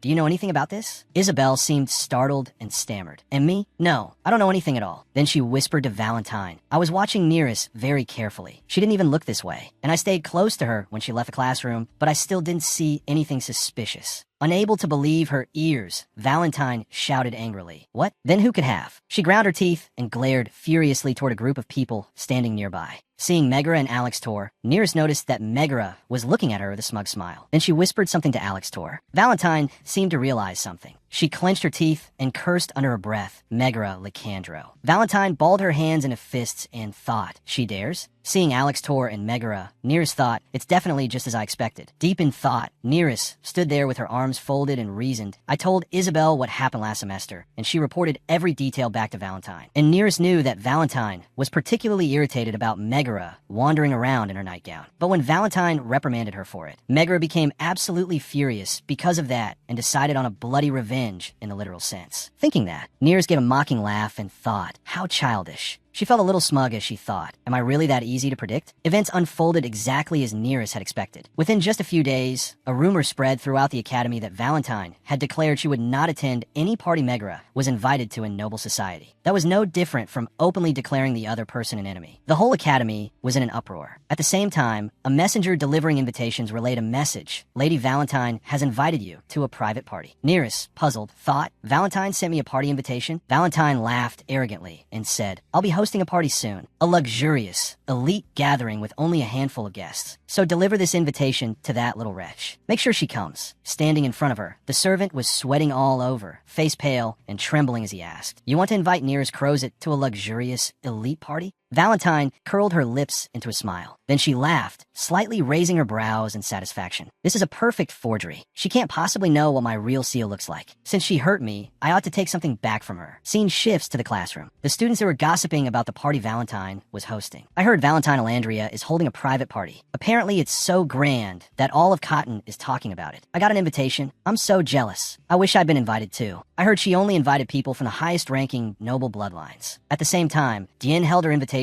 and said to Nearest in confusion, this is strange, Nearest. Why would Valentine invite me? Everyone invited belongs to families with over 200 years of history, or at the very least as parents with very close ties to titled houses. Nearest calmly tucked her own invitation into her bag. Your family has tremendous influence. Anyone who says otherwise is just deceiving themselves. Hearing that, Dien shyly scratched her cheek. Oh, you think so? Even so, I don't think she'd pay attention to my family. Meanwhile, Nearest frowned darkly and thought, there are two reasons she invited Dien. One, to steal her away from me. Two, to turn us both into a joke. Then she recalled a few hours earlier. Isabel, Valentine's maid, had approached her with a smile and said, my lady insists that you attend the party. She says that although the two of you are distant relatives, you are still family. Nearest had only frowned and stared at her grimly. Isabel continued, and she wants you to receive guests with her. After hearing that, Nearest lowered her eyes slightly and mocked inwardly. She want me to greet guests with her? What a joke. I know she plans to use this fake seal to slander me. When high-ranking nobles of the Beta Empire entered the academy, they created their own personal seals. These were always adapted from their family seals and used like personal signatures. Returning to the present, Nearest held the invitation up in front of her and examined it. Valentine added a few birds to the Alandria family seal, but this one is slightly different. Even the sealing wax is a little off in color. Then she turned to Dien and said, I'm going to the Count's house now. Dien replied, all right, see you later. As Nearest left and walked down the hallway, she thought, just like in my previous life, I hate social parties. Megara was always right, and Nearest was always wrong. Megara's face appeared in her mind. She grew irritated. It was because of that absurd logic and those double standards that I had to endure every kind of torture and humiliation. Nearest recalled what had happened at the party Megara hosted in her previous life. She stood in the middle of the crowd in humiliation. Bursts of shrill laughter rang in her ears. Nearest stood there with her head lowered sadly. The location on this invitation was real, but there wasn't a single seat for me. That was no surprise anymore. From a distance, Megara approached and said, Nereus, why are you standing there all by yourself? Startled, Nereus whipped around to look at her. Megara stood there with a fan covering her mouth, hypocritically asking, couldn't find your seat? Your place has a beautiful lake view. Then she snapped her fan shut and pointed in one direction. Over there. Nereus followed where she pointed and went pale, breaking out in a fearful sweat. On the lake, a coffin had been placed on the water surface. Megara smiled brightly and ordered, Hymen, escort this lady to her seat. Obeying her command, he slung Nereus over his shoulder and carried her toward the coffin. She kicked and struggled, screaming, no, please let me down. The people around them burst into laughter. In the end, she was thrown into the coffin and she screamed. Megara stepped forward and lightly kicked the side of the coffin, pushing it farther away, her voice dripping with mockery. Honestly, Nereus. In front of Nereus stood Megara, arms behind her back, with laughter echoing behind her. You're dead now, and corpses can't move, can they? Nereus stared at her in terror as the coffin was carried farther away by the current. Standing on the shore, everyone laughed loudly at her. The water kept drifting onward. After a while, she made it back to shore, drenched and disheveled, gasping for breath. In front of her, Megara mocked. How pitiful. Nereus looked up at her with icy eyes. After all that swimming, you must be hungry. Hearing that, Nereus stared at Megara blankly. Here, I prepared a special appetizer just for you. In front of her lay a dead rat. Seeing it, she was horrified and collapsed. Disgusted, she clapped a hand over her mouth and gagged. Megara, meanwhile, kept smiling with fake gentleness. Oh dear, Nereus, how rude. Why are you getting sick over the food I specially prepared for you? Next, two of Megara's maids seized both of Nereus's arms, and Megara ordered, make her eat it. A female servant picked up the rat and brought it toward her mouth. Nereus screamed and begged, I'm sorry, I was wrong. Please don't do this. Around her, peals of laughter echoed in her ears. She returned to the present and kept walking down the corridor. Nereus's face darkened. I remember clearly everything I went through at those parties. Every detail, without missing a single thing. Both Megara and Valentine did the same thing in my previous life. It was as if they were competing to see who could send the most fake invitations. This time, she's probably excited too, thinking about mocking me for showing up with a fake invitation. But unfortunately for her, that won't happen this time. Ahead of her, Nelson was walking. When he saw her, he called out, Nereus. He walked over to her, lowered his head slightly, and asked with a smile, class just ended? Nereus also smiled and replied, yes, Brother Nelson. He said again, I heard about what Valentine has been doing lately. Are you all right? She answered calmly, of course. Looking up at him with falsely sparkling eyes, she asked, I was so scared then that I left her behind. Is she all right? Nelson immediately said, she's fine. You don't need to worry. To be honest, that girl has been spoiled far too much. If possible, could you tell me more about what happened that day? Hearing that, she froze in surprise for a moment. Her eyes shifted away.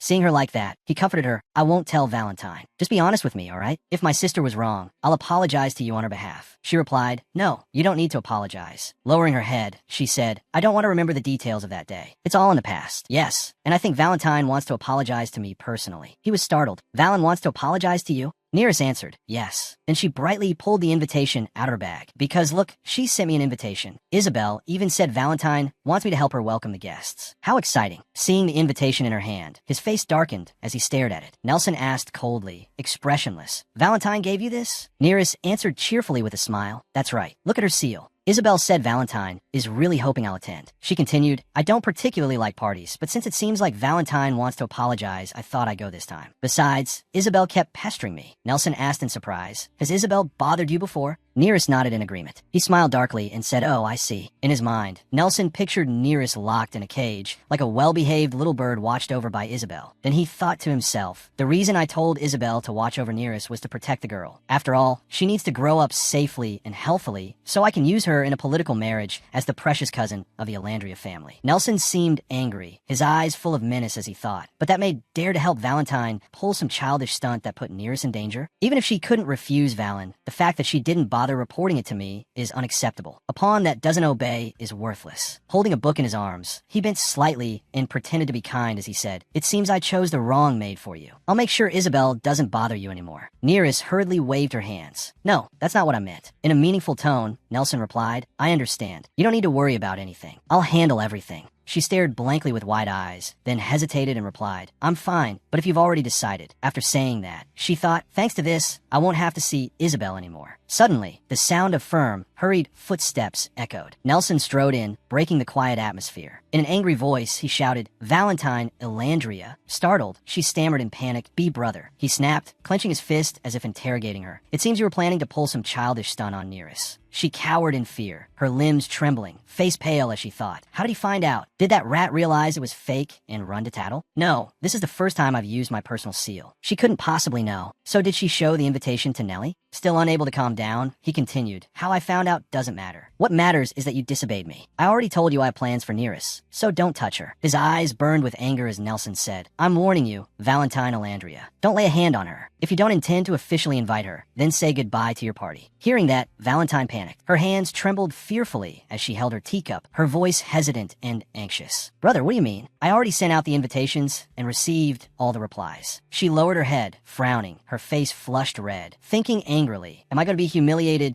just because of that little brat? Me, the most noble lady in this empire? Nelson turned to leave, but still did not forget to remind her. Don't forget, I warned you, Valen, and you should be grateful to Isabel. If she hadn't spoken, I wouldn't have found out in time to correct your mistake. In the spacious, luxurious room, Valentine sat on the sofa with a teacup in hand and called to the maid standing behind her in an arrogant voice, Delma. Hearing that, the woman bowed and replied, yes, my lady. Valentine seemed to explode with the anger she had been suppressing. Bring that filthy rat here. Suddenly, the sound of something being violently thrown rang out. Isabel lay on the floor in pain, staggering as she crawled forward. She thought, why is my lady suddenly doing this? Valentine stepped in front of her and asked, you came early today, didn't you? Isabel was full of confusion, but immediately replied, why yes. She said I could leave early. Valentine folded her arms and smirked. Or did you leave early so you could run and tattle like a rat? Seeing that, Isabel sat there in a daze, terrified, unable to answer. Valentine shouted, look me in the eye. Isabel fearfully raised her face and glanced up at her. Valentine gave a cold laugh and said, you know, it's really funny when someone like you tries to act clever and righteous. Suddenly, bracing a hand on the table, she spoke furiously. What could someone like you possibly know, trying to act as if you were the master, or about the noble responsibilities that someone born to rule must bear? A lowly creature like you should know your place. You should know who you are and follow orders. If you try using that tiny little brain of yours to decide what's right and wrong and bite the hand that helps you, your life will come to a miserable end. As she spoke,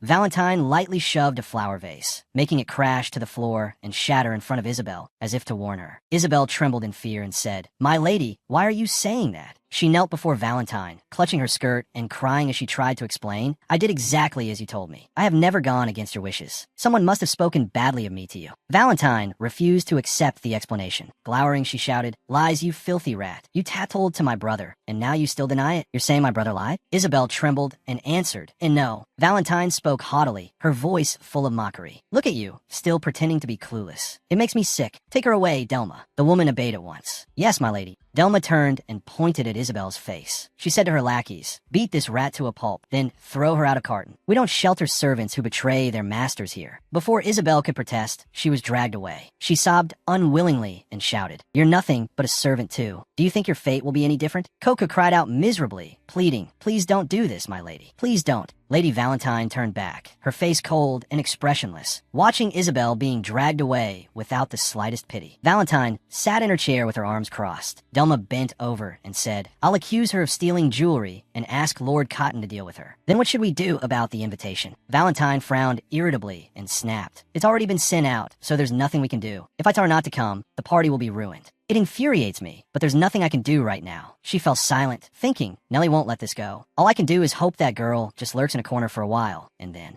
leaves at once. On the day of the grand and luxurious party attended by influential nobles in a vast and magnificent ballroom, Neris appeared gracefully, beautiful in a splendid gown, drawing everyone's attention. She spoke up, thank you for inviting us, Valentine. Dressed in an elegant yellow gown, Valentine looked at her intently and said, hello, Neris. You came early. Neris replied meaningfully, you asked me to help welcome guests, so of course I wouldn't dare arrive late. In a quiet night at the palace of the Alandria family, Neris stood outside looking in, lost in thought. The Alandria family garden, the luxurious furnishings, the servants, the ball. Not once had any of it ever welcomed Neris Alandria. In other words, everything belonging to Neris had to be destroyed. She stepped closer to the palace. The doors opened, and she walked inside. Immediately, her expression changed. Warmly, she said, thank you for inviting us. Valentine looked at her with contempt and said, hello, Neris. You came early. Neris answered, you invited me to help welcome the guests, so I couldn't possibly come late. I came with Jen. I know arriving this early isn't proper etiquette, but we're family, so it should be fine, right? Hearing that, Valentine gave an awkward laugh. Standing behind her, Dian raised a hand in greeting. Balanina. She was furious inside. Family? Please. She's just some poor distant girl from a branch line. How dare she come to welcome guests? I only said that to draw attention to her. I wish Nelizan were here to witness her arrogance, Valentine said. In that case, it seems Miss McKinnon is our first guest. You may wait in the drawing room. Nearest and I have to stay here and receive guests together. Hearing that, Dian headed upstairs. Valentine smiled and waved goodbye to her. Nearest stood beside her, staring at Valentine with icy eyes. Turning away, Valentine sneered. This must be the first time you've had to receive people of higher status than yourself, right, Nearest? As they walked, she continued, it's not hard. You just need to stay quiet and stand behind me. No one will notice you, so please keep your mouth shut. And when I tell you, you can escort Dian into the ballroom. You understand what I mean, don't you? She pushed open the ballroom doors. Then she turned back and glared at Nearest in warning. Behave yourself while I'm still being lenient. Don't cross the line. Nearest laughed softly. You're being lenient with me? It seems you still don't realize what you're saying. If anyone has been holding back here, it's me. Valentine froze and stared at her wide-eyed. Suddenly, from a distance, the butler called out to her, Lady Valentine, the Granos family has arrived. Shall I lead them to the drawing room? She answered, bring them in. Nearest suddenly turned and walked into the room. To Valentine's shock, she sat down in the chair. Valentine glared at her angrily and said, do you know what you're doing? Maybe you don't,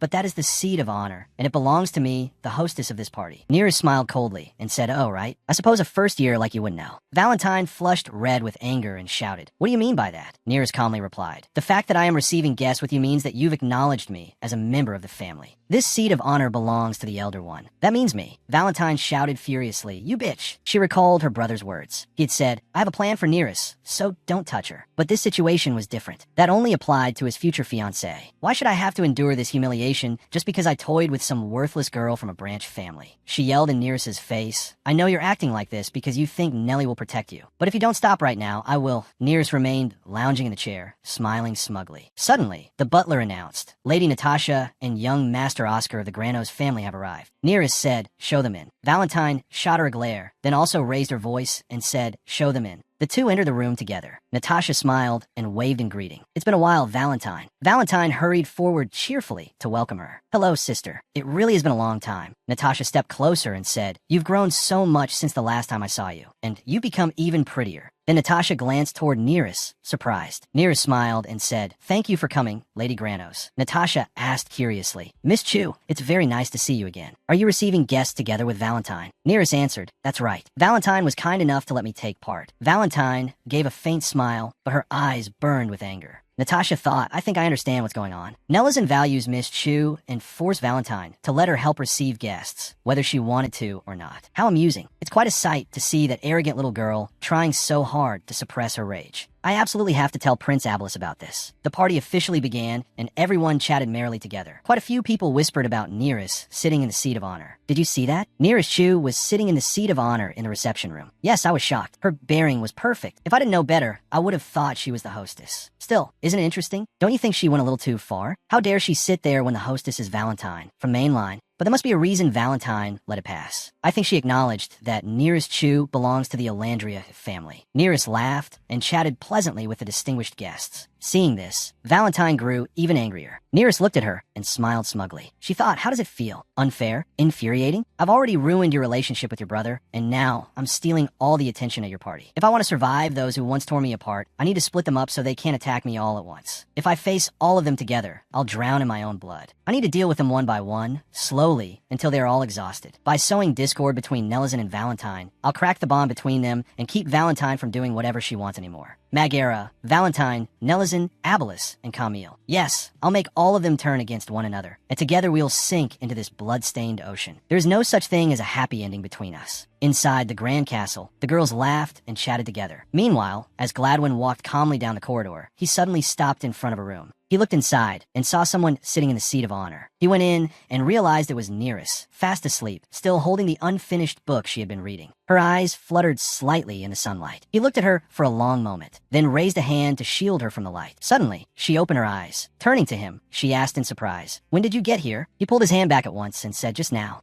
"What wind blew you here today?" She kept staring at him. Then she said, "I need you to protect my mother." She thought, "I know this is a hasty decision, but Nelizen's interest in me is growing, sooner and faster than I expected. At this rate, Nelizen may harm Mother, just like he did in my previous life. The only way I can think of to get her somewhere safe quickly. Can I trust him? But I have no other choice except to trust him." Then harsh words suddenly rang in her ears. "You really never learn, do you? You'll just be betrayed again. Have you forgotten what happened when you put your trust in others in your previous life? I thought you said you wouldn't repeat the mistakes of your past life. But right now, you know different from before. If you had truly changed, you wouldn't be relying so much on a man you've only known for 1 year. You didn't even understand the motives of people you'd known for 20 years. So how could you possibly know what he's thinking? Do you think your plan is going smoothly? Stop fooling yourself. You'll just get stabbed in the back. His kindness, the information about the West Leaper field, even your mother's safety. One day he'll use all of it against you. After everything horrible you went through, can you still trust someone so easily? You'll pay for your stupidity." She clapped her hands over her ears and screamed, "Nevi Ju." He crouched down in front of her and said, "Look at me. Calm down and breathe slowly like I do." The two stared at each other without blinking. Then she closed her eyes. He took both her hands in his and said, "Do you feel better now?" She answered yes. "Thank you." He asked with concern, "Are you unwell?" She avoided the question and replied, "No, I just suddenly remembered a bad memory." He asked, "The people who abused you in the past?" She froze and stared at him in shock. She said yes. "People I once thought were family and classmates. But none of that matters now." He asked, "Your family? Did your mother treat you badly?" She answered, "No, my mother is a good person." He asked, "Then who?" Embarrassed, she didn't want to say. "Please don't ask." He lifted her hand and reassured her. "If you don't want to say, then I won't ask. I'll protect your mother, just as you want. I'm rather busy right now, but once I graduate and things settle down, I'll take her with me to Mindaland. So don't worry. If you can't trust me, then trust your own choice when you decided to place your trust in me. And if you're not sure of your own judgment, then trust my faith in you.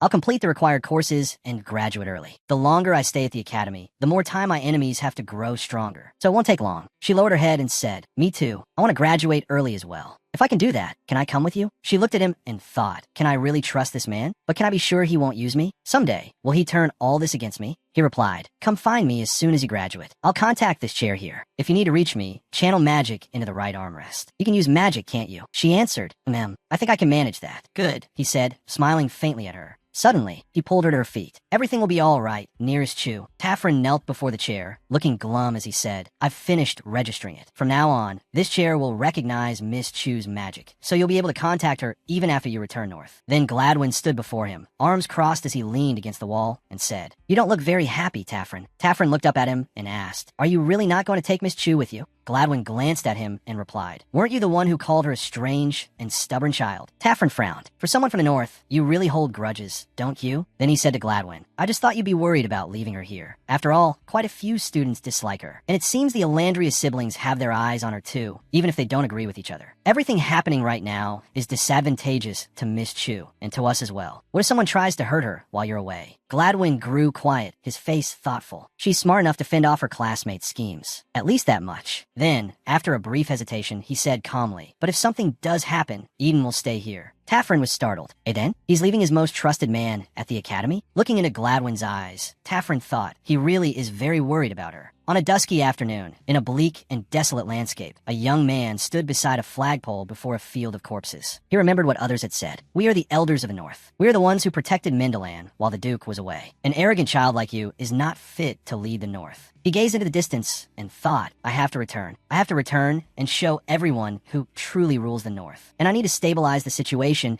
as quickly as possible. That is the only way Nearest can live safely in the North." While Jin was reading a piece of paper, someone suddenly called out to him. Adam asked, "Do you really want to go? Once you're appointed to a parish, you'll be tied to it until the day you die, except under special circumstances. Of course, you know that already. I just don't understand why you want to leave the capital, where offerings are plentiful, and go to that remote village instead." Jin smiled faintly and replied, "Don't worry about me. I already have a plan." Adam thought, he's become much sharper since he gave up that drug. A flood of thoughts ran through Adam's mind. He got rid of Dorgan, the first man who gave him that drug. Then came Burke, who won over Jin's supporters by encouraging reckless behavior. Jin turned Omnidus's own surveillance system against him and wrote a forged letter to eliminate his enemy. So Priest Burke had actually owed money to his own brother, the Pope. I'm really glad he gave up that poison and focused on studying. He knows when to be gentle and when to be strict. But now that I think about it, he only ever wanted what was best for me. By making his enemies fight one another, he got rid of them without ever dirtying his own hands. Adam looked at him thoughtfully. Smart and quick-witted, no doubt about it. He must already have a solid plan now. He studied diligently and slowly built up his own advantage. I used to think he might be preparing to step out of my shadow and start building his own power base. But now I'm not so sure. Seeing Adam standing there in a daze, Jin curled his lips into a smile and asked, "Why do you look so confused?" Adam answered awkwardly, "Me? What exactly are you planning to do there?" Jin laughed and said, "You're asking the wrong question." He said, "What you should be asking is, what is there that I can't do if I stay here?" Adam blinked, not understanding. "What do you mean?" Jin told him, "When my brother was chosen as pope, there were a few people who helped him. One of them was very kind to me when I was little. Unfortunately, he left the church because of a scandal and vanished without a trace. But in truth, he left of his own accord to ease the rising political tensions." Adam told him that things had been chaotic back then, but perhaps he was living a peaceful life now. "And I suppose the reason you're bringing him up now is..." But Adam was cut off before he could finish. "That's right." He placed a sheet of paper on the table and said, "This is his hometown." In the letter, he wrote, "For someone like me, with no family, no property, and no influence in the church, this is the only place I can go to begin building power. I will no longer shrink back in fear or sit still in helplessness. I will become strong and eliminate anyone or anything that threatens." Nearest. This morning, Nearest stepped into the dark room, sitting alone in a shadowy corner. She thought that many things had already changed, and many more would continue to change in the days ahead. Valentine would be too preoccupied with Nelson to bother her, and Megara would no longer be able to use those same people as her pawns. Even if they chose to strike back out of desperation, she would not be as weak as before. "I'm no longer alone, and I'm no longer useless." Nears walked briskly, thinking, "I won't be manipulated. I won't let things unfold according to their wishes." She lay down on the bed, her face full of thought. "I've already changed the major events. Now I just need to save Mother. And when my 5 years at the academy are over, I'll live a life completely different from my previous one." And yet, in the summer 2 years later, I received the news. On the road from Paris to Johad, my mother had been killed by a band of robbers. She remembered a night of torrential rain at the manor. She had been standing there with several others when a man came running through the rain to tell her that her mother had died. Everyone there was stunned, while she stood frozen in place, sobbing, unable to believe what she had heard. Time passed, and when I was 17, outside the market, people were busy buying and selling. A girl went to a stall to buy something. She asked in surprise, "What? You're out of ribbon? Is there really nothing left you can sell me?" "Anything blue will do." The stall owner waved her hand and shook her head. "We've sold out of all the hair ribbons. Blue ribbon, red ribbon, everything's gone." She told the girl, "The whole of cotton is out of stock, miss. This always happens when there's a graduation ball." The girl looked miserable, tears brimming in her eyes. "But my lady ordered me to bring back a blue ribbon." Then the stall owner pointed something out to her. "Have you tried the new store in front of the station? The Mori Merchants Guild." The girl said it was too expensive there. She lowered her head, thanked her, and left. She thought that she should at least try once, even though she hadn't been given much money. She walked absent-mindedly, not paying attention, and bumped into someone. She quickly bowed her head in apology. "I am sorry, madam." The woman looked surprised, then laughed and said to her, "Madam? Oh my, it's all right. You look to be of a similar standing to me." The girl looked up. "What, really?" She thought. Her clothes were expensive. She must be a favored maid in some wealthy household. I wonder which house. Suddenly, a voice called out from afar, "Betty." Both of them turned in surprise. The girl's eyes lit up. Nears walked over to the entrance and said, "I thought it was you. Betty, did Diane send you out on an errand?" Betty beamed and ran over, calling Lady Nearest. Meanwhile, the girl standing behind her was still too shocked to recover. She stared in astonishment. So that was the famous Nearest Judd, an outstanding student who was always top of her class. She was the youngest person ever admitted to the Seridan Society, a genius who had studied at the Royal Institute under Lord Vani's strict guidance. She belonged to the lower nobility, yet her parents were descendants of the Alandria family. Moreover, the Alandria brothers favored her so much that when she was 13,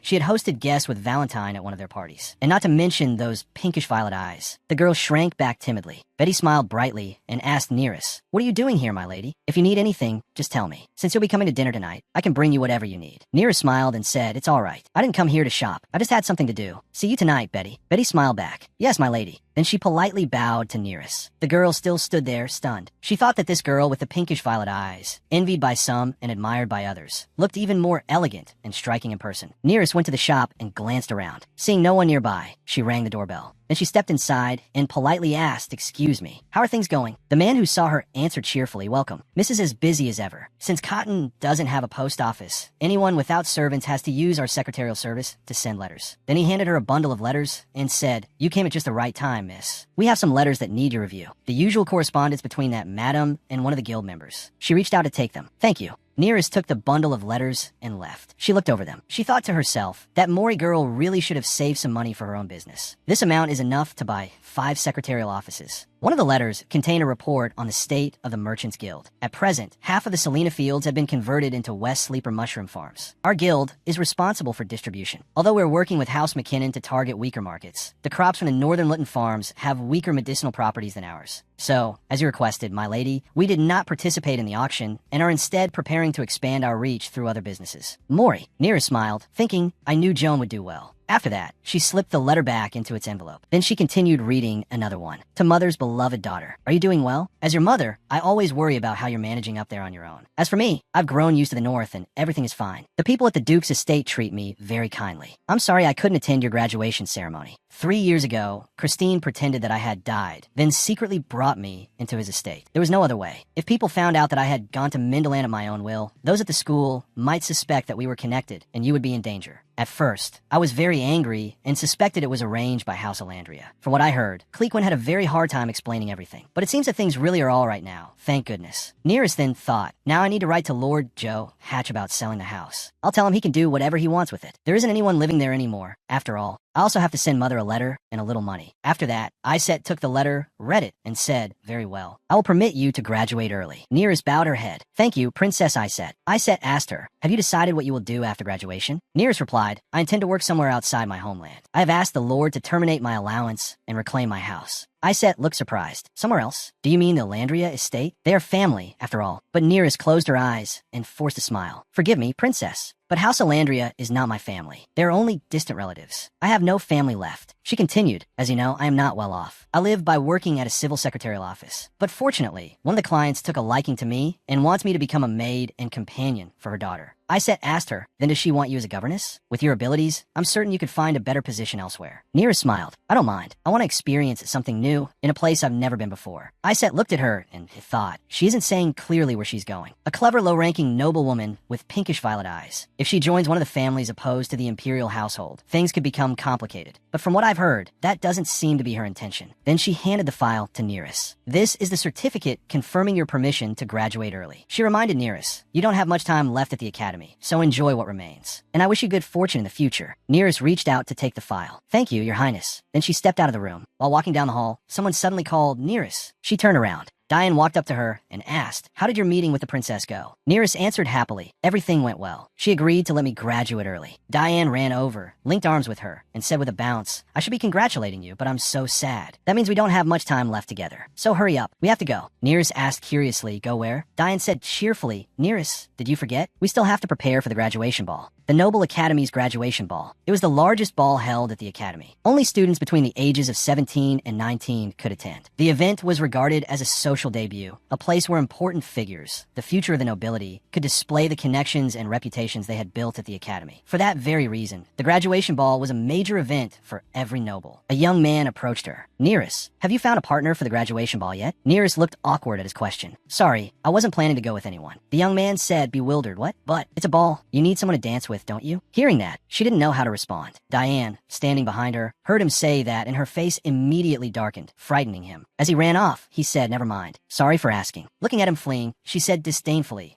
you didn't need to apologize. Diane and Nearest continued on their way, chatting happily. Diane asked in confusion, by the way, Nearest, are you sure you don't want to work for my family's guild? My brother says you're always welcome. She replied calmly, thank you, but I already have my own plans. Diane looked a little disappointed when she heard that. Then I guess it can't be helped. But you have to go to the graduation ball with me, all right? Got it? Nearest said stiffly, aren't you worried your partner, Brand, will be upset? At that, Diane looked a little excited. Going with only Brand would be no fun at all. I'll make sure you enjoy yourself the whole evening. Hearing her say that, Nearest became flustered. She hesitated over whether to go or not. There's really no stopping her. When the two of them arrived at the shop, an attendant guided them. Welcome to Moyer. Are you looking for shoes? Please go up to the 3rd floor. Come take a look at the latest round scarves from the McKinnon Merchants Guild. Diane looked around excitedly, then turned to Nearest and said, impressive, isn't it? This place is run by Miss Moyer, the one you helped. But Nearest's eyes were full of resolve. I need to make a note of this. Someday my guild should build its own store. Diane excitedly spotted a display of brooches and ran over to it once. Oh my, this brooch is beautiful. The clerk said, you have an excellent eye, miss. This is the latest design from the Gels Merchants Guild. Seeing Diane absorbed in choosing brooches, Nearest quickly slipped away to pick out her own things. I should take the chance to look at some dresses while Diane is occupied. When she reached the dress section, the attendant respectfully said, welcome, my lady. How may I help you? She said, I'm looking for a formal dress. The attendant replied, please go up to the 2nd floor. When she entered the evening gown boutique, Cross turned and greeted her. Oh, welcome, my lady.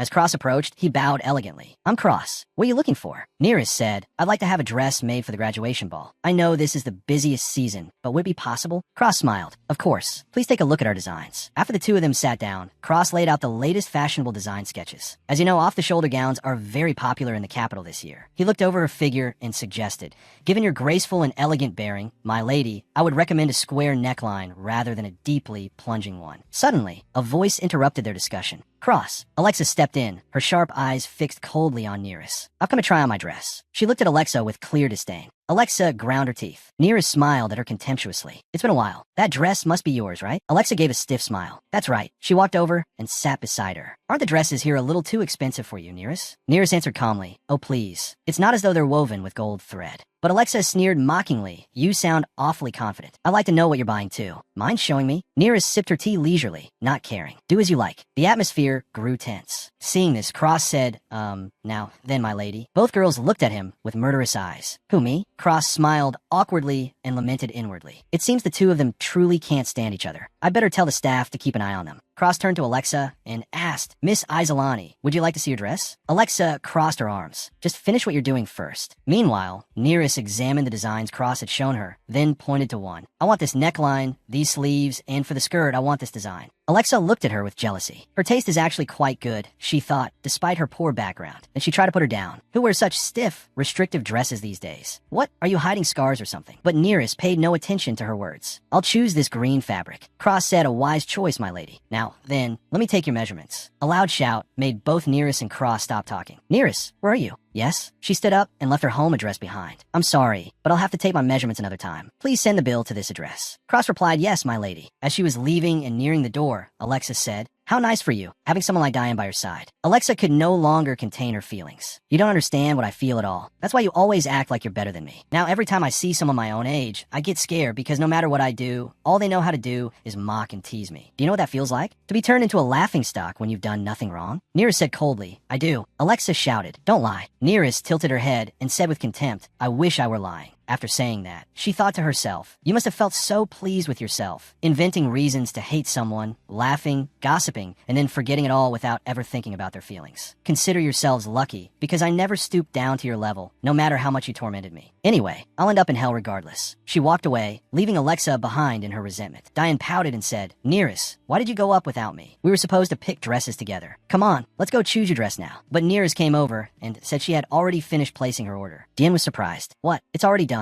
Diane felt a little disappointed that she hadn't been able to choose a dress for her. But I wanted to pick the prettiest dress for you. The most dazzling one. Nearest looked at her and thought to herself, that's exactly why I wanted to go alone. Yeah. Nearest said she had already chosen something that suited her taste perfectly. Now let's go shop for you. You're planning to buy jewelry, right? Diane said, yeah, I want to buy some emeralds. The two of them chatted away, completely unaware that a pair of jealous eyes was watching them. Then, as they were walking ahead, they suddenly ran into Megara. She stepped forward and said, oh, I didn't expect to run into you here. Megara's tone was full of arrogance. Oh, fancy meeting you here. As she said that, Nearest and Diane turned and saw Alex standing behind her. Megara walked over to Alexa with a sly smile. I was looking for you. Did you come to check on the dress you ordered? Alexa looked at her awkwardly. Yes. Sorry, Maggie. Megara brushed past the two of them, then glanced at Nearest with smug satisfaction. Alexa followed behind her. At the dress shop, one of the employees said, today was really exhausting, especially when those young ladies came in. I was afraid they might get into a fight. Cross stared intently at the design sketches and said sternly, watch what you say. The employee continued, and that young lady had such beautiful crimson eyes. I wonder why she chose green fabric. If the dress matched her eye color, it would stand out even more. Madam Cross replied calmly, because that green fabric is the highest quality one we have. The employee looked confused, but it's such a plain fabric. No patterns, just like the clothes she was wearing. I thought she'd mistaken it for some cheap cloth. Cross said, I've seen the kind of fabric used for the dress she wore today. It was when I visited the capital. Judging by its subtle sheen, that material was of the finest grade. Any pattern or decoration added to it would only ruin it. The fabric itself is worth more than Miss Isolani's entire dress. Besides, so many people choose purple for ball gowns. Did you see Lady Lycanrose earlier? Even if that young lady chose purple, she would only end up being compared to Lady Lycanrose. Those gorgeous eyes of hers would go to waste. But if she bought a dress in the same tone as her eyes, it would cost more than gold. The employee gasped. More than gold. Madam Cross stood up. If we didn't have that fabric, she would surely have gone elsewhere. She seems to wear only simple fabrics, but the finest ones. All right, that's enough gossip. Back to work. We're behind on orders. The employee bowed her head. Yes, ma'am. The two kept talking without noticing that someone was standing outside, listening to every word. A month later, on the day of the ball, Diane sat absent-mindedly, staring at the pieces of jewelry laid out on her dressing table, unable to decide what to choose. The maid selected and swapped out pieces based on Diane's opinions. The two sides worked in a frenzy. This one doesn't match. Wrong color. Swap it out. This stone isn't cut right. Change it, change it. But Neris, already exhausted, said, don't be so picky. We don't have all day, Diane. You know I've stayed up for nights on end dealing with assignments and tests and everything else. Diane's eyes were resolute. No, I'm not stopping until everything is perfect. Absolutely perfect. Then she went over and sat beside her, looking puzzled. But say, why hasn't your dress arrived yet? I know you ordered it on short notice, but it still should have come before the day of the ball. If I weren't here, what would you do? I mean, how are you supposed to choose jewelry without even trying on the dress first? Neris thought to herself, I probably won't wear any jewelry at all. Meanwhile, Diane was thinking furiously. What should I do now? Everything is beautiful, but it still feels like something's missing. The topaz hairpin won't work either. She stared blankly into space. I've changed so much just to make this life turn out differently from my previous one, but I still haven't gotten used to it. It feels like if I pinch myself, I'll wake up back in my old life and realize this was all just a dream. That's why I really don't want to go to the ball. At every party, while my friends laughed and chatted happily, not once was I ever happy with them. But how could I possibly refuse Diane? Suddenly, a servant cried out, Lady Diane, Lady Neris, something terrible has happened. The dress Lady Neris ordered has been completely torn to pieces. Diane panicked. No, Neris said coldly. Who brought it? The servant replied. He said he was an employee from the dress shop. He set the box down and left. She thought to herself, when I went there for my measurements and fitting, I paid attention to the shop. Madame Cross didn't have a single male employee. The clothes themselves hadn't been switched. That meant this was sabotage, not a mistake by the dress shop. Someone had malicious intent toward me and knew exactly where I had ordered my dress. There was only one person who could be behind this. Diane shouted, what do we do? What do we do? What is wrong with that dress shop? A servant hurriedly tried to reassure them. Lady Neris, please don't worry. I'll look through Lady McKinnon's old dresses and see if there's anything suitable. Neris said calmly, there's no need. The dress code for the ball isn't that strict. I could even wear my usual clothes. Diane cried out, no, this is the first and only time you'll make your social debut. Of course, you be beautiful no matter what you wear, but I know you're only going because of me. I want you to wear the most dazzling dress and be the most beautiful person at the party. Neris was taken aback by the expression on Diane's face. Just then, a servant knocked. My lady, a package has arrived for Lady Neris. It came from Devon K. Dressmakers. It seems to be a dress. Hearing that, Neris was startled. Devon K. That was where Megara had ordered her dress. Neris said, the box is such a pretty color. Let's switch our wrapping to this color too. The servant said, that's a wonderful idea. The ribbon is tied so beautifully as well. I wonder what's inside. Neris's voice was tense now. Diane Betty stepped back a little. Diane said in confusion, huh? What? Neris thought, if tearing up my dress was Alexa's doing, then this must definitely be Megara's work. First they stole my dress a few days ago and tore to shreds. Then they sent it late, so I wouldn't have time to find another one. And after that, they sent a gift, giving me hope that there's another dress inside, when in fact it's something disgusting. The Megara, I know, would absolutely do something like that. She looked at the box. This is, but when Neris opened it, she was stunned. Inside the box was a dress and a set of jewelry. She gasped, this is. Diane smiled. It's so beautiful. Who sent this to you, Neris? She frowned as she looked at the dress in her hands and thought, who sent this? Is Nellie's son trying to curry favor with me? Or is Megara plotting something? When she lifted the dress, she found a letter underneath it. She opened it to read, and Diane peeked over as well. Diane said, your employer? Is it the lady from the family you're going to work for? That sounds wonderful. Diane was excited, thinking Neris's future employer had sent the gifts. She thought to herself that she had always hated them for taking her Neris away, but looking at this dress, it seemed they really did care about her. The servant knocked again and said, my ladies, a gentleman has just arrived. Diane said in surprise, oh, is it Brand? Tell him to wait a moment, please. I'm not finished yet. The servant replied tensely, the one waiting is not him, actually. He has black hair and gray eyes. He said he came to see Lady Neris. Diane asked, puzzled, HM, who is it, Neris? Is he your dance partner? Without saying a word, Neris got up and went to open the door. Diane cried out in shock, hey, wait, Neris. All the maids inside panicked as she stepped out of the room in her nightdress. Diane shouted, where do you think you're going dressed like that? Neris stopped when she heard that. She thought, he's in Carton. Since graduating, he should have been busy dealing with the traitors in his family. Did something happen? I never hear any news from there, so I have no clues. I usually only learn about things after everything is already over. Could he have been hurt too? An older maid came over and draped a cloak around her. Her thoughts continued. Jen isn't here, and I wouldn't be able to help anyway, because it has eyes and ears everywhere. What on earth happened? When she reached the drawing room, she saw a man in noble attire standing with his back to her. Hearing footsteps behind him, he turned around. Clive smiled at her. HM, it seems my trip wasn't wasted after all.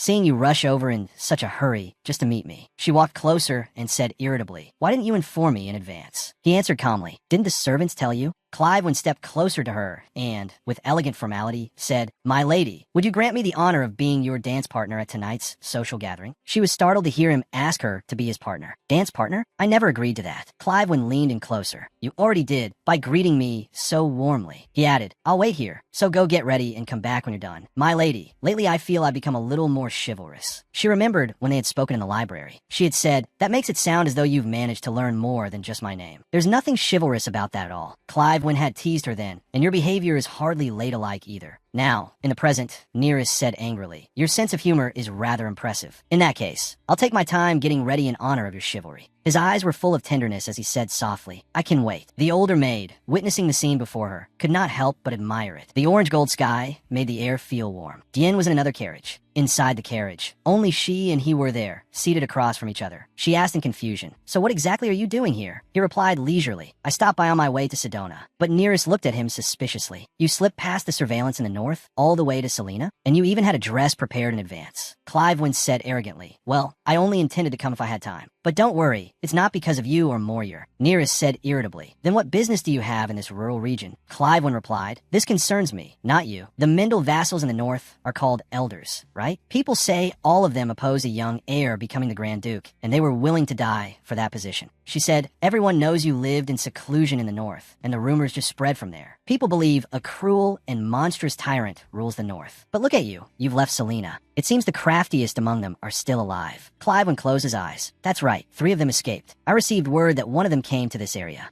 She said, then his target is probably me. We were as careful as possible, but after years of exchanging letters, there's still a chance someone discovered I existed. His gaze turned thoughtful. I think he suspects Alandria more than he is targeting you specifically. She replied calmly, either way, I'm still their final target. And on top of that, Eden isn't here anymore. Clive glanced at her when she mentioned Eden's name and said with displeasure, it seems you've become rather close to him. Nearest said, not really. He only accompanied me a few times when needed. You sent Eden more than once to stop Megara's and Valentine's little schemes. In any case, thank you. You must be very busy too. He stared at her in surprise. Embarrassed, he said, I told him to be discreet. She asked thoughtfully, my mother. She's still all right, isn't she? He said yes. Actually, she has helped me a great deal. She caught a few assassins sneaking into my room because she mistook them for thieves. Shocked, she leaned close and shouted, what? The 2 of you could have been in danger. He replied, that's true. But thanks to her, I managed to replace quite a few traitors. Nearest said, all right, as soon as I graduate, will I be going to the Grand Duke's estate? He answered, that's right. I'll send a carriage and guards to pick you up after the ceremony. Clive teased, you're about to graduate. You look happy. Nearest replied, of course. Who wouldn't be? I'm sick to death of this academy. And more than anything, Nelly's son gets on my nerves, acting like he's my guardian. He keeps trying to protect me and buy me flashy gifts, though never anything too expensive. He's paving the way to formally adopt me later and marry me off to another family. He said coldly, I left him alone because it seemed you had a plan. But if you want, I can deal with him for you. She lowered her head thoughtfully. No need. I already have a plan. Besides, there's only 1 month left. They arrived at the venue for the ball. He got out first, then turned back to help her down. She said, but wait. Even if you came here because of that escaped elder, why are you attending my graduation ball? Clive looked at her, smiled, and offered her his hand as he helped her down. Calmly, he said, well, that's because I want to be your dance partner. Nearest took his hand as she stepped down, thinking to herself, he really is a strange man. Megara sat in her chair with her chin resting on one hand, leaning slightly forward. She wore a fitted purple dress with matching long gloves, and a sparkling brooch was pinned to her bodice. You took care of it, right? Yes. Megara remained lounging in her chair, smiling confidently as she looked ahead. Standing before her, Alex gave a small nod. Yes. Megara continued, clearly pleased. Good. I knew you could do it. Alex frowned, her eyes flashing with displeasure. How disgusting, she thought. Megara is always kind, so everyone loves her. But I'm probably the only one who knows the cruelty hidden deep inside her. She always cleverly gets rid of anyone in her way by having someone else do the dirty work. Alex lowered her head, a cold light showing behind her glasses. This time she's just as vicious as ever, she thought. But perhaps it's necessary. People ought to dress according to their station. How dare the lowly daughter of a knight dream of wearing a splendid dress? Alexa's face tightened, and her eyes burned with jealousy. She only lives in comfort because she has blood relatives, that's all. Megara, on the other hand, remained calm, her lips curved in a smile, her violet eyes gleaming with calculation and satisfaction. Now that Alex had torn that dress to pieces, Nearest would not be able to come to the party tonight. Diane McKinnon might still come, since she has a dance partner. But with those slow legs of hers, she'll only manage a few dances at most. Now that Nearest isn't here, she'll probably just sit in a corner all night. The long-haired girl's lips curled into a knowing half-smile. Megara tilted her head slightly, her eyes full of mockery. Serve those idiots right. The whispers around them made Alex and Megara turn their attention that way. Alex said in confusion. A man nearby heard the murmuring and turned as well, frowning. HM, the princess and Valentine still haven't arrived. So what is everyone making such a fuss about? A couple had appeared. Nearest wore a brilliant purple dress, its white layered skirt shimmering and billowing softly. Her hand rested lightly on the arm of the man beside her. Cliven was dressed in a magnificent formal outfit worthy of royalty, with white fur over his shoulders and a gleaming golden insignia on his chest. He cut an imposing, dignified figure.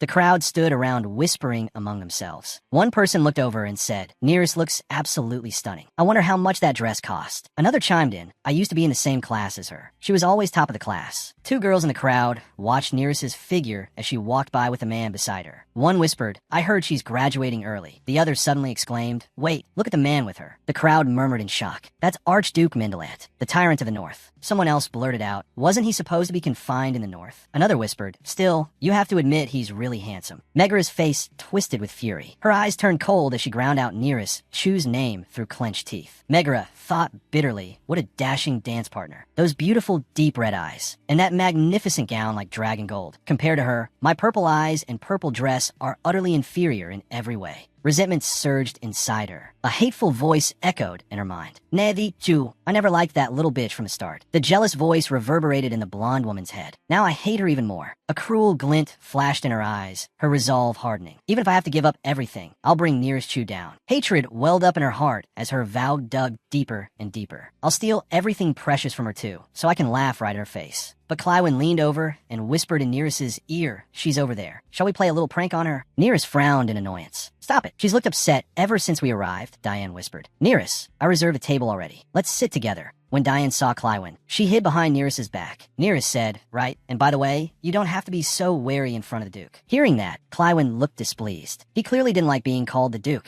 Nearest looked at him in confusion and said, then what should I call you? He smiled slyly. Just call me by my name. Nearest looked annoyed. That's ridiculous. Cliven teased. Who says so? Embarrassed, she said, people will get the wrong idea. He leaned in close to her face. They'll think we're close. Nearest looked at him blankly. We're close. Cliven said, we're not strangers. As the two of them walked forward, she muttered, you know what I mean. Why do you always say such nonsense? Cliven glanced at her. So now you decided to go back to formal speech? Nearest said, that wasn't what I meant. Cliven clearly wasn't pleased by that answer. Come on, if we were really that distant, who would arrive together at a social event? Diane and Bran stood behind them, watching the two with admiration. Then Diane noticed a table nearby and tilted her head. HM, that table over there. When Diane learned it was a reserved seating area, she froze for a moment. Seeing that, Cliven said, I reserved a table in a quieter section. You don't mind, do you? The table you reserved is fine too, but I thought this spot might be more comfortable. Bran turned to Diane and invited her. Diane, would you like to dance? The music's slower now. Diane turned back to him in surprise. Then she placed her hand in his. All right, let's go. After the two of them left, Nearest and Cliven sat down at the table. Nearest asked in confusion, why did you reserve a table ahead of time? What if you hadn't been able to come? Cliven looked at her with undisguised fondness. Looks like you're speaking comfortably with me again. And while we're at it, instead of calling me my lord, why not try using my name? She thought irritably, this is so annoying. In his first life, even in the middle of chaos, he was still so calm and perfect. And me? I'm already on my second life. No matter how much I pretend to be competent compared to him, I'm such a fool. On the dance floor, Diane said, Brand, you only asked me to dance because you felt awkward sitting there, didn't you? Brand grew flustered. Was it really that obvious? Diane snapped. Of course it was. Honestly, I've never met anyone as two-faced as you. In front of her, you act like such a gentleman, but every time someone sneaks a glance at her, you glare like you want to kill them. Her gaze softened when she looked over at Nearest and Cliven. Still, it's good that he seems to care for her. But Bran suddenly said, puzzled, wait, Diane, the student council is here. As the student council entered, everyone bowed to the princess. Nearest looked at Valentine and thought, the older Valentine gets, the more she resembles the person I knew in my previous life. Izzet introduced himself. I'm Izzet Pistol. Welcome, everyone, to the Academy's graduation ball. First, we will begin with the opening ceremony. After that, the ball will officially commence, and at the end of the night, everyone will vote to choose the king and queen of the ball. Not only the graduating students, but all guests in attendance will have a chance to be chosen. A young man standing beside Megara said, you were voted queen last year. I hope this year we both get chosen. I hope everyone will participate enthusiastically. and I sincerely wish all of you a wonderful graduation ball. Night had fully fallen. Beneath the Grand Royal Academy, glittering chandeliers inlaid with gemstones and gilded in gold shone brilliantly overhead. At that moment, the Archduke and the young lady approached the Academy's board members. When they reached an appropriate distance, both Clywin and Nearest bowed lightly and said in unison, "We have come in response to your Highness's summons." Princess Ez, wearing a crown and seated regally on her throne, regarded them with a cold expression. The dignified third princess of the empire, Bida, seemed somewhat surprised by the audience and said, "I did not expect to see Archduke Mendelant here, nor did I know that you and Miss Chu were acquainted." Just from that reaction alone, he immediately guessed the situation and replied, "Yes, I neglected to mention it. Is that the reason your Highness summoned us here today?" The one who had remained silent all this time was Nearest. One of her eyes was injured, so it was only half open, and she thought to herself, "Izet doesn't seem bothered at all by how slightly rude Clywin is. I had always thought the entire Imperial family hated him. But even in my previous life, Ez was always different from the rest of the Imperial family. She never openly despised me, but she also never acted kind just to use me. She simply seemed indifferent, as though she felt nothing toward me at all. It was simply that we had no desire to know one another. Neither of us affected the other." Thinking back on the past, Nearest silently judged people in her heart. Compared to Abellas, who despised me, or Camelin, who used me and ultimately killed me, she isn't that bad. And then, after listening to Clywin finish speaking, Ez finally addressed the girl standing beside him. "Miss Chu, you mentioned that you have plans for after graduation." Nearest immediately responded, "Yes, Your Highness." Though Nearest had no time to prepare herself, Ez fixed her with a sharp gaze and asked, "I assume those plans have something to do with the companion accompanying you today?" It sounded like an ordinary question, but her attitude was enough to unsettle anyone. Nearest remained composed and unshaken as she denied it. "No, Your Highness. As I told you before, I intend to go elsewhere." "Yes, you did say that." Princess Bida of the Empire affirmed it before a room full of ministers and nobles, and even before the Duke himself. Clywin remained silent. Then she declared, "In that case, as I said before, your talent is highly valued by many. Considering that, would you consider working in the palace?" Receiving the offer once again, Nearest kept her calm gaze. There was not the slightest sign of panic as she looked at Princess Ez. "Your Highness." Nearest and Clywin exchanged a look. Through that glance, their thoughts were clear. "She's testing me. If I tell her I want to work in the palace, Ez will wonder why I didn't choose a better position. And if I say I won't work in the palace, the princess will think, why would she refuse such a generous offer?" So Nearest reminded herself, "I can't let her find out that Clywin and I are working together. I need to buy time until I can settle things in the north without arousing suspicion." Then Nearest finally began to respond. "Although I am deeply grateful for your Highness's generous offer." The clever girl paused midway, then lowered her gaze modestly and asked carefully, "Might I be given a little time first, so that I may prove myself? Though some, like your Highness, may think highly of me, I fear others may be displeased by my shortcomings." There was no need to look far for such a person. It was right there before them, the imperial princess of the Pistol family. Clear hatred showed in her eyes, a frightening killing intent surrounding her as she stared dangerously at Nearest. Then she immediately turned her head away, refusing to acknowledge her at all. Partly because she knew Ez was also Valentine's sister, Nearest understood the situation well enough. In the end, this was still the palace. Valentine would want to get rid of Miss Chu before her brother realized how much she despised her. And as Nearest had said, someone old-fashioned could make trouble for her, offended by how outstanding she was despite her humble birth. And just as Nearest expected, Ez was indeed conflicted inwardly, even if her face remained cold. But what if she's lying about not going to Mendelant? Looking at the two of them, Princess Bisto had to admit it herself. After all, the girl's academic ability was unprecedented in the history of the Academy, and she had already gained praise in high society even before making her official debut. If I carelessly let her go to the north, it could prove disadvantageous to us. But on second thought, or rather, precisely because it is the north, perhaps it's fine. The north is a remote land. She won't be able to rely on distant relatives from the Alandria family. Moreover, her academic achievements and local reputation will be useless there. Princess Ez's cold gaze lowered. She knew very well that in a place like that, a low-ranking noble lady would never be able to accomplish much. So she did not press Nearest further. Ez merely said, "It was only a suggestion. You may refuse if you wish." Then, without troubling them further, she granted permission. "You may go now." Nearest and Clywin did not linger. They immediately bowed and said, "We take our leave, Your Highness." Afterward, the two of them descended the long staircase into the palace's main hall. Once things seemed more relaxed, Nearest took the initiative and called to him, "Your Grace." Gridwin. At once, he replied, and turned his gaze toward her. Nearest hesitated, then asked,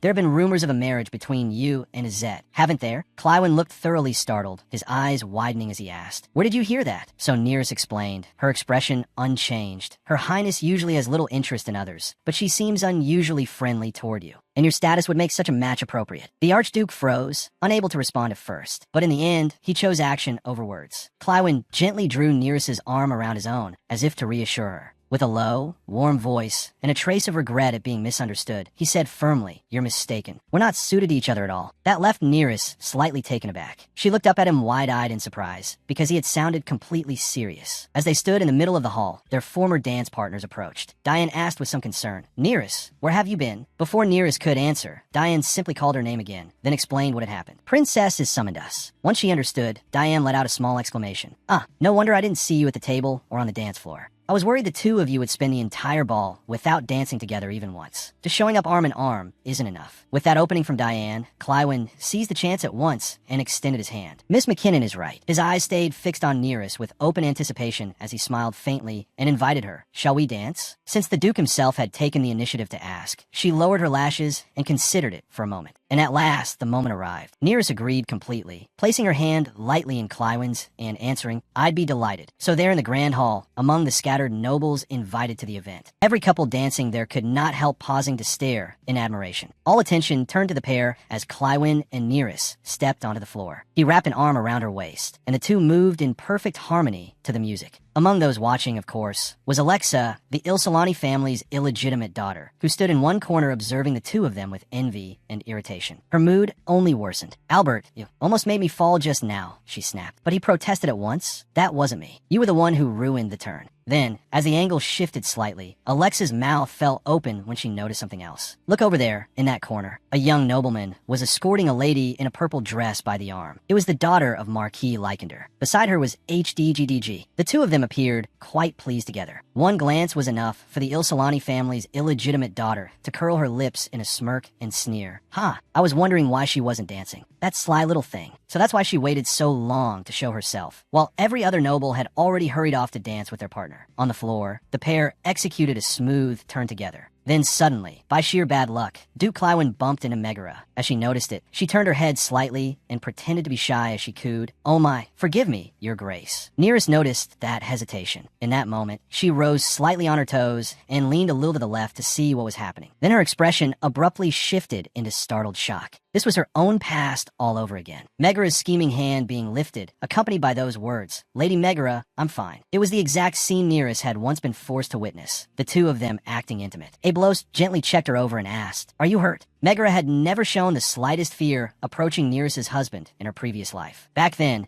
she had shamelessly rested a hand on his shoulder and replied sweetly, "No, your highness, I'm perfectly fine. Since we've already run into each other like this, why don't we share a dance?" That Barbie-like devil even smiled brightly like a victor, her gaze full of brazen provocation. And now the same scene was repeating itself once again with Clywyn. Megara was still clinging to the Duke's arm, acting seductive right in front of her. It was too much. Neris flared up with rage, her eyes burning with hatred and resentment as she clenched her teeth and fists, screaming silently in her heart, "Megara, you!" Beneath the sparkling sapphire lights, someone offered their congratulations. "Congratulations on your engagement to the Crown Prince, my lady. You must be overjoyed." Neris, no, the Crown Princess, had to listen to those mocking words. With your former status, no one could ever have imagined you'd stand where you do now. For a moment, she was left stunned. The woman feigned concern. "You must feel terribly honored. How are things with the Crown Prince?" At that, Neris's gaze gradually turned cold. Standing in one corner, she looked toward the Crown Prince and Maggie up ahead, where he raised a hand and caressed her tenderly. "You're more beautiful than anyone, Maggie. I'll give you anything you want. You're the only true love I have." Hearing those sweet words, Maggie's cheeks flushed slightly with shy happiness. Neris stood frozen at the sight unfolding before her. Her face went dark with shock. She felt as if her whole world had collapsed. Even the space around her seemed to turn pitch black. She clenched her hands tightly. Her whole body trembled with panic and disappointment. Maggie and Neris met in a secluded corner of the garden. Maggie began speaking in a mocking tone. "Please, princess, don't be too upset about my relationship with the Crown Prince." She laughed cheerfully and arrogantly. "After all, you're his official wife. I'm only his lover." Both her words and her gaze were filled with contempt. "Besides, if it weren't for me, who would his highness even have to rely on?" Hearing that, Neris's eyes wavered slightly. They held both anger and stunned disbelief. Maggie was openly ridiculing her. It felt as though her entire being had collapsed. Nearest was completely shaken. The implication was clear. Though she was the one officially married to him, she had no place in his heart. It was blatant mockery. Nearest pressed her lips together, trying to stay calm, but the sorrow in her eyes was impossible to hide. It was the same situation, but with a different person. Maggie ran into Clitwin. She approached him with that same pitiful look right in front of Nearest. I wonder if he'll be any different. Maggie asked him in a worried voice. Are you all right, Duke? I didn't hurt you, did I? But he answered her only with silence and a cold, sharp stare. When Clitwin turned away and replied indifferently, I'm fine, he walked toward Nearest instead. He gently lifted her thin cheek so she would look straight at him. Nearest. Clitwin's face revealed little emotion, but the way he looked at her was full of tenderness. You don't look well. Are you all right? Then he led her inside to rest. Behind them, Maggie stood there in shock and fury. Let's have some sweets together. Maggie was seething with anger and jealousy. Grinding her teeth, she thought, what is this? He's acting like I don't even exist. I'm the one who bumped into him. Look at me, not at her. Seeing that Nearest was still shaken, he asked gently, or we could go outside and get some fresh air. What do you think? She did not answer right away, only lowered her head slightly. Her eyes shimmered with tears. After thinking for a moment, Nearest finally answered softly, a little fresh air would be nice. Beneath the quiet night sky of the castle, Squidward delicately drew the curtains closed, making the space quieter and more private. Nearest stood leaning against the balcony, staring thoughtfully at the sky. He stepped closer, handed her a glass of wine, and asked with concern, are you all right? She had calmed down somewhat by then. Only then did she speak. Yes, I'm fine. It's nothing. I wasn't the one who bumped into her. Looking at the young woman before him, he could not help but worry. Megara Lacandro did it on purpose. If I hadn't turned, she would have run straight into you, Nearest. Nearest thought back to what had just happened. Her thoughts drifted back to that moment. She had deliberately bumped into him, pretending to be weak, sweet, and innocent, trying to seduce him. Nearest found it puzzling. But why? He might be handsome and high-ranking, but if she married him and moved to the north, she would never be able to reach high society. She tightened her grip on the wine glass in her hand. It seemed she had realized something.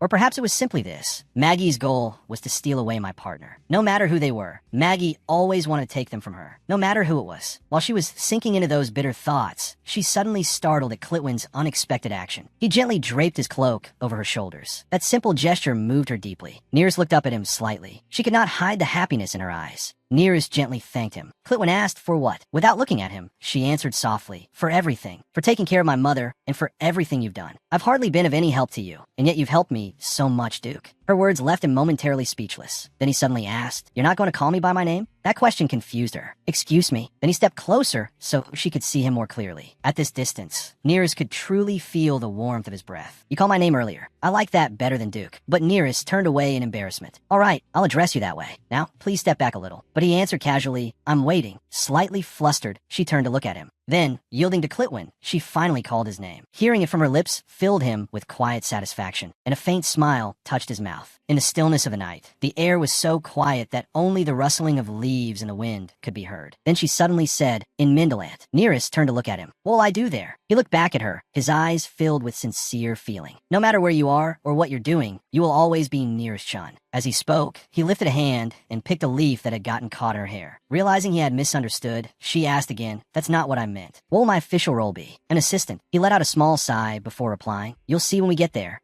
Clitwin glanced at her and spoke with confidence. In any case, you won't be some nameless assistant. Once you take your position, everyone will have to remember your name. You'll hold a role important enough that no one will be able to challenge your authority. Hearing that, Nearest was genuinely surprised. Everyone will have to remember my name? She recalled her past life. Nothing I ever did bore my own name. Every achievement was credited to the Alandria family or the Imperial family. Her gaze trembled slightly. She thought he was probably only trying to comfort her. He must mean I'll be in a position with more freedom. But the thought of everyone remembering my name doesn't sound so bad. Seeing that it was getting late and the mist was growing thicker, he turned and said a few words over his shoulder. You seem to be feeling a little better. Let's go back inside. But when he reached the door, he turned back again. Jillian even held out a hand toward Nearest. The night is beautiful, but you'll catch cold in such a thin dress. She followed after him, feeling warm inside, but also terribly anxious. I am afraid. Nearest's eyes gradually grew panicked. What if everyone inside looks at me like that again? Those strange, judgmental stares had always haunted her. But before she could dwell on it any longer, he took Nearest's hand firmly and encouraged her. I'm not sure what it is that's worrying you, but everything will be fine. He stepped closer and whispered in her ear, everything will be all right. Clitwin smiled at her gently. Actually, there are a lot of interesting things waiting for us tonight. At that moment, someone asked, "Who do you think will be the most outstanding person tonight?" The other replied with certainty, "Megara Licandro, obviously. She won the crown last year too. I'm sure she and her partner, Colin Gagniello, will be the king and queen of the party." The other person agreed, confidently. "Her dress is so fashionable and elegant. And Colin is the second son of Duke Gagniello. It's truly impressive that she outshone all the other graduating students and was crowned queen of the Valentine party again." Standing on the stairs and overhearing that conversation, Valentine grew furious. Grinding her teeth, she thought, as if that's actually going to happen.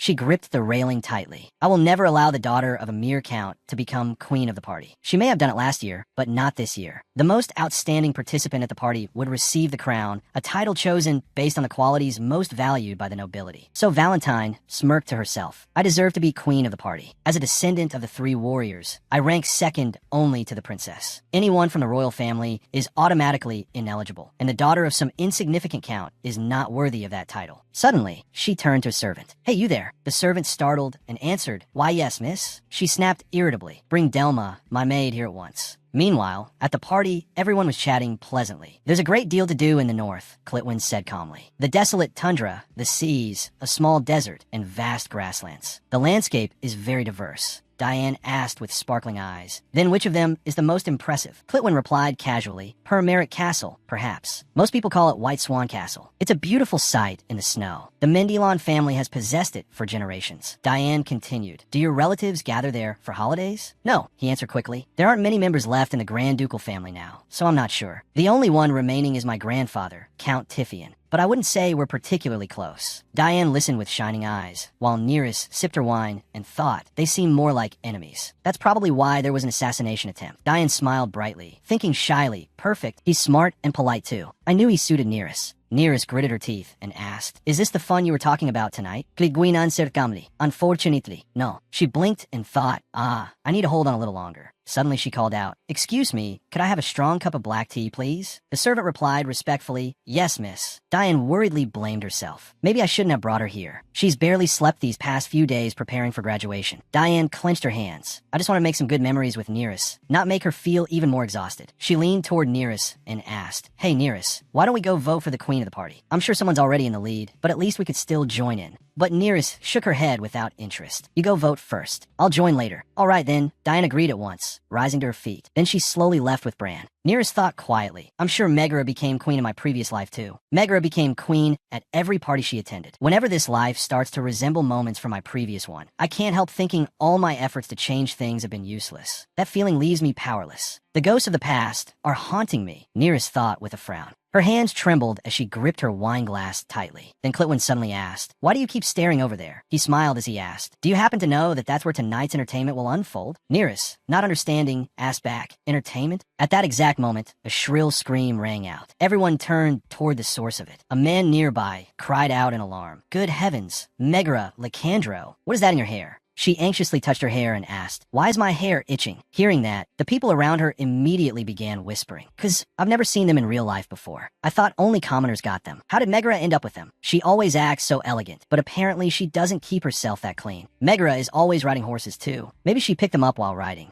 It looks like she won't be queen of the party after all. I mean, she's not even a graduate anymore. So winning 2 years in a row was probably too much to ask." Megara turned away in fury and stormed off. But Clitwin only sat there with a faint smile, watching the show. Nearest turned to him and asked, puzzled, "Who's behind this?" He smiled lightly. "Valentine Alandria." She still looked confused, but instead of explaining, he asked back, "Were you expecting anyone else?" She stared at him, deep in thought. This move was far too effective and clever for Valentine. If it had truly been Valentine's own idea, she would have simply ruined Megara's dress to force her out. But that would have damaged Valentine's reputation and made others sympathize with Megara. Yet Valentine's schemes had been growing smarter and smarter. Either she had become more cunning, or she had found herself a clever supporter. If it was the latter, that would be troublesome. I'd better keep an eye on her. Then Clitwin suddenly added, "It's not over yet." He smiled. "Did you think a few lies were the end of the fun?" Nearest did not understand what he meant. "What do you mean?" Just then, there was another loud commotion. Everyone turned to look. Valentine appeared out of nowhere and shouted angrily, "Do you think you can get away with this just because you're older? Don't you realize I belong to House Alandria?" She grabbed Megara by the arm, forcing her to stop. "Answer me." And half of Megara's face, ruined and exposed, came into view. Valentine demanded furiously, "What does your ruined face have to do with me? Why did you hit my maid?" The people around them burst into loud murmurs. Seeing that scene, Nearest was shocked. What is going on? Earlier, in the ladies' room, As the maid brushed Megara's hair, she said, "I'm sorry, miss. Terribly sorry. I'll make sure this never happens again. Every servant responsible will be punished the moment I return." Megara replied coldly, "Enough. Just do it." She frowned and gritted her teeth, thinking, damn it, who would pull such a vulgar prank? Just then, the door opened. Delma stepped inside with a smile. "Pardon me, Lady Megara. I didn't realize someone was in here." She asked carefully. "I came by because my lady's gloves are missing. May I come in and look for them?" Megara replied generously, "Of course." At that, Delma stepped in to search for the gloves. "Sorry to disturb you." As Delma looked around, Megara noticed the red marks all over the woman's hands. She recoiled in disgust. How revolting. What happened to her wrists? After searching everywhere and still failing to find the gloves, Delma bowed respectfully. "I don't see them here. Please excuse me, miss." Megara answered evenly. "All right, you may go." Delma left the room and shut the door behind her. The maid immediately dipped a cloth into the basin of water on the table. Then she lifted it to Megara's neck and said, "Miss, let me wipe your neck for you." For some reason, Megara felt uncomfortable. "What is this?" "It burns and itches wherever it touches me." The maid suddenly cried out, "Lady Megara." Megara startled and opened her eyes, only to be confronted by the sight of her face covered in red welts. Megara jumped to her feet in frightened shock and screamed, "What is this?" Alexa, standing beside her, stammered, "Megara." Then Megara suddenly froze as if realizing something. She remembered Delma's hands, covered in red rashes. That servant definitely did something. She shouted, "Alexa!" Then she ordered furiously, "Bring that woman here immediately." Hearing that, Alexa flung the door open and shouted, "Hey you, get over here." Not understanding what was happening, Delma went into the room and asked, "What is it, Lady Megara?" Without looking at her, Megara asked, "Which family do you belong to?" Delma bowed respectfully and answered, "I serve Lady Valentine of House Alandria." Hearing that, she flinched and widened her eyes. Did Megara really say something so terrifying? Was she being disrespectful just because she was a servant of the ducal house? Is that it? Is it because I'm only a count's daughter? Not understanding what was going on, Delma asked in confusion, "Excuse me, my lady, what do you mean?" Without another word, Megara raised her hand and struck Delma. The slap sent blood flying. Somehow, Valentine heard about it and stormed into Megara's room. There, she saw Delma in pain, clutching her cheek as she knelt on the floor. Valentine glared at Megara in fury. Megara, no less hostile, ground her teeth and stared back at her. In the ballroom now, Valentine loudly demanded, "What does my maid's attitude have to do with your face breaking out? Why are you turning yourself into the victim for no reason?" Watching what had just happened, Neera stayed silent and thought. In my previous life, I never saw Valentine go this far. So that means, Neera's turned to Quinn and asked, I'm not sure exactly what it was, but did you give Valentine something dangerous? Quinn only smiled calmly and replied, "Do you really think she'd accept something directly from me?" Neera's countered, "Maybe you didn't give it to her yourself." Just like the Imperial family and the other houses in the South, some families in the North also have unique formulas for rare poisons. But because Northern families tend to be so closed off, most Southerners know nothing about our secrets. Quinn explained evenly. "One of my servants had something she wanted, so I offered to trade for it at a high price. That's all." Neera smiled faintly, then brightly. How childish. Really, it was a little immature, but made me feel better, so thank you.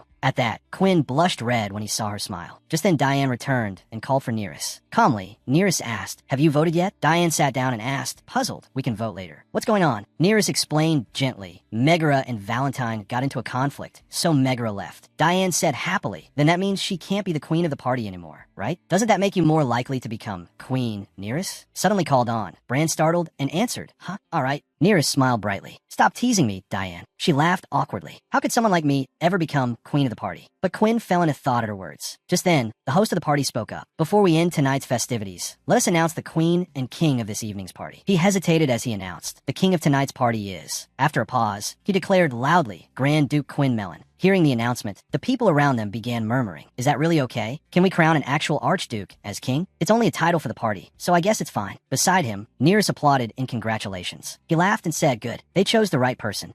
Quinn let out a breath and laughed. "I'm being treated better here than I was at school." The host continued, "Next, I will announce the queen of the party. The most outstanding person at the party is Miss Nearest Shoot." Hearing her own name, Nearest was so shocked she couldn't speak. Everyone around her applauded and congratulated her. Standing in the back, Valentine clenched her teeth in anger. Nearest turned and asked Quinn, "Did you have a hand in this too?" Instead of answering, Quinn asked back, "Why would I do that?" The crowd simply chose the person they liked best. "You should be proud of yourself." A servant approached and handed something back to him. Then he whispered in Quinn's ear, "I've carried out your orders, my lord." Quinn replied calmly, "I know. I saw everything that happened. Well done, Tao Fry. He immediately placed a crown on her head. Congratulations, my queen. Looking at her gently, he said, my crown will be yours as well. A mirror was hurled violently to the floor and shattered into pieces. The maids around her shrank back in fear. Clutching her face, Megara hissed hatefully, I can't believe Nearest Shoot became queen of the party. Looking at her damaged beauty in the mirror, rage instantly surged through her. Since I had to leave the ballroom, I knew someone else would be chosen queen. But at the very least, I expected it to be that troublesome little Valentine, not that lowly, filthy Nearest Shoot. A maid opened the door, and someone else stood behind her. She said politely, my lady, the priestess has arrived. The priestess looked her over and murmured softly, oh dear. Lady Megara, what happened to you? In a subdued voice, Megara called to her sister. Tears welled in Megara's eyes. Wiping them away, she choked out, I'm sorry for calling you so late, but I'm in so much pain. In truth, she was inwardly cursing everyone else. Cursing that brat Valentine Alandria, cursing that brat Nearest Shoot. The priestess immediately used her power to treat Megara's wounds. Please don't worry, I'll heal you at once. But after a while, the wounds showed no improvement at all, and she suddenly froze in surprise. Then the priestess said hesitantly, Lady Megara, this doesn't seem to be an ordinary poison. Megara frowned in alarm, terrified that if it could not be healed, her beauty would be ruined. What? The priestess carefully explained why healing magic was ineffective. Divine power can heal any poison that acts directly on the body, but some poisons do not harm the body directly. Instead, they cause the host's immune system to attack itself. Poisons made from the secret formulas of ancient houses are often like that. Megara looked at the injuries on her body and thought in panic. Valentine Alandria really used her family's secret poison over nothing more than a school dance? How could her family allow that? Though she felt deeply sorry she could not heal her patient, the priestess still had to tell her the truth. Fortunately, your health still seems stable, but I believe you need a doctor, not a priestess, for this treatment. Your recovery will be slow and will require medicine. Megara furiously turned and shouted at the maid, what are you still standing there for? Bring a doctor here immediately. Clutching her head, she let tears of resentment stream down as dreadful thoughts closed in around her. By now, Nearest Shoot must be strutting around proudly with her crown. The more Megara thought about it, the angrier she became. She smashed everything in the room that could be broken. After the dance ended, Nearest rode back with Quinn in his carriage. She asked him in confusion, why did I become queen? Sitting across from her with an air of ease, he answered, I already told you. The students must have excellent taste. That could almost be taken as a subtle compliment. The corners of Nearest's lips lifted. She truly felt happy. I never imagined I'd become something like the queen of the party. Looking at the crown in her hands, her heart ached strangely. Maybe I dreamed of it when I was little, but I was always afraid of attracting too much attention. Nearest lowered her eyes, a little downcast. I thought a title like this would mean nothing to me. Remembering the faces at the party, she chatted with Quinn. Did you see Valentine's face? She looked like she was about to kill me. Seeing her so disappointed, I guess becoming queen was worth it. He nodded along with her words. The rumors about tonight will spread throughout high society. This incident will only damage her reputation further. It truly had been a long, exhausting night. One thing after another. Nearest felt her blinking grow slower and slower. The carriage rolled smoothly through the streets. The moonlight and the gentle night breeze were like a lullaby. Before she knew it, Nearest was nodding off. At some point, she had fallen asleep. Quinn watched her head dip now and then. How beautiful she looked today, afraid she might be cold. He took a cloak and draped it over her, murmuring softly, what a careless lady. Nearest knew nothing. Quinn had already come right up close to her and whispered softly, will you fall asleep like this too, when I'm not by your side? His eyes were full of joy. At least when he was with her, he truly felt happy. But then he frowned, a pained look appearing in his eyes. Quinn brushed aside Nearest's hair and asked the question he had always wanted the true answer to. What happened to you? Inside the carriage, there was only him and her. His voice continued to echo in the silence. I know you don't have a good relationship with Megara Lycandros, but you're usually calmer than this. He didn't know what Nearest was dreaming of, but her brows were tightly furrowed. Quinn saw it all. He wondered, why are you so afraid? In her haze, she murmured softly, don't leave me alone tonight. But Quinn froze when he heard those words. Never before had he seen her lower herself to beg like that. His heart clenched at once. She grabbed his hand and continued pleading in a faint voice, please. The carriage sank into still darkness. Only Quinn's heart ached unbearably. Nearest dreamed of the golden palace from her past life. In that cold, dark night, she had knelt and begged her husband to stay with her. Just for one night. Abelis had shaken off her hand in disgust. As expected, he had no intention of remaining even a little longer. He calmly walked over to his lover's side. They embraced in front of her, and that person was none other than Megara. Megara looked at her with a triumphant expression.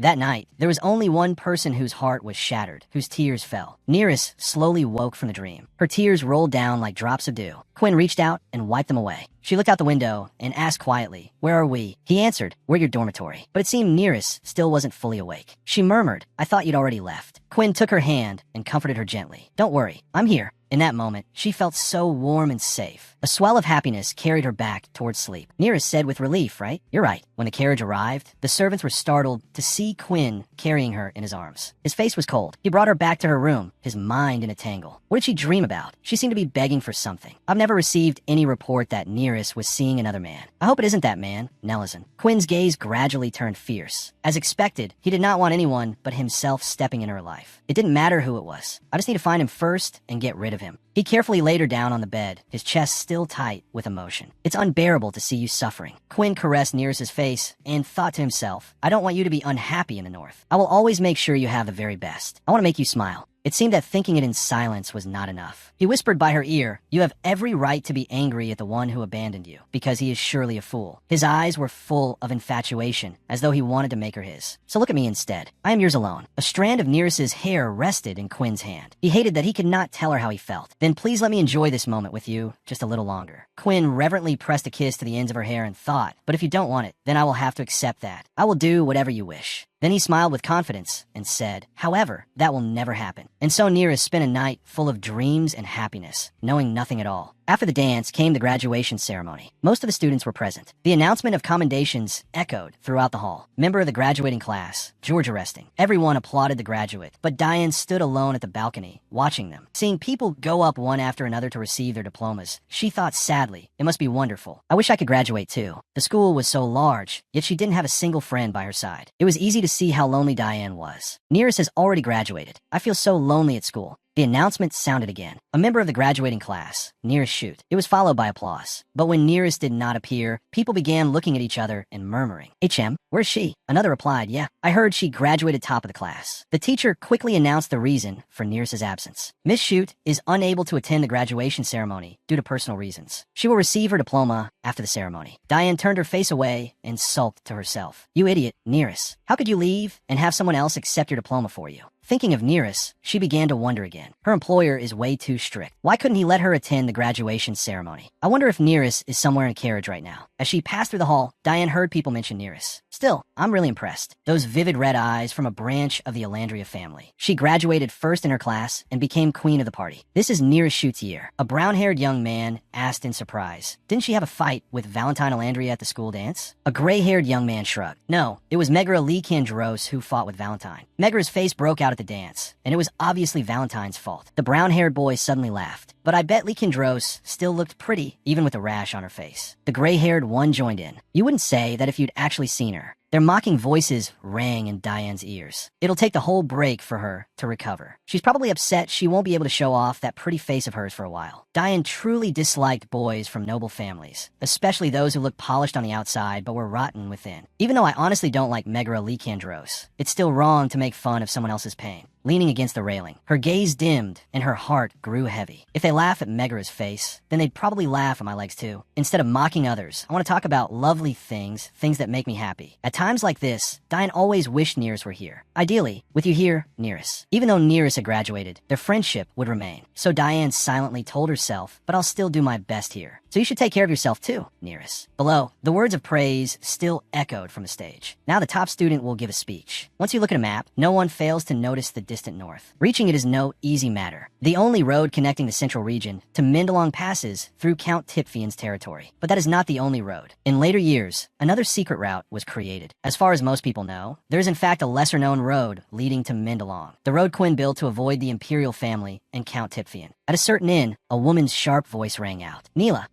you lazy girl, then stood on the outskirts of the Westerners' territory in the Palos mountain range. The landlady was berating one of her workers. Have you taken water to the guests on the second floor yet? The girl named Neela hurriedly replied, I'm going right now. Even after she left, the shouting still didn't stop. How many times do I have to tell you? They are obviously important guests, and you shouldn't disturb them. Go do something useful, you lazy idiot. Neela hurried upstairs carrying the things. The wooden floor here was so old it creaked loudly under her feet. She knocked on one of the doors, saying she had brought what the mistress had ordered. Excuse me, I brought the water you asked for. Are you feeling all right, my lady? The girl inside the room answered in a hoarse voice. Kumin. Only after receiving permission did Neela open the door and carry in the basin of water. She did not look at the person on the bed and only asked with concern how her fever was. Would you like something to eat? The person on the bed was Nearest. Her eyes sparkled like jewels. When Neela looked into those beautiful eyes, she felt as if her soul had been drawn in and blurted out. Ah? Neera suddenly asked her, "Your name is Neela, right? What is your biggest secret?" She stared fixedly at the person before her and repeated the request. "I want you to tell me your biggest secret. It's all right if you tell me. I'll be leaving soon anyway." Neela's eyes gradually lost focus. She hesitated and answered, I. After stammering for a while, she finally honestly revealed her secret. "I once stole from a guest. After that, I blamed Daryl for it." The water in the basin rippled. Neela's voice continued to echo. "I'm an illegitimate child, but Daryl is the real daughter. That's why I was upset that Daryl was treated like a princess." Just like that, she spilled every wicked thing she had buried deep in her heart. "If they find out, they'll beat me and throw me out of the family. That's why I was going to take this secret to the grave." Feeling that she had tested enough, Nearest spared her. "I understand. Thank you for telling me. Forget that you ever told me any of this." Neela immediately obeyed. "Yes." Then she startled, as if she had just woken from a dream. Then, as though nothing had happened, she gently asked after Nearest again, "How is your fever now, my lady? Is there anything you'd like to eat?" In a soft voice, Nearest replied, "My fever is better now. I like a little soup for dinner." Neela turned and headed for the door, answering politely, "Yes, my lady." As she went downstairs to prepare the meal, she kept feeling that something about her body was strange. It felt like she had forgotten something. Or was she just imagining it? But Neela quickly put it out of her mind and focused on her work, lest the mistress scold her again. It probably wasn't anything too important anyway. Left alone in the room, Nearest sat there absent-mindedly. After a while, she stood up. She pulled the curtain aside and looked at her reflection in it. Her purple-pink pupils shone brilliantly, just like in my previous life. My jeweled eyes have returned. In her previous life, once people learned she possessed jeweled eyes, everyone at the academy had started buzzing with gossip. Did you hear? Nearest Chud's eyes turned into jeweled eyes. Rihanna wondered, jeweled eyes in a low-ranking family? Aren't those supposed to belong only to the royal bloodline? Alex shrugged and curled his lip. How should I know? They stared toward Nearest, who happened to be passing by at the time, and said meaningfully, "I guess we'll know once we see for ourselves." Just then, a child ran up and asked Nearest Chud, "Do you really have jeweled eyes?" She tried to hide her unusual eyes and muttered in reply, "I'm sorry, but please leave me alone. Don't tell anyone else about it. You don't even know me." And just like Neela, when that boy looked in her eyes, he was instantly hypnotized. From that moment on, he obeyed her without question, never once protesting. "All right, I won't tell anyone." The blue-eyed boy beside him had been waiting for ages before his friend finally came back, and curiously asked, "Is it true? Does she really have jeweled eyes?" The boy answered stiffly, "I'm not allowed to talk about that." His friend looked surprised, "But you were the one who kept saying you were curious." Yet the boy said, "I." His eyes were unfocused, and his voice had no intonation at all, as if he were a puppet being controlled by someone else. "But we don't even know her, so we shouldn't talk about it." Nearest witnessed all of it from a distance, and for some reason, she was terribly frightened. And it didn't happen only once. After that day, I went through several similar incidents, including some terrible ones, and came to one clear conclusion. She sought out her cousin, hoping he would help her. Nelson sat in his chair and spoke calmly. "Yes, Nearest?" When he heard her talking about her eyes, instead of being shocked or surprised, he smiled. "You want to talk to me about your jeweled eyes?" Nearest lowered her head and awkwardly answered, "Yes, Nelson." She hesitated for a long time, then finally gathered her courage and told Nelson her secret. "You see, I think my jeweled eyes have the power to control minds." His eyes immediately lit up, as though he had found treasure. Nearest had no idea that this was the beginning of the suffering that would come later. The carriage rolled down the mountain from a high slope, clattering all along the way. Nearest sat alone in the carriage, looking at the scenery around her. She remembered that conversation with Nelson. Mind control. I'm not sure that's the right word, but it's like making people unable to refuse, even when there's no logical reason at all. After looking into my eyes, they seem to trust and follow what I say. They blindly accept my suggestions without hesitation. She had been afraid and anxious, but there are some limits too. Since it makes people blindly follow what I say, it doesn't seem to work on people who never trusted me in the first place. She told them what Alexa had done to her that day. Alexa had grabbed her hair and yanked her head back. "Are you kidding me? You just told me to go away? How dare you, you lowly little thing." Alexa had despised and hated her. Nearest's hands trembled. Her whole body shook with fear and dread. Something is wrong. She looked down at her shaking hands, terror plain in her eyes. I thought jeweled eyes only appeared in the ocean blue eyes of the royal family. But why are mine purple pink? And why do they have this strange power? She covered her face as tears streamed down. I was so scared. I didn't understand why I had this power. She trembled in fear. Nelson gently pulled her hands away from her face and clasped them tightly. He comforted her. "Don't be afraid, Nearest. On the contrary, you should be happy." Nelson smiled brightly as he looked into Nearest's eyes. His words of comfort astonished her. It was the first time anyone had ever acknowledged her special ability. Then Nelson pulled her up from her chair. "People have always valued navy blue, gray, and purple pink eyes. We always thought that respect was for the three warriors. But what if there was another reason? He extended a hand to her, as if trying to pull her out of her negative thoughts. Perhaps we instinctively value those special eyes because they carry special powers. But Nearest still didn't understand what he meant. She asked again, "What do you mean?" Nelson leaned closer to her and said excitedly, "Don't you see, Nearest?" He grabbed her shoulders. Jeweled eyes may not be exclusive to the royal family. He told her ancient stories of the warriors Palos, Bisto, and Elandria, the three honored warriors of the nation. I think those three warriors may each have had a different kind of jeweled eye with different powers. Then their powers were passed down to their descendants. Nelson said with certainty, "That's right. That's why he was Elandria the Just. Because whatever he said, everyone believed it to be the absolute truth through the power of his jeweled eyes." But Nelson continued excitedly, embracing her. "I bet that's why the Bistos were so wary. Someone who can control others with words is like an unbeatable rival to the current ruler. That is probably also why they banned incest and concealed the truth that purple-pink eyes are one kind of jeweled eye. Even though they cherished purple-pink eyes, they still had to beware of anyone whose eyes turned into jeweled eyes. That's why you need to think carefully about this, Nearest." He gripped her shoulders tightly. He wanted her to remember and to think carefully about the matter of her eyes. Yes, Nelson wanted her to remember it well. No matter how loyal we are, the palace will always be wary of us, especially now that you have jeweled eyes. Then he spoke of the worst possibility. Perhaps the Palos family was destroyed because of their jeweled eyes as well. But that would never happen to the Islandrias. No, we will only grow stronger and stronger. Returning to reality, she was still looking out at the scenery outside, lost in thought. Nelson's theory made sense. He seemed to have thought about it for quite some time. But if his theory was right, then what about Cliquin Mandela?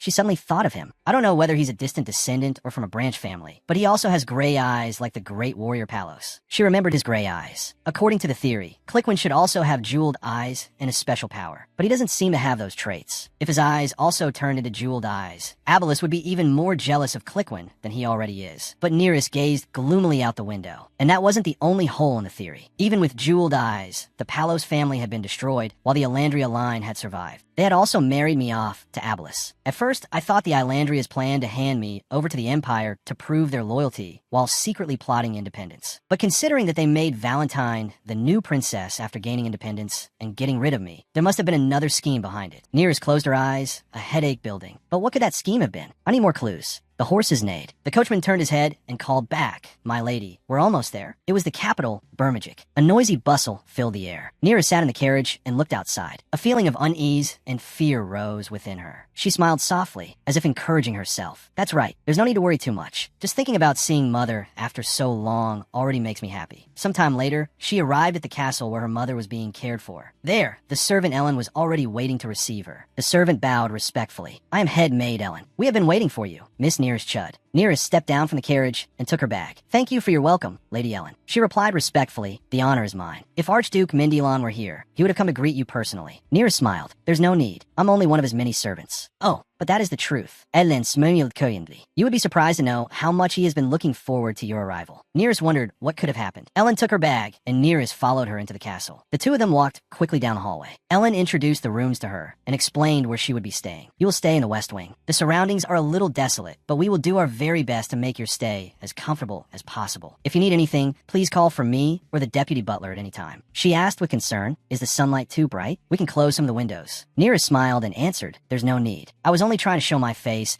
as little as possible on the way here." Nearest glanced around at everything. She observed and assessed it all. Everyone was neatly dressed and behaved professionally. The head maid and butler must be very strict. Wherever she went, the servants at work would stop and bow to her. They all looked capable. As she walked, she thought, but there seemed to be rather few of them. Perhaps many were dismissed during the chaotic times. Footsteps echoed, then stopped. Ellen continued her warm explanation. "This is the beginning of the West Wing." They kept going. They passed by a garden, and Nearest looked around. Everything here was truly quiet and not very lush. Nearest asked, "Is this garden part of the West Wing as well?" Walking ahead, Ellen turned and answered yes. "I know it looks barren. I hope you understand." Nearest looked around again. Actually, it was quite impressive and beautiful. She remembered the places she had passed in the northern region. Open gardens like this were difficult to maintain through long winters. For the plants to survive such long winters, this must be an expensive magical garden. The door opened with a creak. Ellen and Nearest stepped into the room. "Nearest!" Her name rang out. Her mother rushed to the door, threw herself at her, and held her tight,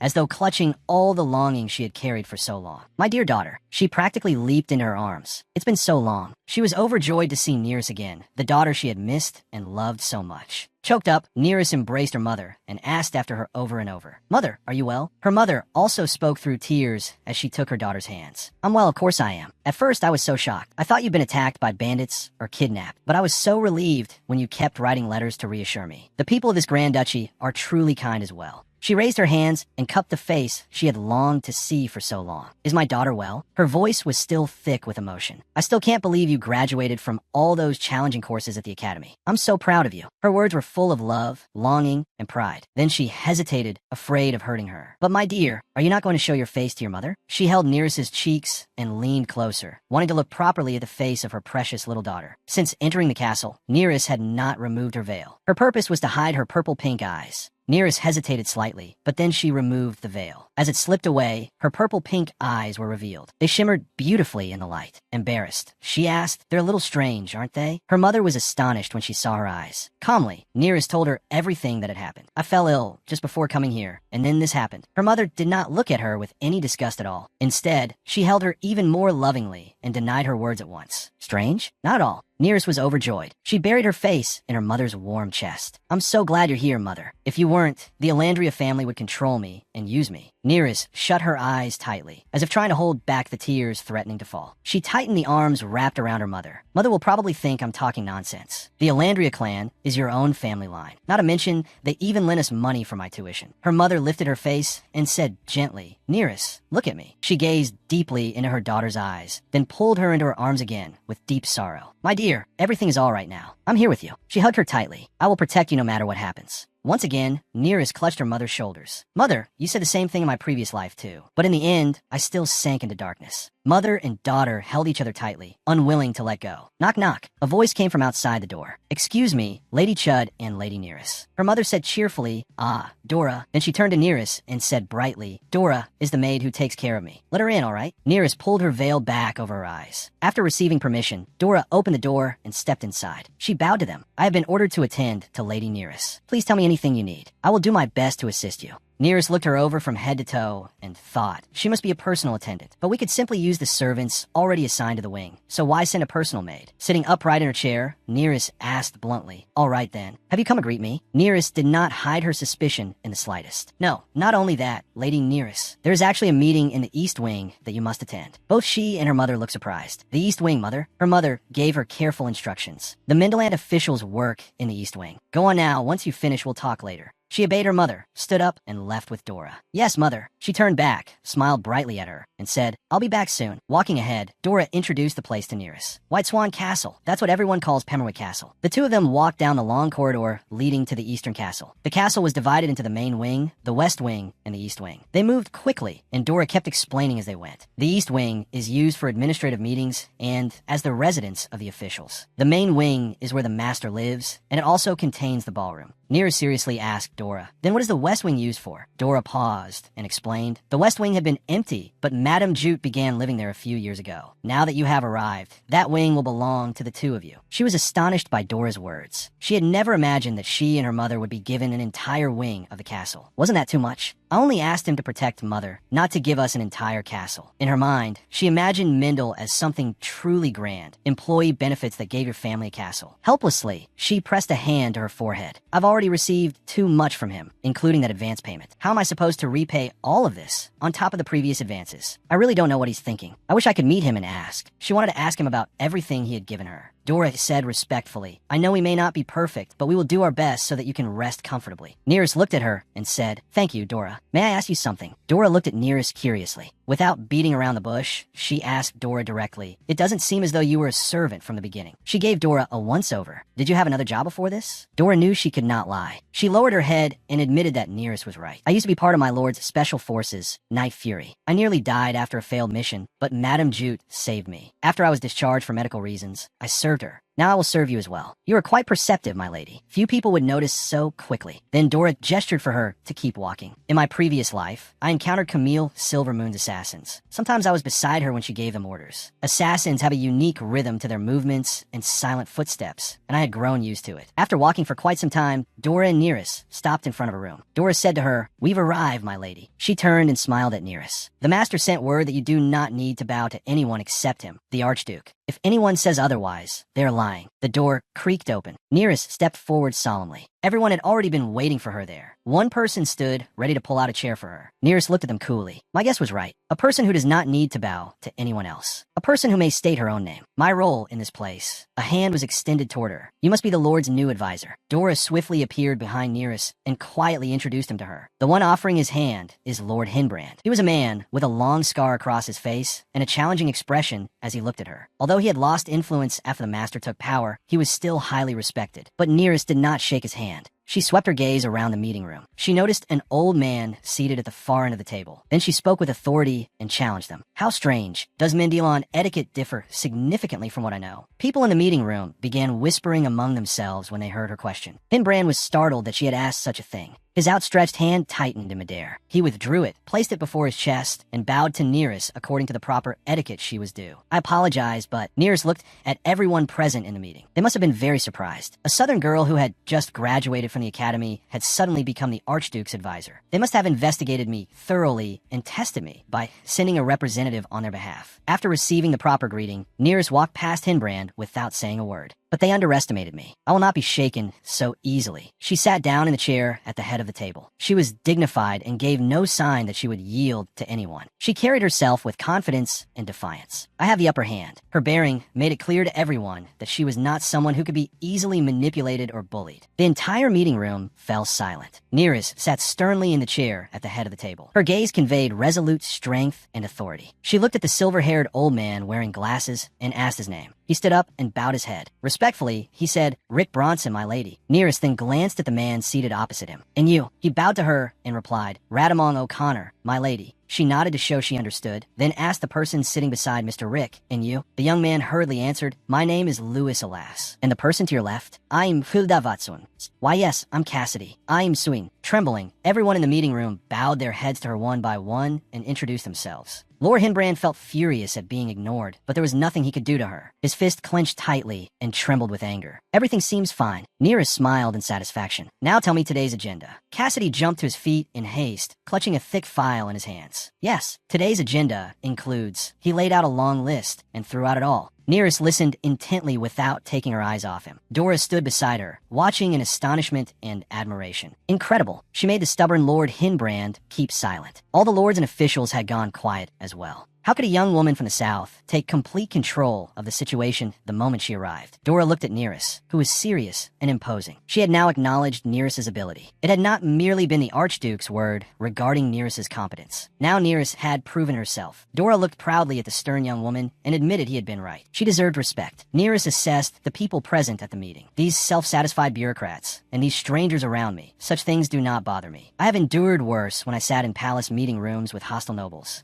I can certainly handle this on my own. She was filled with confidence. I must do this because he trusted me. Leaving the dark, stifling meeting room, Nearest leaned against a glass window. She looked down at the scene below, at the steps beneath her feet. Dora still stood respectfully nearby, watching her. Nearest asked Dora about the situation with the officials in the castle. "I saw that vassals occupied half the seats in the meeting room. Is that normal?" Vassals usually have blood ties or long-standing personal relationships with their lord. I expected to meet them in the castle, but most vassals of other families do not visit their lord's castle. Yet apparently, that is common practice here. Dora herself had not been here long, so she told Nearest only what she knew and had heard. "I heard it wasn't like this in the past, but I was told this practice began when the current Archduke took power." Nearest wanted to know why the Archduke had done such a thing. Why? Because all the elders were executed. The only vassals left were the steward's family and the chief vassal's family. Black crows perched outside the castle suddenly beat their wings and flew off, letting out harsh cawing cries. Dora continued explaining to Nearest. As a result, the officials increased their influence after that transfer of power. I only heard this information recently, since I came to the Central Region not long ago. The Central Region was Pembroke, the heart of Mendelant. The lower areas were called the Southern Region. I'm not familiar with this terminology. Nearest closed her eyes and leaned against the window in thought. But I understand the overall situation. When the officials gained influence and the lords witnessed the deaths of the elders, they must have realized that their titles held little value. They thought,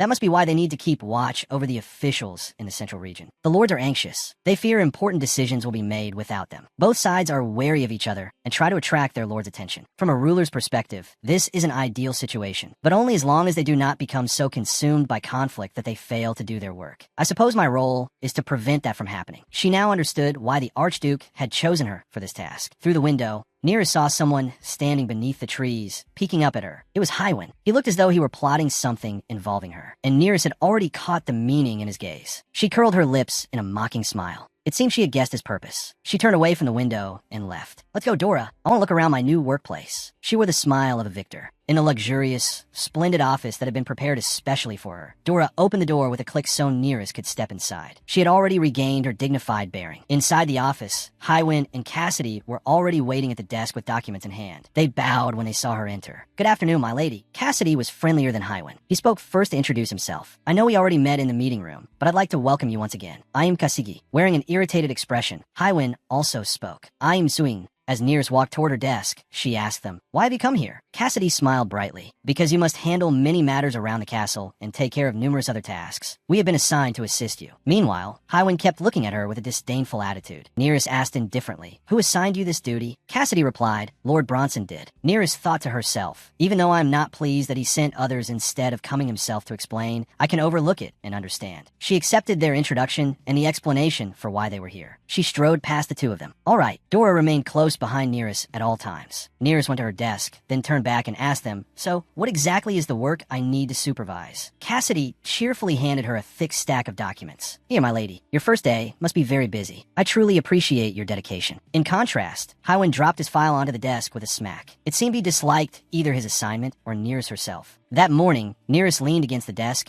and seriously flipped through each document Cassidy placed in her hands. Hywin irritably said to Cassidy, what makes you think you can just ignore? Then he looked at Nearest and was stunned. She was reviewing the documents and sorting them by priority with perfect accuracy. She frowned as she read the papers, arranging them by level of urgency. I noticed it during the meeting, but she's highly capable. Her actions left both Cassidy and Hywin astonished. Nearest slammed the sorted stack of documents down on the desk. Looking down at the two of them, she said coolly, now it's your turn. Present your arguments regarding the issues you are proposing. Her work attitude was enough to leave others shocked and impressed. Outside, rain poured heavily. Rain came down in a white sheet. Inside the castle, everyone was eating lunch together in the dining hall. They whispered among themselves and chatted noisily. I heard the new advisor came from the south. What do you think she's like? I heard the meeting was intense. Let's ask Lord Hywin and Lord Cass. A door suddenly opened with a loud bang, drawing everyone's attention. Everyone turned toward the entrance. They saw Hywin and Cassidy looking miserable, exhausted, and pale-faced as they trudged and carrying their meal trays. People crowded around the two of them. Looking at the dark circles under their eyes, they asked, wait, have you been working until now? Oh, look at the circles under your eyes. Though tired, Cassidy still smiled as he answered, yes, we've been working this whole time. We still have to compile research for the advisor and for Lord Bronson by tomorrow, so we have to go back to work after eating. The people in the dining hall curiously asked, is the new advisor very demanding? Everyone was deeply surprised by how exhausted the two of them looked. You're usually so energetic, Lord Cassidy. The work must be overwhelming if it's made you put in such long hours. Hywin set his cup down hard on the table, splashing water everywhere. He impatiently answered the curious crowd. She's not demanding, just impatient. She reviewed over a month's worth of work in a single day. He revealed something that left them all stunned. He mentally counted the projects Nearest had handled during their work session. The Outview Bridge construction project, the Northwest Dam renovation, and the Irkandolian trade negotiations. She reviewed everything, and now she wants more detailed information. Everyone was amazed by the speed and competence of this newly arrived advisor. Hearing the two of them say that, no one could believe it. They asked Hywin again, Outview Bridge? Are you sure? That project has been postponed for too long because of other urgent issues, even though the bridge would solve many pressing problems. And the dam, and the trade agreement too. The dining hall buzzed with whispers. Then does that mean she's supervising all current projects, regardless of priority? Hywin listened to them in weary disgust. He picked up his cup and took a drink, then smirked and said, if you're that curious, you can see for yourself tomorrow. He offered them a piece of advice. You'd better be ready. They still did not understand the true meaning of his words. You'll all be busy soon enough. Outside, the rain was still pouring down. The heavy storm continued relentlessly, and before long, it would lead to flooding. In the castle's meeting room, the lords and officials were all gathered there. Stacks of documents had been piled up high.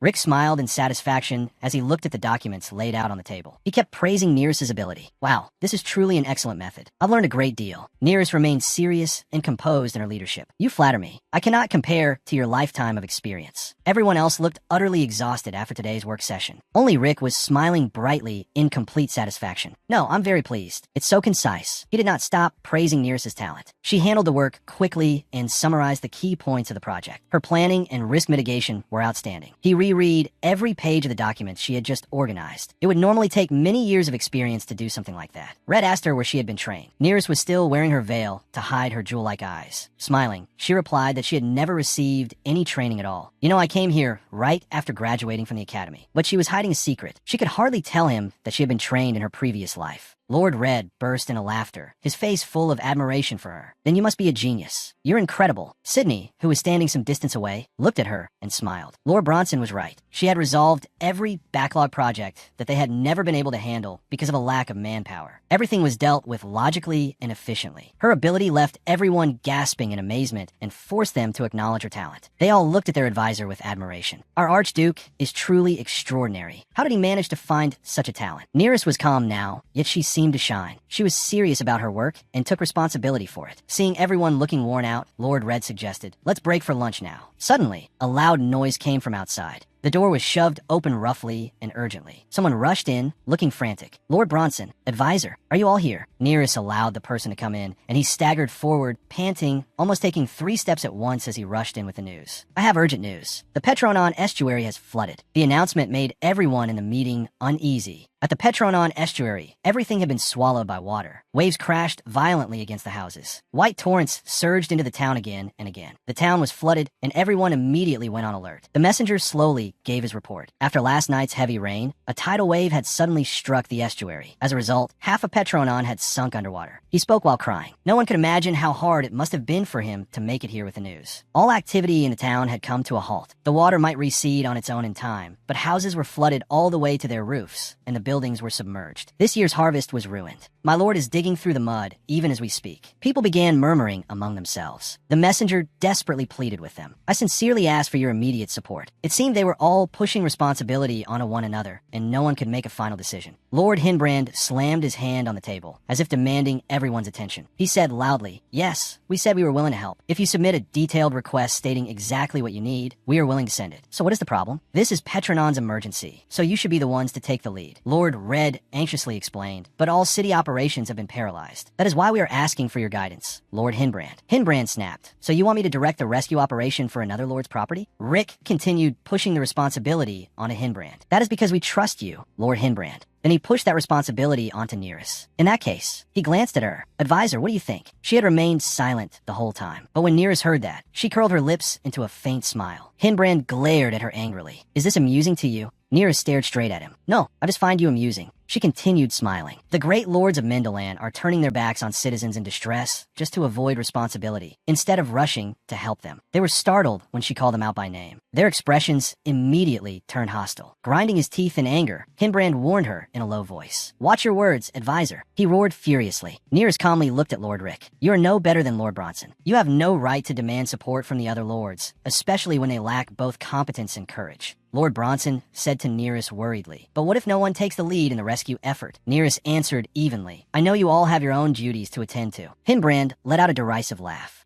"You're good at talking, I'll give you that." The others stiffened and rebuked him. "That is disrespectful." But Hinbrand's body was trembling. How dare she? How could a low-ranking official speak to him like that? He slammed the table again and bellowed. "Instead of people like us, who are so irresponsible and incompetent, why don't you do it yourself? You're from the South, so you don't understand how complicated this work is." After he said that, the room fell silent. No one said a word. The officials glanced at him as if thinking, how dare he disregard the advisor? She isn't wrong, but the lords were thinking something else. How dare an official order the lords who serve under the Archduke? If she was so capable, she could handle it herself. Let's see what she can do without her help. Nearest calmly rose to her feet. Without the slightest hesitation, she walked up to Lord Hinbrand. "Honestly, it seems the northern air has frozen your brains." Then she challenged them in return. "Why are you all standing here babbling instead of taking action, even in an emergency like this?" You all seem more concerned about yourselves than the hardships of your citizens. Then she made her decision regarding the relief effort. Therefore, the Grand Duchy will take charge of this emergency. Standing right in front of him, she rendered him speechless. He did not dare say another word. Does anyone object? The meeting room was silent. No one voiced any opposition. Dora asked, puzzled. Excuse me, advisor, but why would you willingly take on this responsibility? Petronon is very far from here, and its new lord does not have a good relationship with the other lords. No matter how well we manage this project, failure is unavoidable. Resting her chin on her hand, Nereus asked suspiciously, a new lord? When did he take power? Dora replied at once. Just before the Archduke received his title. Nereus nodded thoughtfully. I see now. Just then, there was a knock from outside. Nereus responded. Come in. Kai and Hyun stepped inside together, carrying a thick stack of documents in their arms. Kai smiled brightly and said, we brought the materials you requested. He approached the desk and gently placed the heavy bundle on the table before her. These are the latest records of the flood damage and all recovery efforts. She examined the papers closely while listening to his report on what had happened during the flooding. This flood has caused unprecedented devastation. Petronon is struck by storms every summer, but the town has always been well prepared for that yearly event. She gave a slight smile, her eyes seeming to see through everything. Good, I can tell as much. Up to now, the Grand Duchy had only sent relief funds in name. She set the document down and asked Kai, is this everything? He answered respectfully, yes, advisor. She leaned on one hand and smiled mischievously. All right, thank you. He looked a little confused and scratched his cheek awkwardly as he replied, it was nothing. At that moment, Hyun stepped forward quickly, clutching a large rolled sheet. He briskly spread out a map and said, look here, advisor. Pointing as he spoke, he asked, this is the central region, and this is Petronon. Have you ever taken part in disaster relief before? Neri-san said firmly, no, never. Hearing that, Kai immediately raised his voice and scolded Hyun. That was rude. Hyun looked at him with irritation and impatience. He ignored Kai's words and continued speaking his mind. Since you made these hasty decisions while our master is absent, we won't be able to help you. Even if our master is displeased when he returns, that won't change things. So I suggest that you minimize the damage before everything gets out of control. But after hearing him out, Nereus's eyes instantly turned sharp as she stared at him. There was a strange brilliance in her gaze. Hyun flinched in shock. What was that? Had her eyes just flashed strangely? Nereus answered Hyun's stubbornness directly. The flood damage has most likely destroyed the drinking water supply. It's possible that seawater has flowed back into the river, or that the wells have been contaminated by sewage. Petronon is probably like one enormous swamp by now. Even at this moment, we must guard against waterborne disease. As she flipped through the pages, she reminded them, arguing won't help anything. Call for a messenger. If you have a detailed plan, I'll hear it. If not, then I need information on shelters for the displaced residents. Kai quickly obeyed and ran off, not forgetting to say loudly, yes, I'll bring someone immediately. She picked up another sheet of paper. Nereus's lips curled slightly into a meaningful smile. Her eyes glinted sharply as she scanned the document in her hand. At the same time, elsewhere, a noisy round of gossip continued. Someone said resentfully, isn't this unfair? I'm talking about Petronon. I know the flood was terrible, but it's only a small territory. All the damage has already been done.